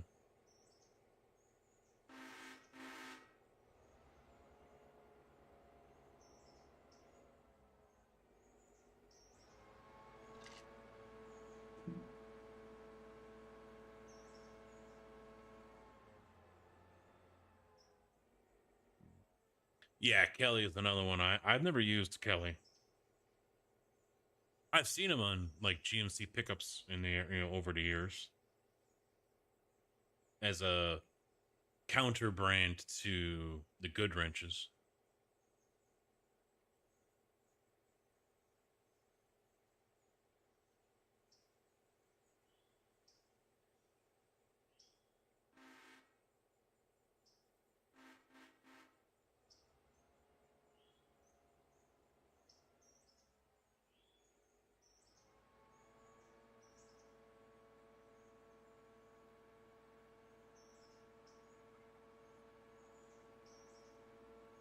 One thing I haven't decided is the Dodge Ram when I purchased one in August. And I've got time to think about this. Most likely, yeah, it's probably going to be a 4-wheel drive. That's what I'm going to aim for anyway. If I don't get it, then I'm not going to be heartbroken. But yeah, I'd like to get 4-wheel drive. But a lot of them don't come with beefy tires on there. They're going to be street tires. I think the one that I showed you guys a couple weeks ago, the GT 1500, had street tires on it. Do I stick with the street tires? Or do I put some all-terrains on? I mean, I don't see a need for the all-terrains. I don't do any off-roading, so...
Looks like my GT's already sold.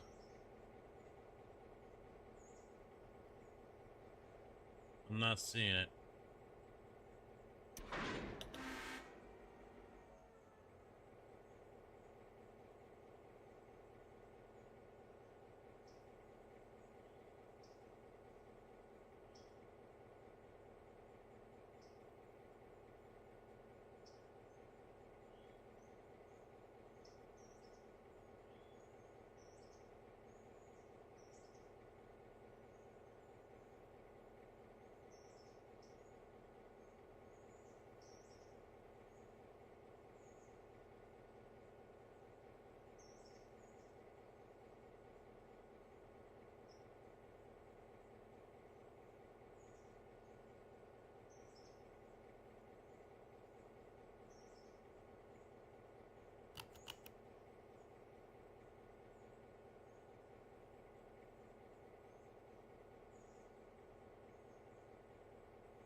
Oh, there's no 23s. Oh, there it is. I'll go 24.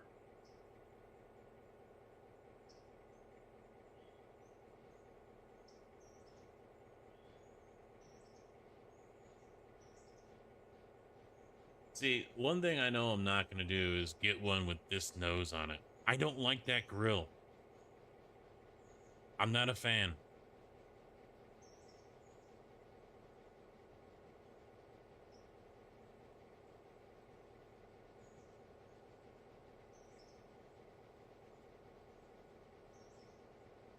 I don't like that either.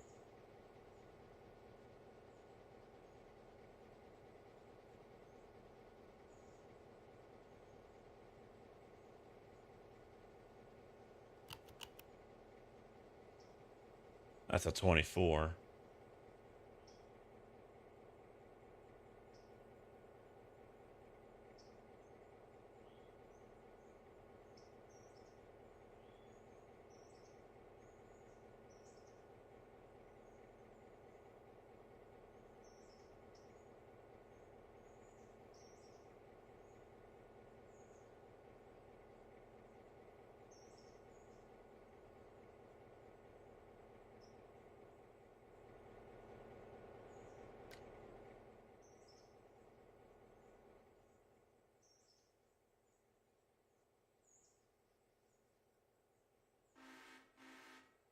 Yeah, I'm going to be putting an exhaust on it. I guarantee you that. It's either going to be a Flowmaster 40 or go a little quieter and go with the 50. Got to get something out of it, you know?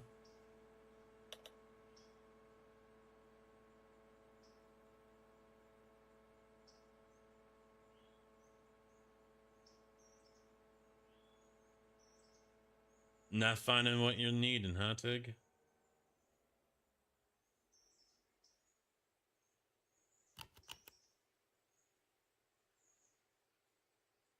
This one ain't looking too bad. I mean, the price is a little high still. I don't like the month. The wife is definitely not going to go for that. Definitely not going to go for a 996. That's got regular tires on it.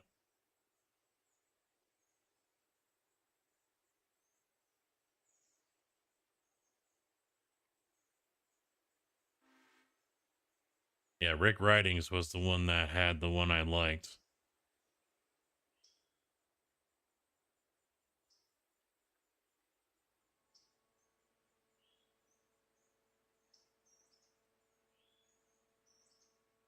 This is what I'm talking about. Finding a nice one like this. Under 40. Under 30,000 miles on it.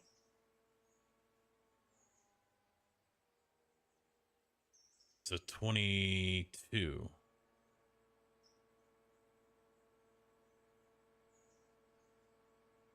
Satellite radio.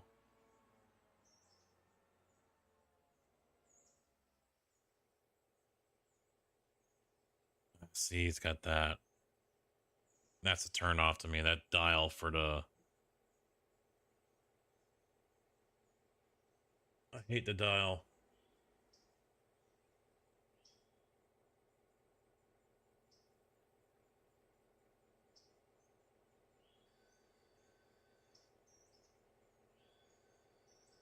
See, 22 must be where they changed. Yeah. I don't know if they changed the headlights in 22. See, there's two different... Unless it's the grill, I don't know. Two different headlights. So here's another 22. Rig is doesn't, yeah. It's got those headlights on there. So they must have changed the headlights at some point during that year.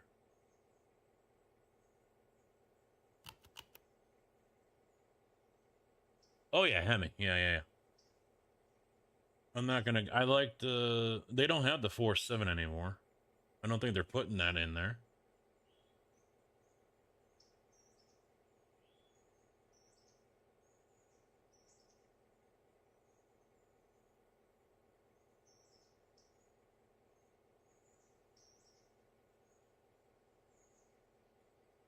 Yeah, I'd love to be able to find another GT, but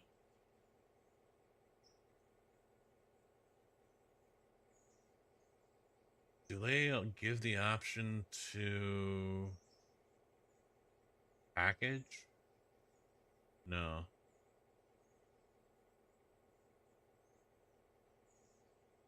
It just gives me for RAM and that's it.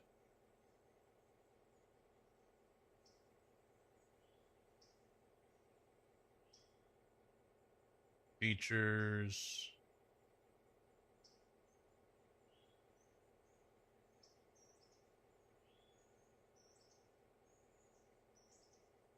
It's definitely going to have keyless start. I can promise you that.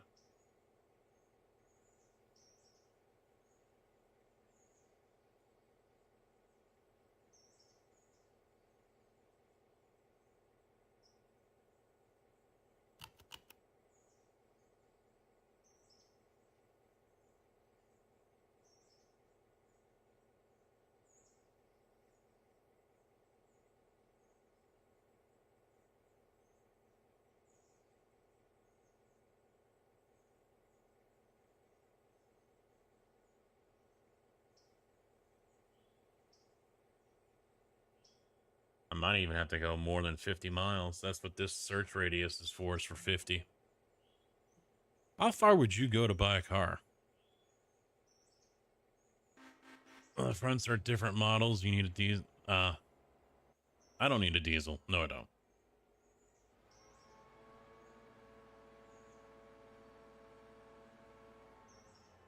No, that GT I showed you guys a couple weeks ago didn't have the dial.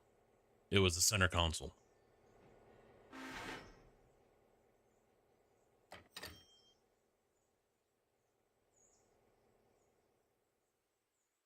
Which I didn't know they brought back.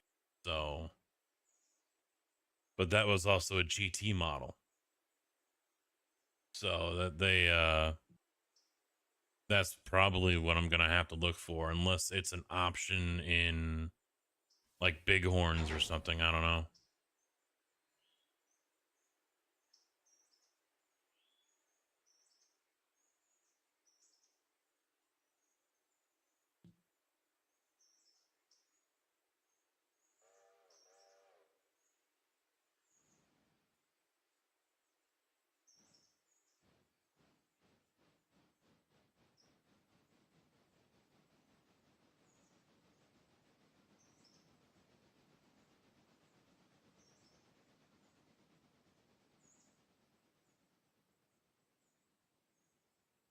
Well, I mean, some of these that were coming up were over 3,000, 300 miles away, 250, 300, and the prices actually seemed a little better. So that's something I'm gonna have to kind of keep in mind. Head out by, I mean, 300 miles. I think that puts it St. Louis area, whatever. Well, there was one.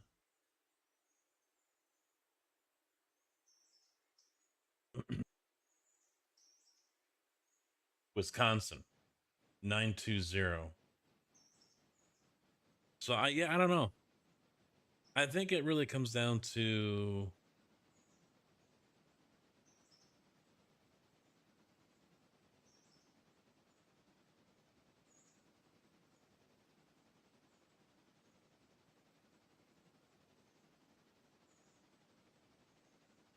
the GTs were only in the 22s.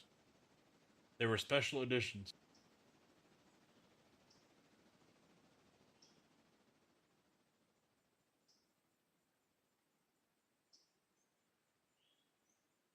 There you go. Center shifter.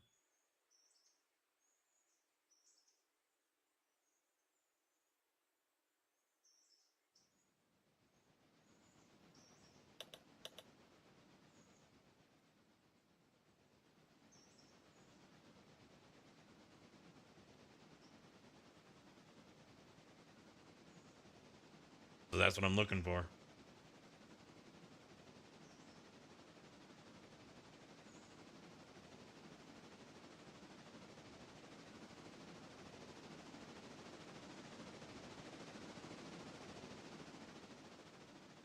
The fuck?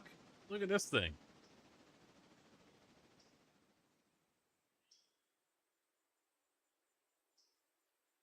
The wide body kit.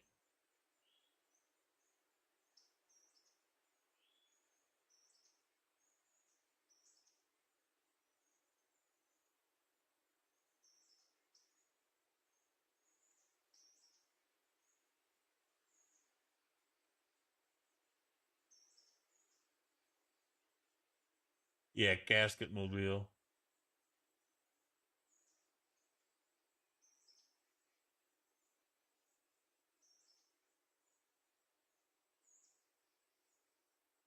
Yeah, okay.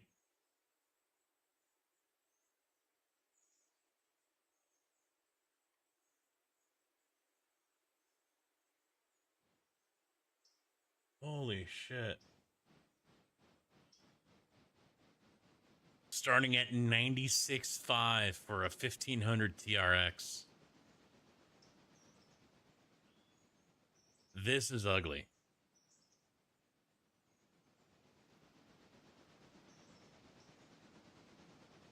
That grill right there, the way they have it, that's ugly.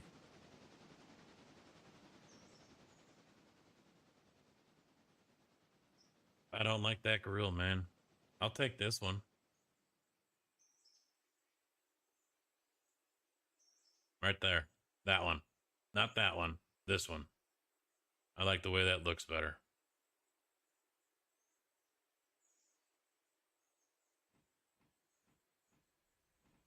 1000 RHO.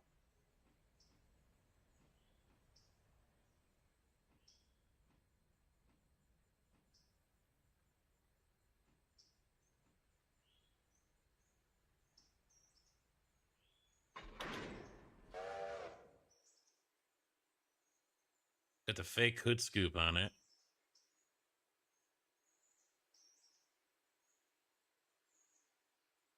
Got the center shifter.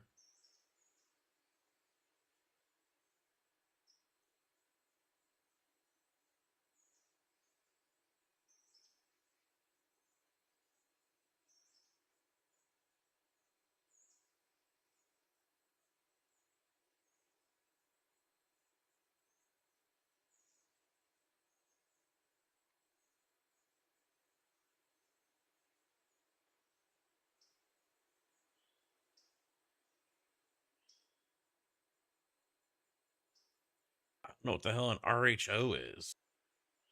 Twin turbo. It's got that inline six Hurricane.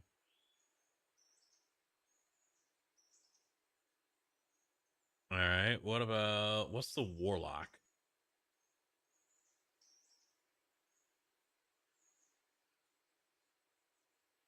$56,600 for it.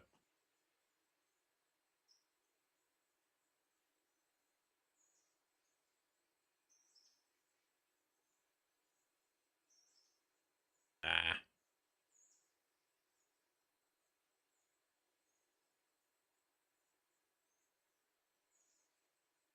$88,000.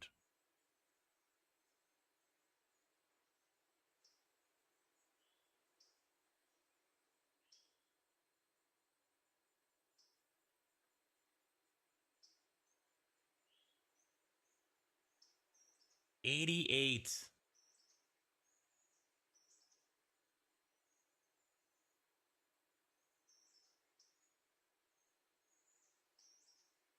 You got the Bighorn, 62, 63, 64. You got the Laramie, 70.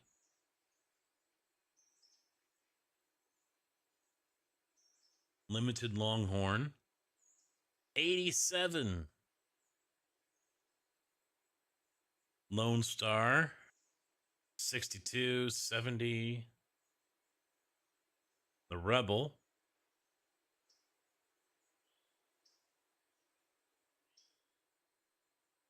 Then you got your Tradesman's.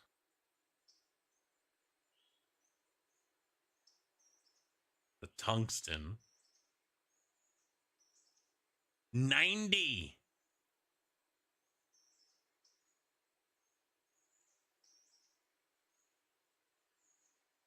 Fuck that noise.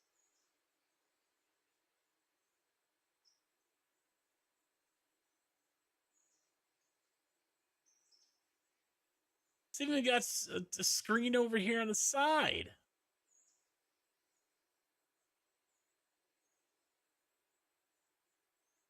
I mean, it's fully loaded. Kiplish system.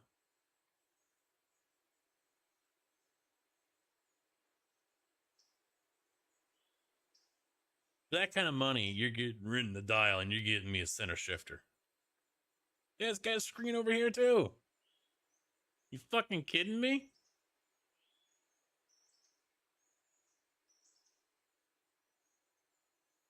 Fucking hell. 90 grand.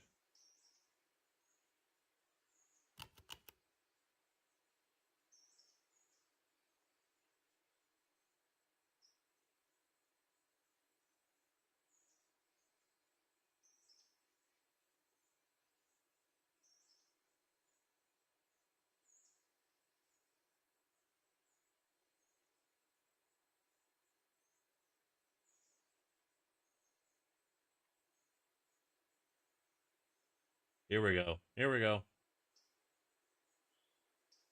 22,800 miles. They want 47 for it.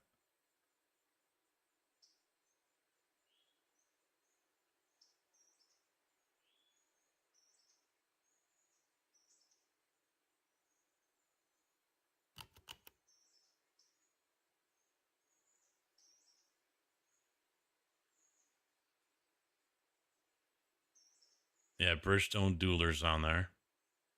This might be the one I was looking at before because it's the same Rick Ridings.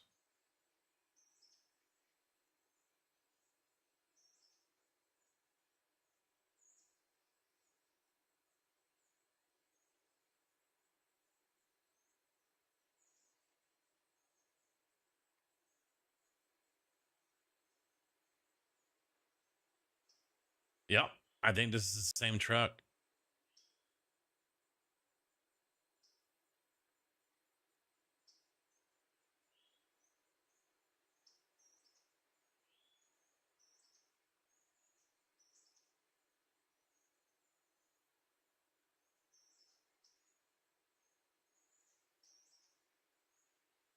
$130. Yeah, I've heard they were already over 100.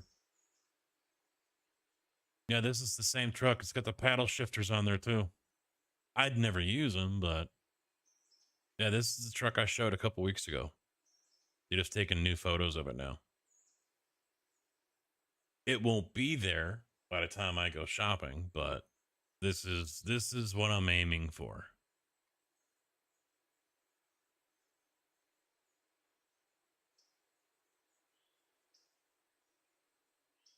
So at least you guys will know what I'll be driving when I when I tell you I bought one in July or August. August is basically the deadline. I'd like to have it by the time we go on vacation.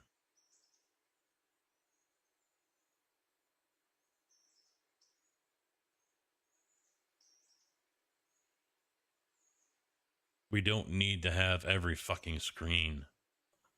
What the hell?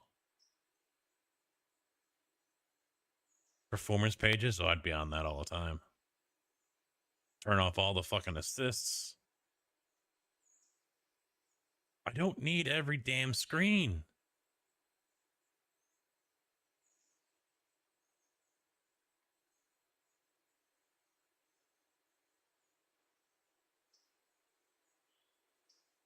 I also got the sunroof.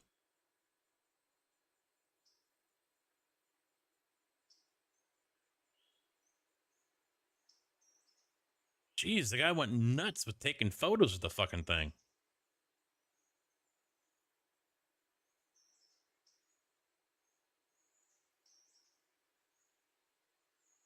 Everything else is Rebels. So here's one. 14. Oh, that's a Rebel. I was going to say 61,000. Not too many used that are not Rebels. I don't want a Rebel. That's not needed. Oh, maybe I do need a Rebel. Look at that, yellow.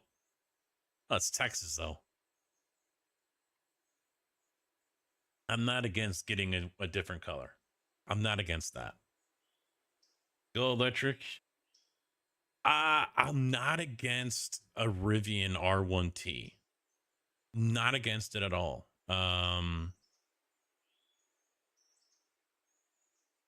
You know, I've got the 220 outlets out in the garage, so that's not really an issue.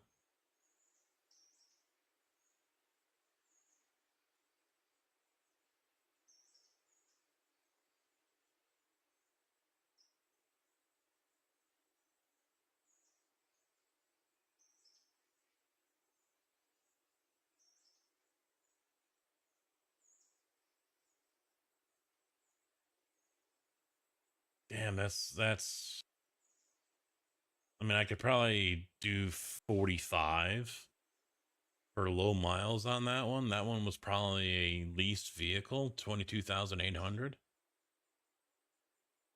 No way in hell that is going to be still available when we go shopping in 3-4 months. No way.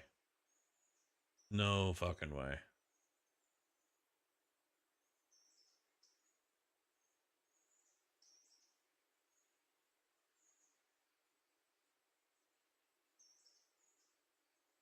All right. I gotta wait for the passengers to come through before I can move 10. Got one coming in over there.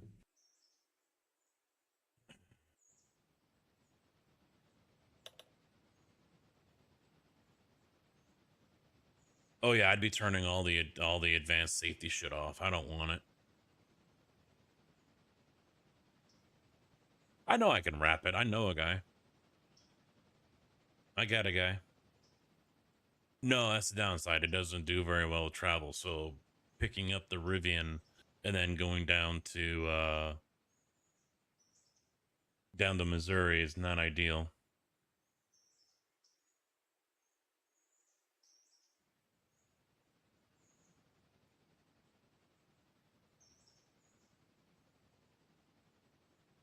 See, the thing I don't like about the Rivian truck on the inside, and there's no options to change it. I talked to the guy myself when I was there. I don't like this. I don't like this all right here. And I said that to him because they were checking the door gaps when we were outside pouring one day, and I was waiting to offload. And the guy's like, "Oh yeah, go ahead and jump in." I'm like, no, dirty boots and everything. I don't want to be getting into someone's soon to be sold car. But I saw there's a big ass gap right here. And I'm like, you guys don't have a center console that connects to the dash? And he goes, no, because then how are you going to get your Bluetooth speaker out? Because there's a Bluetooth speaker down here on the front side. And I'm like, I don't care about that. I don't care. So, I don't, that's ugly to me. That center, but I love the side hatch, the side door there. I wouldn't be using it for a grill. I'd probably put my golf clubs in there, but I do like that.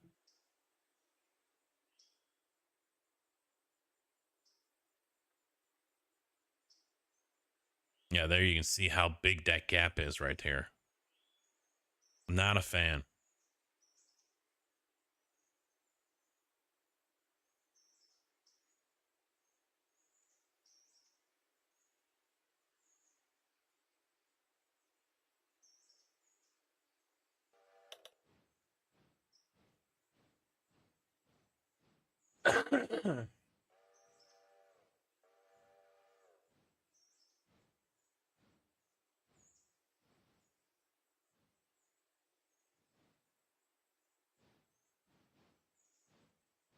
Yeah, the gap is too big. That's a snowflake truck. You know what? My thought was I'd buy that and then take up on the offers that are going around. I hate to do it though, but you can get a solar panels installed. But one deal I heard was that basically you sign over your property tax rebate or whatever for like 10 years or something like that. Whatever bonus you get on your property taxes for having solar panels installed on your house, the rebate, you sign that over to them for like 10 years or whatever it was. I don't know if that's legit or not, but the garage out back where I'd be parking this, no blockage from the sun, and it's a good sized roof, so I could definitely get 2 rows, 3 rows of solar panels stretching from one edge to the other. That's a lot of power I can generate on that roof. And so whatever I'm not storing into the vehicle goes right back into the grid. And since we don't use a lot of power in the first place in the house, because me and the wife, we're making money. We're getting paid.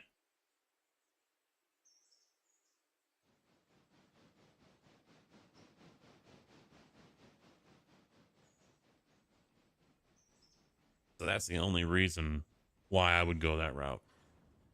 But yeah, taking it on a long distance travel, not ideal. And I'm not a fan of the wife's SUV, so we're not taking that. I don't want to take her vehicle, so unless she gets a new one.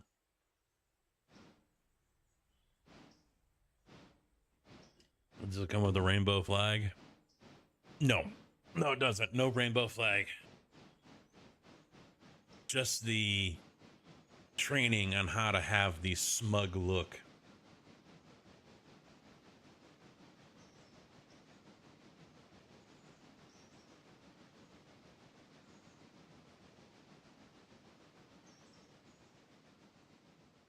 But you know what? I mean, that's the only reason why I would go that route. I don't have to worry about gas. A charge should last me almost all week. And so most of the 7 days during a week, those solar panels are putting right back into the network. They're going to pay themselves. I mean, forget the freaking rebate on our house. I mean, the money that we're going to get by putting that back into the grid, probably going to be more than what the rebate's going to be. I don't know. I haven't looked all that information up, but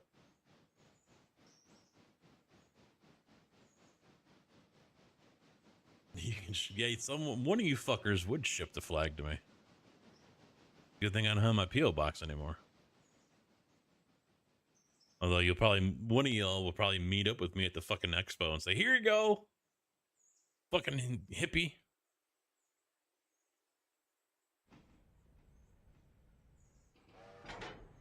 I just remember that hippie comment as I'm, rolling out a stack of hundreds.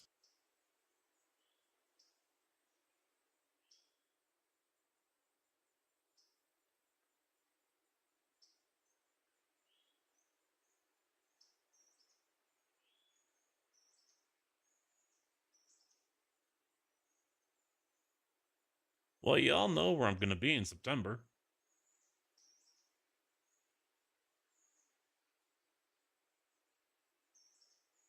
It's worth going. Definitely worth going. I'm looking forward to it. The video I shared last week of the podcast, talking to George, who's the main guy behind the expo. It's sounding really awesome.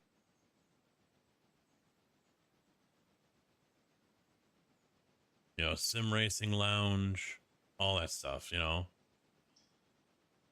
events, giveaways.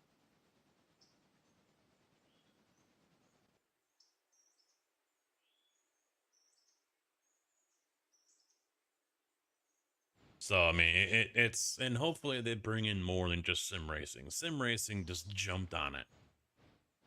They jumped on that bandwagon quick. And, in the interview, George was saying that he's a sim racer too. He's been on the service since like 12 or 13. And so he, it's not surprising that sim racing has jumped all over it, but he's hopeful he can get Giants to go with Farm Sim. I think he's close to that. I know he's trying to get SCS to go with ETS and ATS. So, and he also said there's a good amount of companies that, this is your first time. Let's see how this goes, and then we'll talk. So they might not be there this year. They're going to be there next year. That's why he's hoping to get like 2,500 people base minimum 2,500. He'd be happy if he got 5,000. He's got like two minimums. One's 25 and the other one's 5,000 over 3 days. So we'll see. I'm not going to be driving the pink truck. Hey, by then I might not have Pinky anymore. If IMI buys us and they ship us new trucks, I might not have Pinky anymore.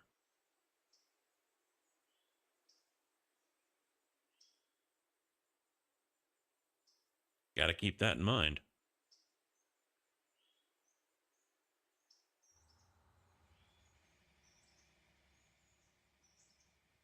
Yeah, I remember that, Salem. How you doing, by the way? Oh? They put bad guys in it and mix them around. No.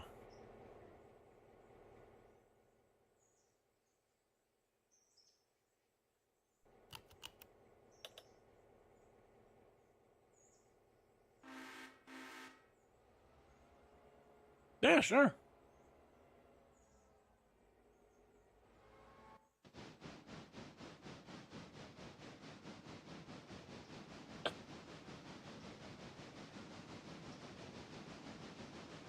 You kind of have to make it quick, though. We don't have much time left before I sign off.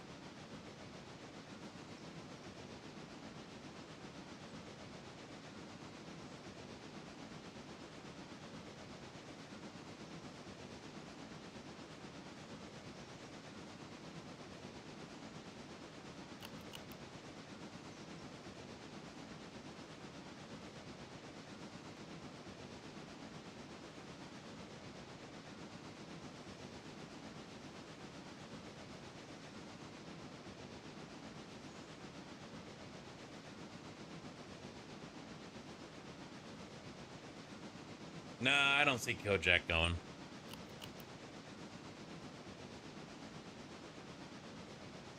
I could see Tigger going, but I doubt it.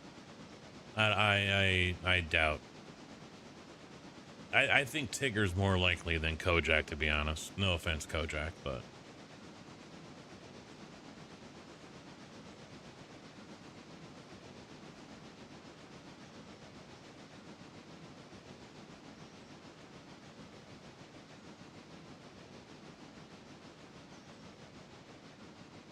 I don't know what happened with your first message. It might have gotten blocked. I got nothing over here. Because all I see is or as a tool for some kind of engineering core. So I don't know if YouTube has been known to be pretty freaking petty with the blocking of messages. And I don't know why. It's not like I have it cranked up or anything.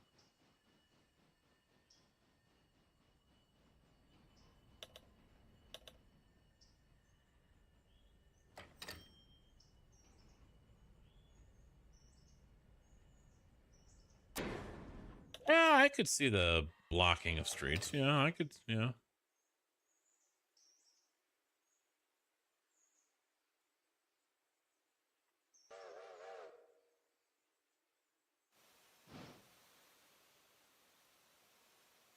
Yeah, that's a YouTube thing. I don't really have any control over it, unfortunately. Someone else was trying to say something one day, and he's like, fuck it, and he came over to Twitch. Just whatever word or combination of words. I haven't looked into it, but my guess is a word or combination of words that you used was enough for it to be triggered somehow, some way. I don't know. Oh, he's not going to ban Canada. Shut up. We're just going to bomb you back to the Stone Age. That's all. You guys can still come over. We're just going to buy you.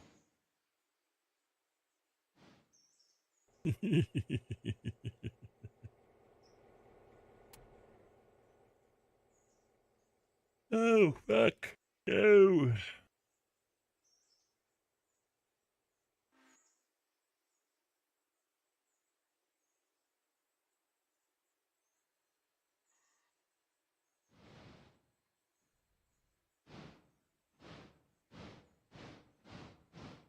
Yeah. We joked about how Twitch is going soft with banning terms and words and shit. YouTube was like, hold my beer.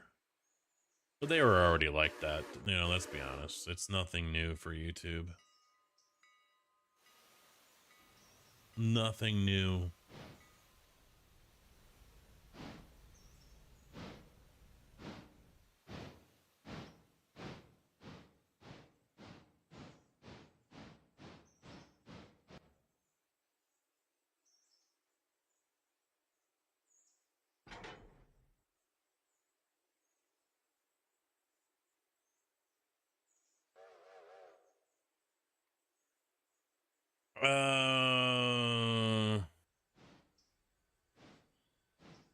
I thought I saw the peninsula was trending on Twitter, but I didn't read into it.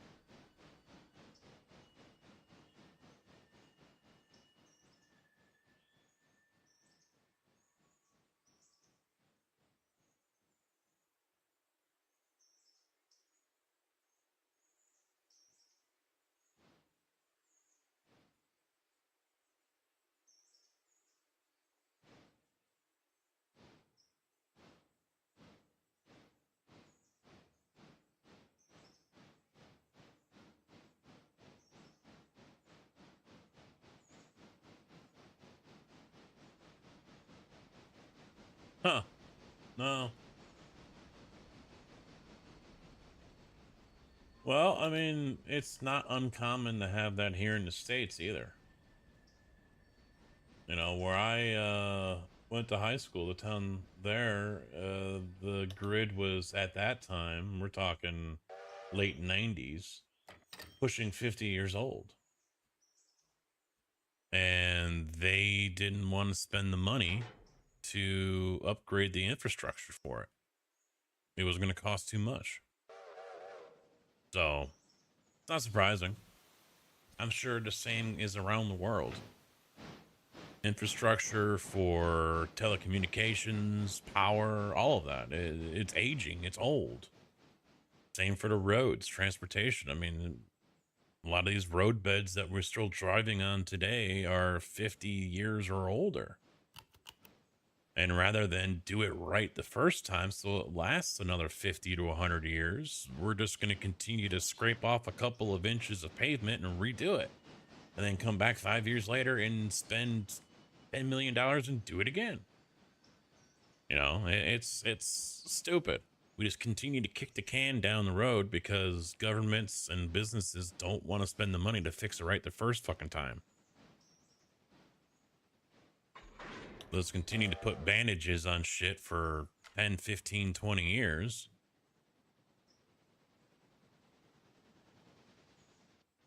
And then sit there and wonder why people hate them. If you fixed it right in the first fucking place, you wouldn't be having these issues right now and people wouldn't be hating you. Well, they'll probably still hate you no matter what, but still.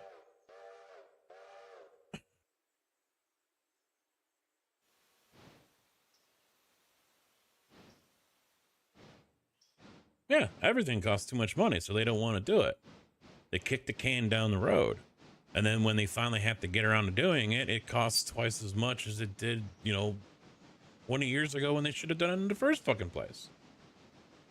Just bite the fucking bullet and do it. Yo, you about done? Tick tock, motherfucker. Yeah, I am about done, because it is about that time.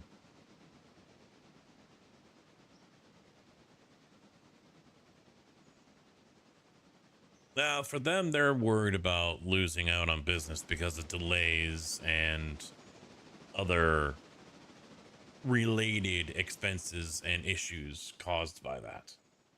So, you know what? Do it, get it done, bite the fucking bullet, then you don't have to worry about it for the next 50, 70, 100 years. Stop being lazy, cheap bastards. I mean, and on top of that, they only set themselves up for lawsuits and everything when shit goes wrong. That's bottom line right there.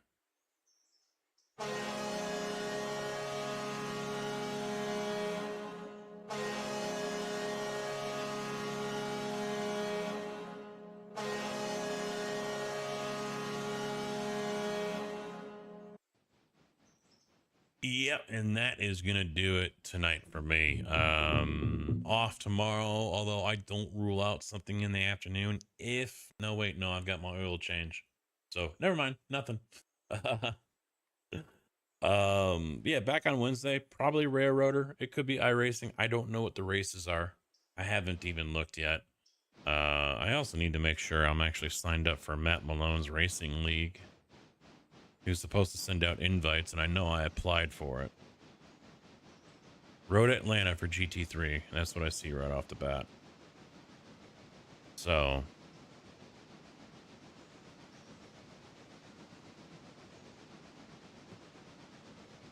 Best horn ever. You shut your freaking Canadian mouth. All right, guys. Thanks for chilling. Thanks for hanging. I'll see you back here on Wednesday, and we'll go from there. So have a good week. Thanks for watching. Good night.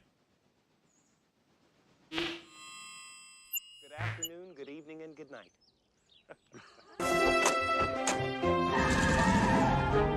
Bye, diddly eye. So long. God bless you. See ya. Goodbye. Bye-bye, Homer. Take care. So long. Bye-bye. Ta-ta. Bye, everybody. Bye-bye. Sayonara, dude. So long. Bye-bye. Bye-bye now. Bye. See ya. Bye. Bye-bye. Okay, I'm going. Take off. See ya. Bye.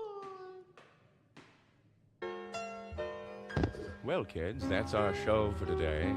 And now, in the words of Mr. Cole Porter, every time we say goodbye, I die a little.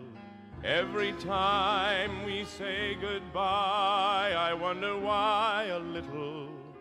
Every time we say goodbye, goodbye.